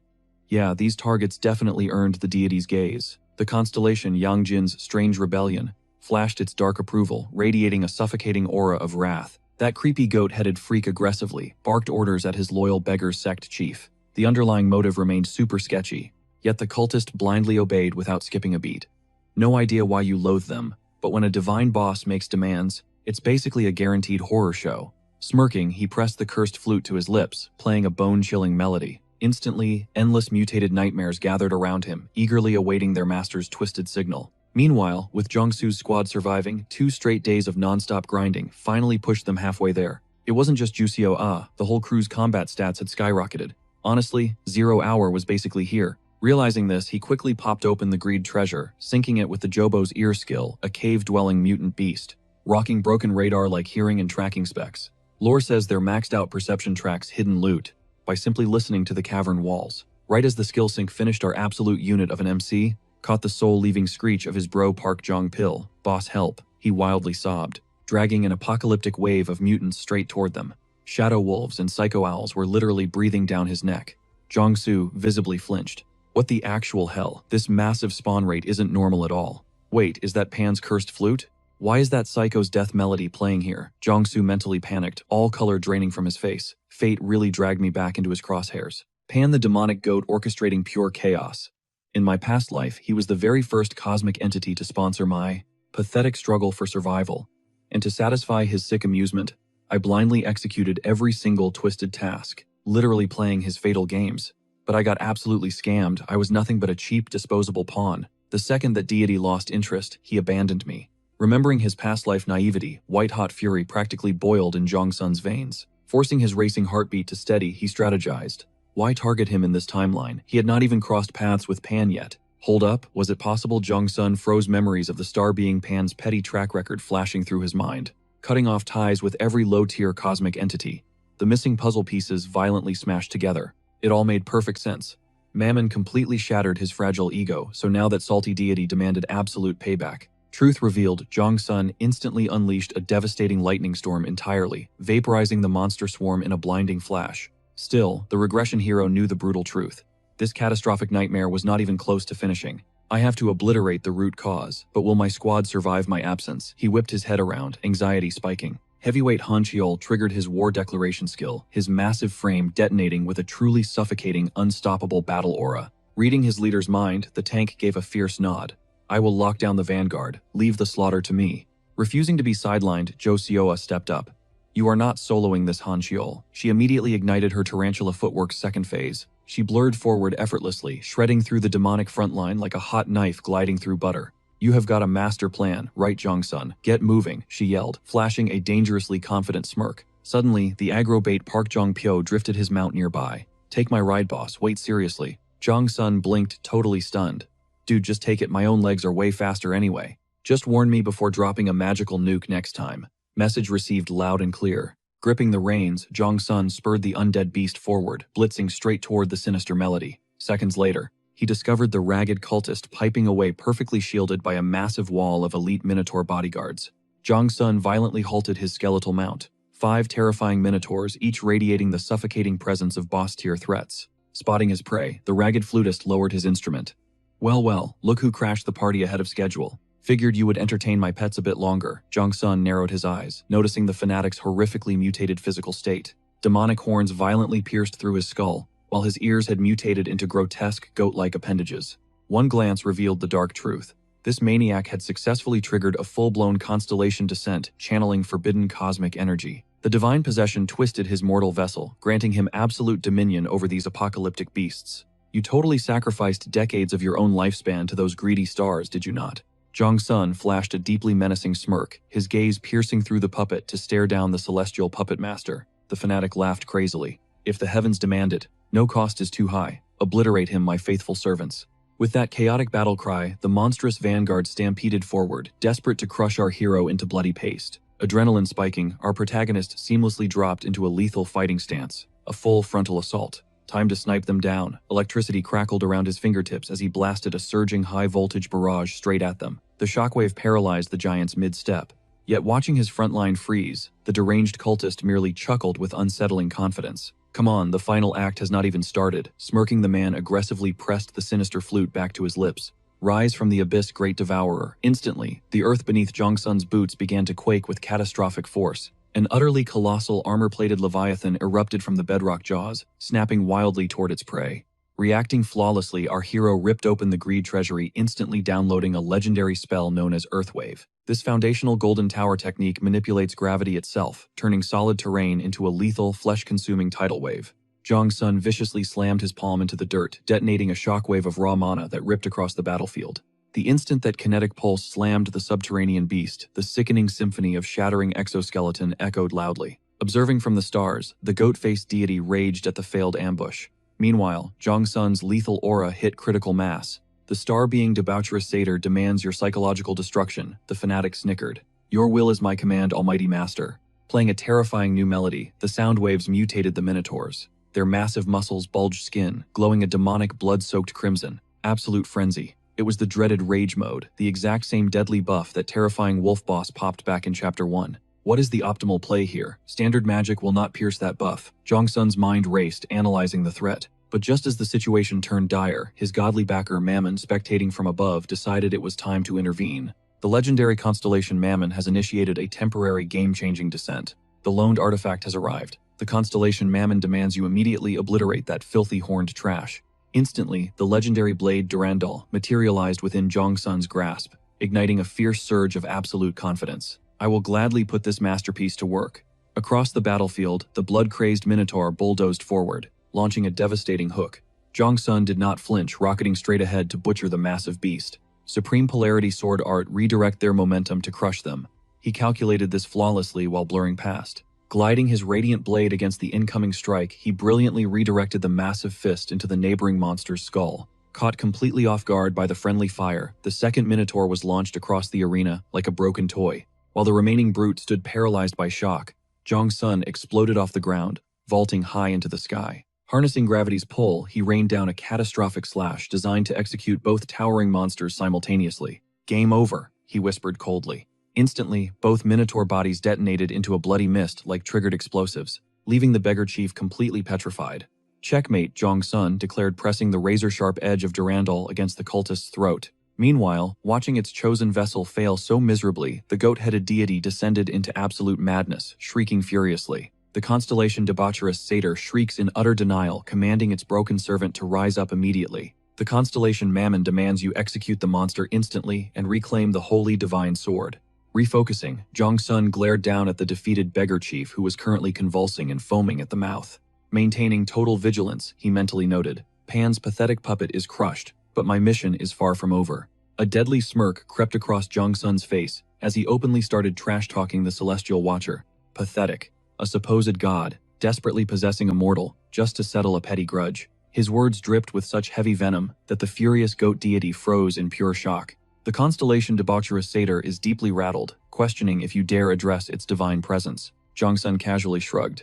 Obviously, I mean you. You boast immense pride, yet completely lack the spine to confront the demon king. So you pathetically hide behind a human vessel, right? Triggered by this absolute truth, the deity's expression morphed into a horrifying scowl. The constellation debaucherous satyr is absolutely stunned that a mere mortal dares to provoke it. Simultaneously, it unleashed a crushing celestial aura, attempting to suffocate Jongsun beneath the overwhelming pressure of a true deity. Yet the young hunter didn't flinch or show a single ounce of fear. What did I strike a nerve? If you're so tilted, why don't you go cry directly to Mammon right now? Jongsun mocked relentlessly. Right on cue, the majestic, terrifying silhouette of the constellation Mammon materialized directly behind him, issuing an undisputed challenge. The constellation Mammon unfurls its abyssal black wings, arrogantly daring the goat god to approach. The debaucherous satyr's face burned a toxic, furious red, practically vibrating with explosive rage. Meanwhile, our protagonist clearly held a deep-seated grudge, refusing to hold back. He mercilessly continued, verbally destroying the celestial coward. Zero real power, yet you terrorize mortals using your daddy's influence. I'm honestly amazed a celestial being could act this pathetic. He laughed with vicious mockery. That specific insult officially shattered the goat deity's last remaining shred of sanity. Abandoning all logic, it violently pumped raw divine energy directly into the broken vessel, sparking a horrific, flesh-twisting physical mutation. Veins pulsed violently. Human limbs grotesquely snapped into hooved goat legs, completing the vile metamorphosis into a monstrous hybrid. This meant the constellation Debaucherous Satyr was forcefully attempting a direct bodily descent. A descent occurs when a god physically possesses a worshipper to manipulate the tower, an absolute deeply forbidden taboo. Directly hacking the tower's rules triggers brutal penalties. First, the deity instantly suffers a massive rank demotion for breaking causality. Second, it alerts the entire system and rival gods. But their biggest fear, the catastrophic permanent damage suffered if killed during possession. This severe penalty is exactly why sane constellations never physically descend into their mortal followers. However, that idiotic horned deity wasn't thinking rationally. Blinded by pure, unadulterated fury, it possessed a single obsessive goal: manifest directly before Zhang Sun and violently rip him apart. Yet a forced descent is far from invincible. A fragile human vessel severely limits a god's true strength, and fundamentally, this pathetic goat was already a bottom-tier constellation. So despite forcing a forbidden descent, it remained entirely incapable of defeating Zhang Sunday. The precise second divine energy flooded the vessel. Zhang Sun vanished instantly, reappearing to drag Durendal's edge across the mutant's throat. He severed the beast's head with a flawlessly clean strike. In its final moments, the monster could only wail in agony before its divine tether completely snapped. The constellation Capricious Goat has catastrophically failed its descent. A massive portion of its divine rank has permanently collapsed. The deity's descending energy completely vanished. System alerts relentlessly spammed across his vision. Even brutally decapitated, that freaky goat head refused to die just yet. Right before getting violently evicted from its mortal vessel, the beast spat one final venomous warning at Zhang Sun. "I'll never forgive you," it screeched. Zhang Sun simply glared back, his voice freezing cold. "Well, who told you to recklessly descend in broad daylight?" Without hesitation, he unleashed his gluttony authority. Grotesque maws ripped open in midair, locking onto the goat and plunging the beast into absolute terror. The horrifying pressure radiating from those jaws made the deity shiver like crazy. "Wait, what the hell are you doing? If you devour me, my father will literally obliterate you," it howled desperately, praying the hunter would back down. But Zhang Sun was totally locked in. There was zero chance he was slamming the brakes now. Instantly, the jagged, fang-filled void lunged forward, violently inhaling the goat's fleshy remains. The second that divine meat hit its tongue, the demonic entity went absolutely feral. The constellation Prince of Starvation roared, "Man, it's been ages since I feasted on something this exquisite." The jaws stretched to an impossible size. Right then, even the dumbest deity would finally realize how incredibly screwed they were. Zhang Sun possessed 2 top-tier constellation sponsors. "This is absolutely impossible. How the heck did you steal 2 divine authorities?" it shrieked, in total meltdown. But before any explanation could drop, the abyssal mouth violently snapped shut, consuming the god entirely.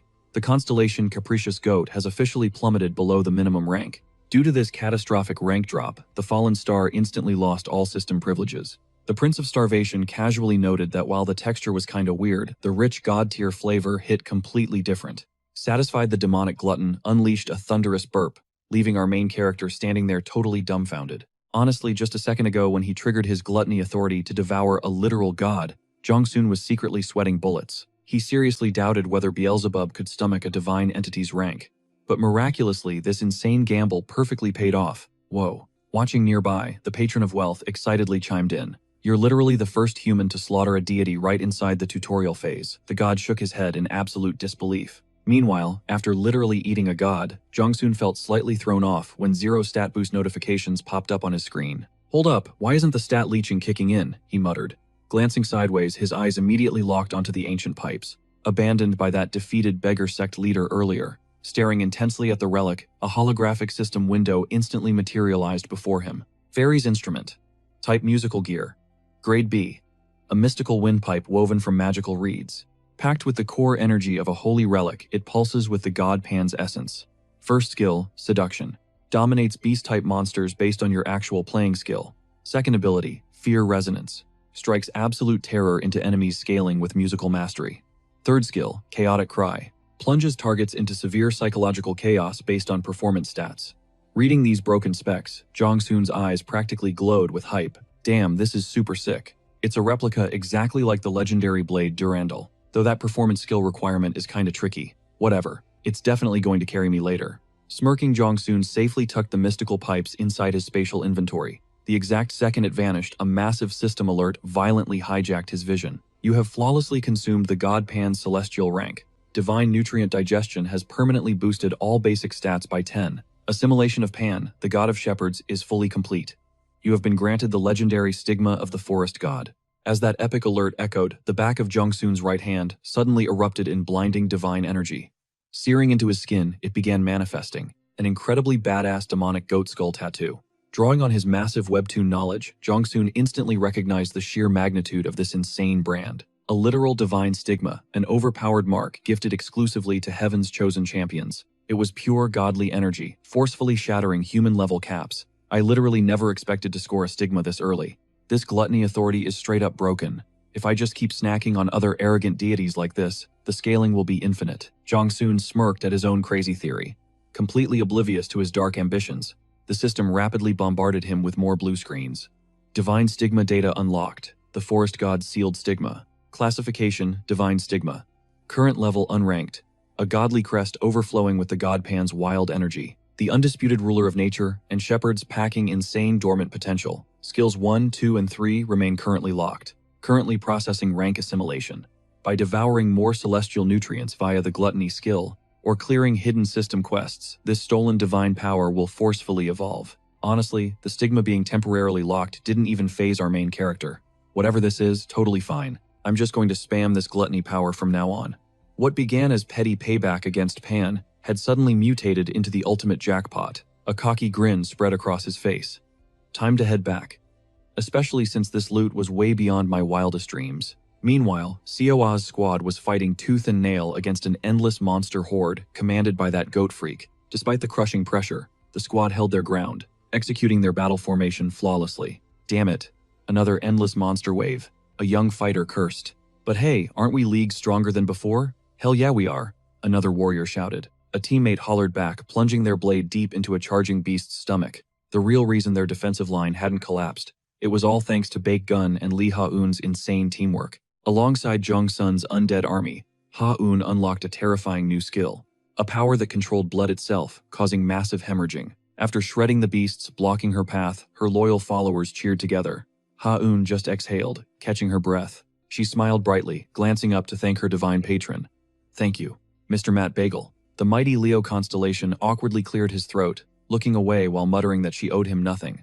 Across the bloody battlefield, Park Jong-pil suddenly paused mid-swing. An eerie yet beautiful melody drifted through the chaos. What the hell is that noise? Jong-pil muttered. The haunting tune echoed across the war zone, and the moment it hit, the relentless monster horde completely snapped. Instead of rushing the humans, they violently turned on each other. COA froze in pure shock. It looks like the entire beast army has completely lost their minds. There is only one guy capable of this. A soft smirk touched her lips. Rewind a few minutes right after obliterating the goat boss. Jong-sun had leaped onto the skeletal wolf Jong-pil gave him, tearing across the terrain to regroup with his squad. Anxiety gnawed at him. How is everyone holding up? Please tell me nobody died, he prayed silently. But as he crashed the scene, his jaw nearly dropped. His team was absolutely dominating the battlefield. These guys are seriously badass. I totally thought they would get wiped out by this insane monster wave. Looks like they totally held the front line without me. Still, dropping a little support buff wouldn't hurt anyone. With a swift motion, Jong-sun pulled the mind control flute from his system inventory, then unlocked the Blind Demon's vault. He yanked out a legendary score called Turbulent Sea, an epic battle anthem forged by the Naga, the half-snake warriors, designed to absolutely crush enemy forces.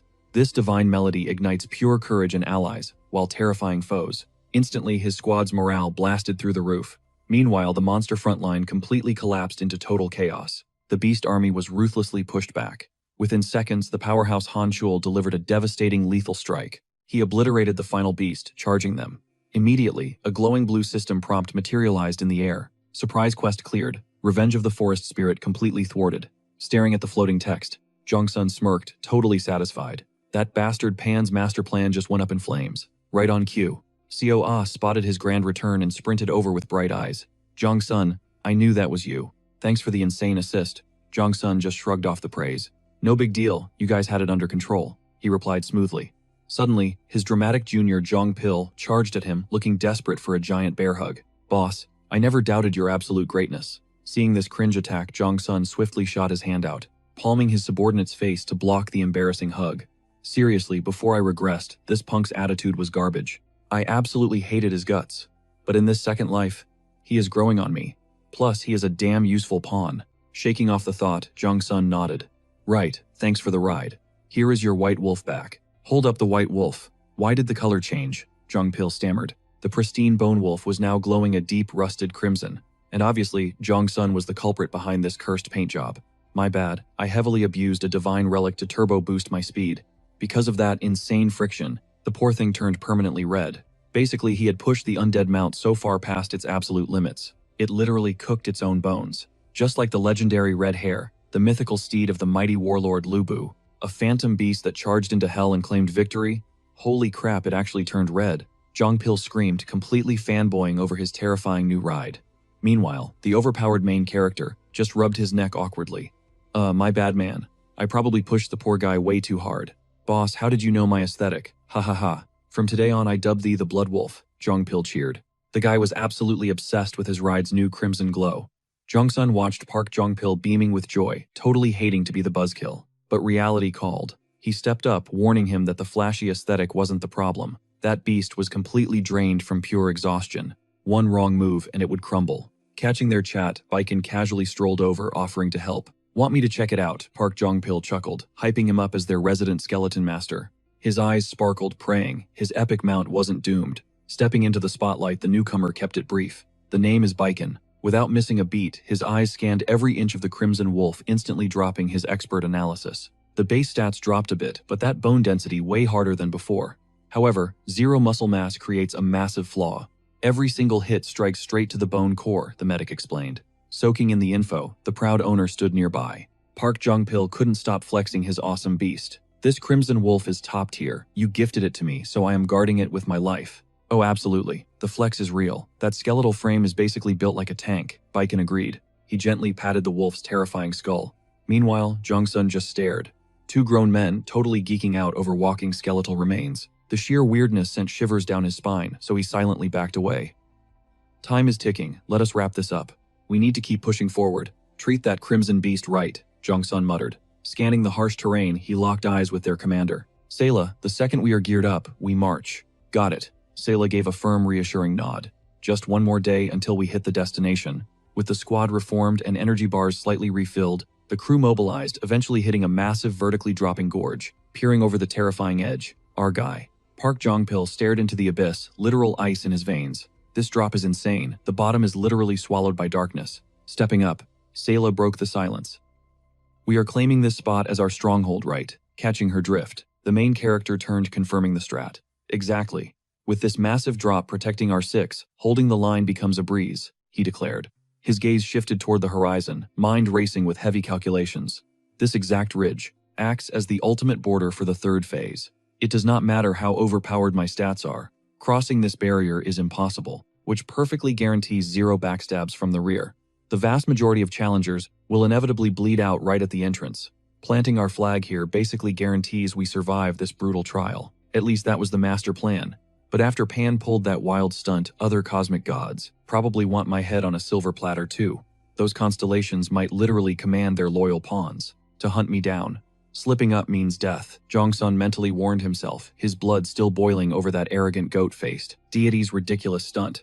Sela, totally synced with the strategy, immediately vaulted downward to command the squad, alongside Han Aji and Han Da-un. Time to build this fortress. Oh, absolutely. My hands have been itching for some real action. Time to unleash our true potential. The twin sister cheered, totally hyped up. Han Aji flagged down their leader with a quick wave. Hey, mind farming some timber for the build? On it, Jong-sun agreed instantly. Count me in for the grind. Same here, Han Cheol and Park Jong-pil loudly volunteered. But before the logging squad could even move an inch, a chilling system alert violently flashed before their eyes. Phase 3 initiates now. The bloodbath. Stay alive until exactly 50% of players are wiped out. Current rule set active. Killing a player transfers all their earned loot and stats directly to you. Staring at the blue screen, absolute dread froze the team. Only Jong-sun, a veteran of this nightmare, kept his aura completely chill. The mission parameters were brutally simple in his mind. Do whatever it takes to live. The outer woods must be turning into an absolute slaughterhouse right now, he whispered darkly. His intuition was dead on. Pure chaos had erupted deep within the trees, players mercilessly tearing each other to shreds for survival. Hold up, why is everyone suddenly turning into bloodthirsty monsters? A random newbie stammered, his face drained of all color. Stepping from the shadows to answer that clueless cry, a veteran player smirked. Are you seriously that dense? This exact rule is why your entire squad is already dead. Wait, please. Do you have any idea how much I suffered to reach? This point, the rookie begged frantically, causing his killer to basically die, laughing at the sheer pathetic display. Like I give a damn. One more skull added to my count secures my survival, making you the perfect stepping stone. Gripping his blade with murderous intent, the hunter launched himself like a missile at his helpless prey. And just like that, blood-curdling shrieks became the new soundtrack of the dying forest. Meanwhile, the camera cuts elsewhere. A lone wolf was getting divine coordinates, straight from a cosmic sponsor. The silver-haired deity screamed, declaring this was the ultimate window to strike. The guy lowered his voice, dropping a heavy question. If I crush him, do I actually secure your power? The silver-haired constellation glared, eyes practically rolling back in pure rage. You seriously have the guts to question my divine word? That furious reaction was all the confirmation he needed. Say less. I won't just crush him. I will obliterate his whole squad, he smirked. Jong Sun's gut feeling about greedy constellations putting a target on his back was absolutely spot on. Meanwhile, this nameless attacker's heavenly sponsor wouldn't shut up. The boomer constellation screeched from the heavens demanding action. Stop wasting time. Flex your real strength. As a hot-blooded guy, getting bossed around like a cheap mercenary obviously made his blood boil. Who likes being treated like a disposable pawn by some ancient relic? He kept his mouth shut in reality, but internally he was roasting the geezer's entire bloodline. This toxic boomer I am, nobody's lapdog, you stuck-up celestial freak. I only played along for the buff, but now you are micromanaging my every move like a control freak. Just you watch. The second I secure my own stats, I am permanently kicking this toxic trash tier constellation straight in the trash. His jaw clenched so tight his teeth literally ground together. Shaking off the rage, he locked his focus back onto ambushing Jong Sun's crew. Whatever those guys pushed way too deep into this zone. How did they even survive all those monster swarms? A lackey muttered. Suddenly, the youngest squad member caught a wild detail ahead, wildly pointing it out. Boss, you need to see this. Following the kid's pointed finger, the leader's blood ran completely cold. Are you kidding me? Did these psychos construct a literal fortress? He froze in pure panic for a second, mentally pinging his sponsor. Hey almighty constellation, what the heck are we looking at? Instead of dropping useful lore, the cranky sky boomer just roasted him with absolutely zero hesitation. Why are you just standing there, Breach? The old man barked. Glaring at the system prompt, the leader swallowed his pride. When a cosmic sugar daddy holds your leash, you simply have to obey. Heavily reliant on those borrowed buffs, he swallowed his raging pride and rallied his entire strike team for the desperate push. Listen up, they are backed against a massive cliff. One solid push, and we take the win. Hyping them up, he white-knuckled his spear and fully initiated the raid. But seconds before his weapon even tasted the wooden barricades, his entire body crashed hard into an unseen energy barrier, cartoonishly flattening his face against the crackling force field. What is this glitch? A protective ward, the leader grunted nervously, tapping the crackling invisible wall of energy. Before they could even process the invisible trap, a lethal storm of arrows erupted from the stronghold. The mastermind behind this defense was Jong Sun naturally. Deep inside the walls, he pressed his palm to the dirt, fueling a glowing, ultra-rare runic circle. System alert, Greed's treasure is live. Camelder's defense origin initiated. This was an elite ward crafted by Camelder, a legendary Black Tower commander. It burned through mana incredibly fast, but guaranteed absolute immunity against any raid attempt. Even though Sela and Lee Hannon were totally used to Jong Sun's overpowered hacks, this massive sky-high force field left them completely and utterly speechless. They seriously could not mask their dropped jaws. Dude, how is that even physically possible? Sela gasped, flashing a very confident smirk. Jong Sun flexed the twin mana cores he looted from that previous goblin raid, casually explaining his cheat code. Just a little souvenir I grabbed from our last goblin massacre. By feeding these rare high-tier cores directly into the defensive array, he basically supercharged Camelder's barrier. Without them, it would shatter instantly, but with this massive mana injection, they bought a solid 5 minutes of invincibility. Sela beamed at him. No matter how bad the crisis, their main character always pulled a genius countermeasure out of nowhere, leaving the fierce guild leader smiling like crazy. You never fail to blow my mind, Jong Sunday. Are you a time traveler or something? She joked. That accidental bullseye made him sweat nervously. He quickly fake coughed to dodge the question. Less talking, more blasting. Give the attack signal. This shield is draining fast. Snapping back into battle mode, Sela roared her command. Squad prep for heavy retaliation. Roger that, the crew yelled. The rumble of heavy wooden wheels echoed as they deployed an absolute beast of a catapult. Base defense, 1-to-1. You always have to bring heavy siege weapons. Hanaji laughed manically. All right, let it rain. Handan screamed. The massive timber arm snapped forward with terrifying kinetic force, launching a colossal boulder into the sky at breakneck speed. Down below, the clueless raiders were still scratching their heads over the barrier. Suddenly, a massive boulder shadow eclipsed the sun. Boom. In the next second, their entire formation was vaporized by the counterattack. Little sister Han Da-woon pumped her fists, absolutely hyped. The crazy plan actually worked. Older sister Hana-ji smirked. Told you my strategy would absolutely dominate out here. Refusing to let the twins flex alone, the absolute unit Han Tae-ho launched a spear with terrifying force. His monstrous strength turned that basic weapon into a literal missile. Meanwhile, Jong-sun wanted this battle over. Sitting back wasn't his style. If that dude is a human siege weapon, I gotta step up my game. Mana surged into his palm as Jong-sun ignited a massive blazing fireball spell. Boosted by the Black Tower's dark magic, he unleashed a roaring inferno straight into the enemy lines. The blast obliterated the invaders instantly. Don't retreat, smash their defenses, the enemy captain roared in desperation. Using his detection skills, Jong-sun spotted an absolute swarm of hostile players pouring out of the tree line. More enemies, crazy how many constellations despise Mammon.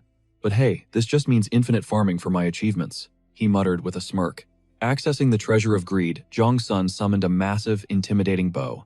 He instantly equipped the Grand Empire archery technique, an ancient combat art forged to create elite marksmen, a power that once terrified entire nations. Gripping the weapon, Jong-sun locked his target and pulled the string taut. The bow arched like a crescent moon before he let go.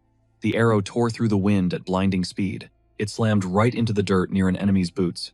Thinking it was just a pathetic missed shot, the squad instantly dropped their guard. Wow, garbage aim. This dude is totally overhyped. They mocked, completely clueless about the absolute nightmare awaiting them. Because a split second later, the embedded arrow pulsed with a blinding light. Suddenly, an earth-shattering explosion erupted, swallowing the battlefield in thick smoke. It hit like a literal nuke. Through the chaos, 2 system alerts instantly popped up in Jong-sun's vision. Those 2 trash talkers were instantly wiped out. Target Kim Tae-hee eliminated. Looted 3,910 points. Target James eliminated. Looted 4,180 points. He casually reviewed his massive new score. A cold smirk crossed his face. Decent farm, but it sucks. I can't use the gluttony skill on human players. I could only devour the Godpan contractor once he ascended to godhood. Whatever the real event is starting anyway, he whispered to the wind. Right on cue, a chilling system message flashed before every surviving player on the field. Player count reduced to 3/4. Warning. The starving ogres have now spawned on the battlefield. Jong-sun's eyes gleamed with pure excitement. Finally, some elite mobs with way better loot than these random players. Ready to skyrocket his rank, he glanced at their leader. Seo-hwa, hold the fort down while I'm gone. Panic instantly flashed across Seo-hwa's face. Are you crazy? Venturing out solo is basically a death sentence. Actually, moving solo is optimal. If things get sketchy, I can just dip without dead weight, Jong-sun stated bluntly. He honestly just didn't want her slowing his grind. Suddenly, the powerhouse Han Cheol stepped up. I'm coming with you. Rejecting this absolute tank was impossible. If it's Han Cheol watching my back, we are good, Jong-sun figured. Summoning their terrifying skeletal mounts, the duo charged out of the safe zone. Catching the wind, Han Cheol shouted out, "Are these starving ogres actually dangerous? Insanely dangerous. Even a brute like you would get crushed in a head-on clash," Jong-sun warned casually. But instead of feeling fear, a bloodthirsty grin spread across Han Cheol's face. He was hyped. "I am so ready for this," he growled. Jong-sun totally got why the giant was practically vibrating with excitement. The man was starving for a real challenge after basically swatting low-level mobs all week. Forcing his battle craze down, Han Cheol questioned, "So, where do we track these beasts?" Jong-sun just flashed a dark smirk. "Relax. Even if we tried hiding, they would find us." "What the hell does that mean?" the tank asked, completely baffled. He didn't need an explanation. The horrific truth revealed itself just a few steps ahead. Towering green giants were literally crushing players barehanded. A massive, razor-sharp horn protruded from their grotesque skulls. Radiating bloodlust from glowing red eyes, these monsters were effortlessly wiping out entire squads of players in seconds. Staring at their mountain-like presence, even Han Cheol felt his confidence shatter. "What kind of nightmare is that?" he roared. Scanning the bloody massacre, Jong-sun remained dead calm. "Seems these things have been busy farming our competition. They are swarming the entire map, and we just pulled double aggro. Whatever, we will just split them. One each." "One each," Jong-sun declared, unsheathing a wicked bone dagger. Feeding off that absolute confidence, Han Cheol finally steadied his breathing. He tightened his grip, adrenaline surging. "I've grinded for this every single day," he thought. "The power is right here. One strike is all it's gonna take." Across the battlefield, the massive ogre locked eyes on this tiny mortal sprinting straight toward his own doom. Human the beast roared, shaking the earth. "Pitiful meat, I'm starving." Salivating, the towering monster lunged, swiping a colossal hand right at our MC, intending to crush him. Hilariously enough, a divine being watching from the cosmos was craving the exact same thing. The starving prince constellation absolutely agreed. Practically drooling over the hulking ogre like it was prime rib, he spammed an urgent system alert. Jong-sun sighed at this cosmic glutton's obsession. Yeah, hold your horses, he muttered under his breath, triggering the treasury of greed. In a flash of golden light, he extracted Camille's legendary dagger art. This ultra-rare mercenary combat manual belonged to only 5 elites globally. While Camille was famous for dual wielding, she engineered this specific brutal style to shred through giant bosses with insane physical resistance. The moment he activated the skill, scroll a flood of combat experience, forcefully downloaded straight into Jong-sun's brain. In seconds, he mastered the complex footwork like a seasoned veteran. Without wasting a single heartbeat, Jong-sun vanished, blurring into a streak of lightning that cleanly slashed the ogre's massive wrist. Initially, the arrogant green brute sneered completely, underestimating the tiny blade's damage. Huh, a scratch, it mocked. Suddenly, that cocky sneer morphed into a blood-curdling shriek. A crimson fountain erupted from its severed veins, showcasing the terrifying reality of Camille's art. The skill specifically hunted vital tendons to slowly bleed out colossal titans. I'm gonna shred every last artery, Jong-sun smirked, hijacking 15 years of blood, sweat, and tears just by clicking my inventory open. It's my system, sure, but this feels totally broken, he laughed inwardly, instantly launching a relentless storm of phantom strikes. His blade danced across the beast's vital points. The hulking predator could only wail in agonizing despair before crashing violently into the dirt. As the dust settled, that sweet blue system panel popped up. Target eliminated. You have slain the quest boss. The thirsty ogre. Loot acquired ogre horn. Personal contribution points boosted by 10,000. Solo kill bonus extra 5,000 points awarded. Ogre horn secured in inventory. Watching from above, the starving prince was practically panting like an excited puppy, totally mesmerized by the fresh carcass. The divine sponsor glared hungrily at the meaty prize. Completely ignoring his greedy patron, Jong-sun just swiped through his epic loot drops. Man, this EXP and title payout is totally mid, he sighed. Hope Ciola's having better luck over there. Meanwhile, our absolute unit Hanchul was locked in a brutal slugfest with the second monster. Chunky human. You're my dinner, the one-horned green giant bellowed, launching a devastating right hook. Unfazed by the incoming doom, Hanchul smirked and fired back his own monstrous punch. Boom, their knuckles clashed head-on, exploding with a shockwave that shattered the air. It was a pure, unadulterated strength check, and nobody was budging an inch. Through that single explosive impact, Hanchul completely downloaded the beast's power level. Okay, this freak hits like a truck, but I hit harder, he grinned savagely. Pivoting on his heel, he clamped both hands around the ogre's thick wrist. Channeling every ounce of his raw power, he effortlessly judo tossed the mountainous giant right over his shoulder, cratering it into the dirt. The heavy slam triggered a mini earthquake. Dusting his hands, the tank glanced at Jong-sun, who was already chilling post-kill. Seeing his bro finish first, Hanchul gritted his teeth. He knew his own grind was far from over to catch up. Meanwhile, his downed opponent was apparently hungry for more pain. Scary human, I'll crush you, the battered titan roared, getting up and barreling toward Hanchul like a runaway freight train.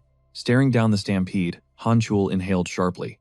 His aura flared to life as he settled perfectly into a fluid Tai Chi stance. Blind to the trap, the raging giant closed the gap and launched a meteor-like hook at his face. Hanchul just slipped past the death blow like water, punishing that massive overextension instantly. He buried a devastating counterpunch directly into the beast's exposed gut before it could even blink. The impact was so god-tier that a visible shockwave blasted straight out through the monster's spine, warping the air itself. Cutting back to Jong-sun, he just stood there observing. Instead of carrying his teammate, he wanted to witness his bro's absolute limits. He fused my Tai Chi lessons perfectly with that war-incarnate buff from Agarus, he noted. His battle IQ is insane. He was an absolute menace even before the timeline regression Jong-sun analyzed with deep respect. But now he's practically a god. Still, that mana drain looks brutal. Catching Hanchul's pale, exhausted expression, Jong-sun instantly tossed him a premium stamina potion. Chug this, he yelled. Good looks, his friend panted. Hanchul snatched the potion with a firm nod. We are totally going to obliterate every last starving ogre out here. You holding up all right? Jong-sun checked in. Obviously, stop sweating over me, Hanchul smirked, thumping his chest with pure bravado. Meanwhile, inside the system control room, a stressed-out middle-aged admin hammered his keyboard like a madman, aggressively grumbling under his breath about some massive glitch. As the tutorial manager, he was absolutely losing it. Freaking hell, this entire session is a complete disaster. What went wrong? A massive wave of overpowered rookies spawned simultaneously. Total chaos. Way too many survived, forcing me to track every single movement. This is straight-up abuse. Once Chapter 3 wraps up, the survivor count must be slashed in half. Exhausted, he slumped back into his gaming chair to finally sip his lukewarm coffee. but his peace barely lasted 2 minutes before his intercom exploded with sheer panic. "Boss, are you seeing this right now?" The sudden scream made the manager jump, barking back. "Why are you shrieking?" intimidated the rookie. Staffer swallowed hard and stuttered out his report. "Sir, someone is actually farming the starving ogres. Players Jong Sun and Kang Han Chul are literally massacring the entire mob. If they keep this slaughter up, the tutorial timeline will get completely wrecked," he panicked. Surprisingly, the boss brushed off the warning with zero sweat. "Nope, not at all. That is absolutely not the issue, you moron. Did you even read the system manual? Once 90% of those famished monsters get wiped, the real nightmare spawns. Back on the battlefield, the grim prophecy came true. Hitting that 90% kill quota instantly triggered a colossal boss summon. Every single footstep shattered the earth beneath them. This terrifying aura totally caught even our veteran protagonist off guard. A hidden boss. Even my past knowledge missed this completely. Towering above them stood a monstrous two-headed beast, dwarfing the entire horde. "Meet the brutal ogre warlord Craig. Where is my meat? I am rotting from hunger," the titan bellowed. Pure wrath contorted its grotesque faces. Terrified, the surviving underlings groveled desperately. "Master, have mercy. We failed you." Staring up at this walking mountain, Han Chul swallowed his pride, refusing to blindly rush in. He immediately checked Jong Sun for orders. "Bro, what is our play here? Looks like all the trash mobs just rallied together." Despite the insane twist, a wild, thrilling adrenaline rush suddenly flooded through the veins of our protagonist. An unrecorded boss fight. "Now, this is getting insanely fun." Smirking, he locked eyes with the giant. "Obviously, we crush this thing right now. I am taking the warlord. Keep those grunts off my back." Flooding mana into his calves, Jong Sun blasted forward like a supersonic missile. In a split second, he blitzed right past 2 frontline guards, stepping straight into the domain of Craig. The dumb grunts practically cheered. Panicking over their lack of tribute, they watched a human literally deliver himself like takeout. "Fresh meat has arrived," the monsters squealed. But before those beasts could even twitch, Han Chul violently crashed the party, walling off their entire advance. "You freaks are dealing with me," he roared, flashing a fearless grin. Entering striking range, Jong Sun completely skipped the trash talk, unleashing a devastating storm of lethal dagger strikes straight at the boss. Yet Craig was not just some overgrown brute. Defying physics, the warlord casually raised its massive iron gauntlet, perfectly parrying the lethal throat slash. Shockingly, that max speed assassination attempt did not even dent the dark metal armor. His defense is absolutely cracked, Jong Sun realized. Outraged by this human insect, all 4 demonic eyes of the warlord ignited like blood-red high beams. Boiling with murderous rage, "You pathetic little bug," the titan spat out fiercely, tightening its crushing grip around a gigantic battle axe. Realizing physical blades were practically useless against this tank, our hero instantly pivoted to his trump card spellcasting. System prompt: Black Tower secrets unlocked. Lightning chain output maximally amplified. Black Tower secrets unlocked.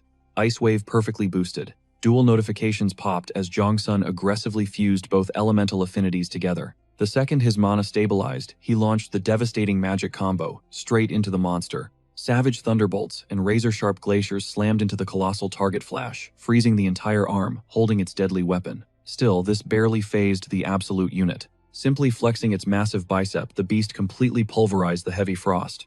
"Weakness," the warlord screamed, but Jong Sun never expected the freeze to last. He only needed a split-second distraction to set up his ultimate combo. "Let us see you tank this." Smirking, he channeled every drop of remaining aura into his palms, igniting the legendary forbidden spell, Black Flame, an infamous destruction art from the Dark Mages designed to swallow enemies in unquenchable hellfire. System warning: Black Tower secrets activated. Demonic fire abilities have been supercharged. Without hesitation, our hero violently thrust his hands forward, blasting an inferno of corrupted ash straight into the warlord. Instantly, the giant vanished inside a blazing apocalyptic tempest. A sickening aroma of searing flesh filled the air. Crag shrieked in absolute agony. "It burns. You worthless little snack, I will pulverize you," Crag roared, his monstrous eyes glowing with unadulterated rage. Yet, despite those blood-curdling howls, the beast barely took a scratch. Seeing this absolute tank, Jung Soo-woon's confident smirk instantly froze. What an absolute freak of nature. I have a nasty little trick in mind. I just hope it packs enough punch. Without hesitation, he yanked a crude blade straight from his inventory. Item: Goblin Longsword. Rank E. Description: a weapon snatched from a player, looted off a goblin, yet surprisingly still ready for bloodshed. Glaring at the metallic gleam, Jung Soo-woon whispered under his breath, "Betting my life on this trash-tier loot is insanely reckless." That beast shrugged off a dagger strike like nothing. "But honestly, this cheap blade's durability means absolutely zero right now. I literally just need it to survive a single devastating swing." Suddenly, he unlocked his legendary Treasury of Greed. He instantly infused the trash sword with the mythical power Beowulf wielded to butcher the mother of Grendel, a legendary blade that literally fortifies through violent bloodshed. Reacting to the spell, blazing purple energy violently swallowed the steel. Yet instantly, jagged fissures spiderwebbed across the metal. A pathetic rank E item simply could not handle such god-tier magic. But Young Soo-woon just needed it to hold together for one lethal strike. That is plenty. Meanwhile, the clueless orc boss charged ahead blindly. Completely blind to Jong Sun's hidden trump card, the beast recklessly bulldozed forward in absolute rage. "You pathetic human," it roared. But before that threat landed, our main character effortlessly unleashed a single devastating sword strike. In a flash, a brutal bone-deep gash ripped across Craglock's massive frame, instantly choking out its final roar. Unable to handle that overwhelming miasma, the goblin's longsword violently exploded into countless useless metal shards. Toxic vapor instantly engulfed the arena.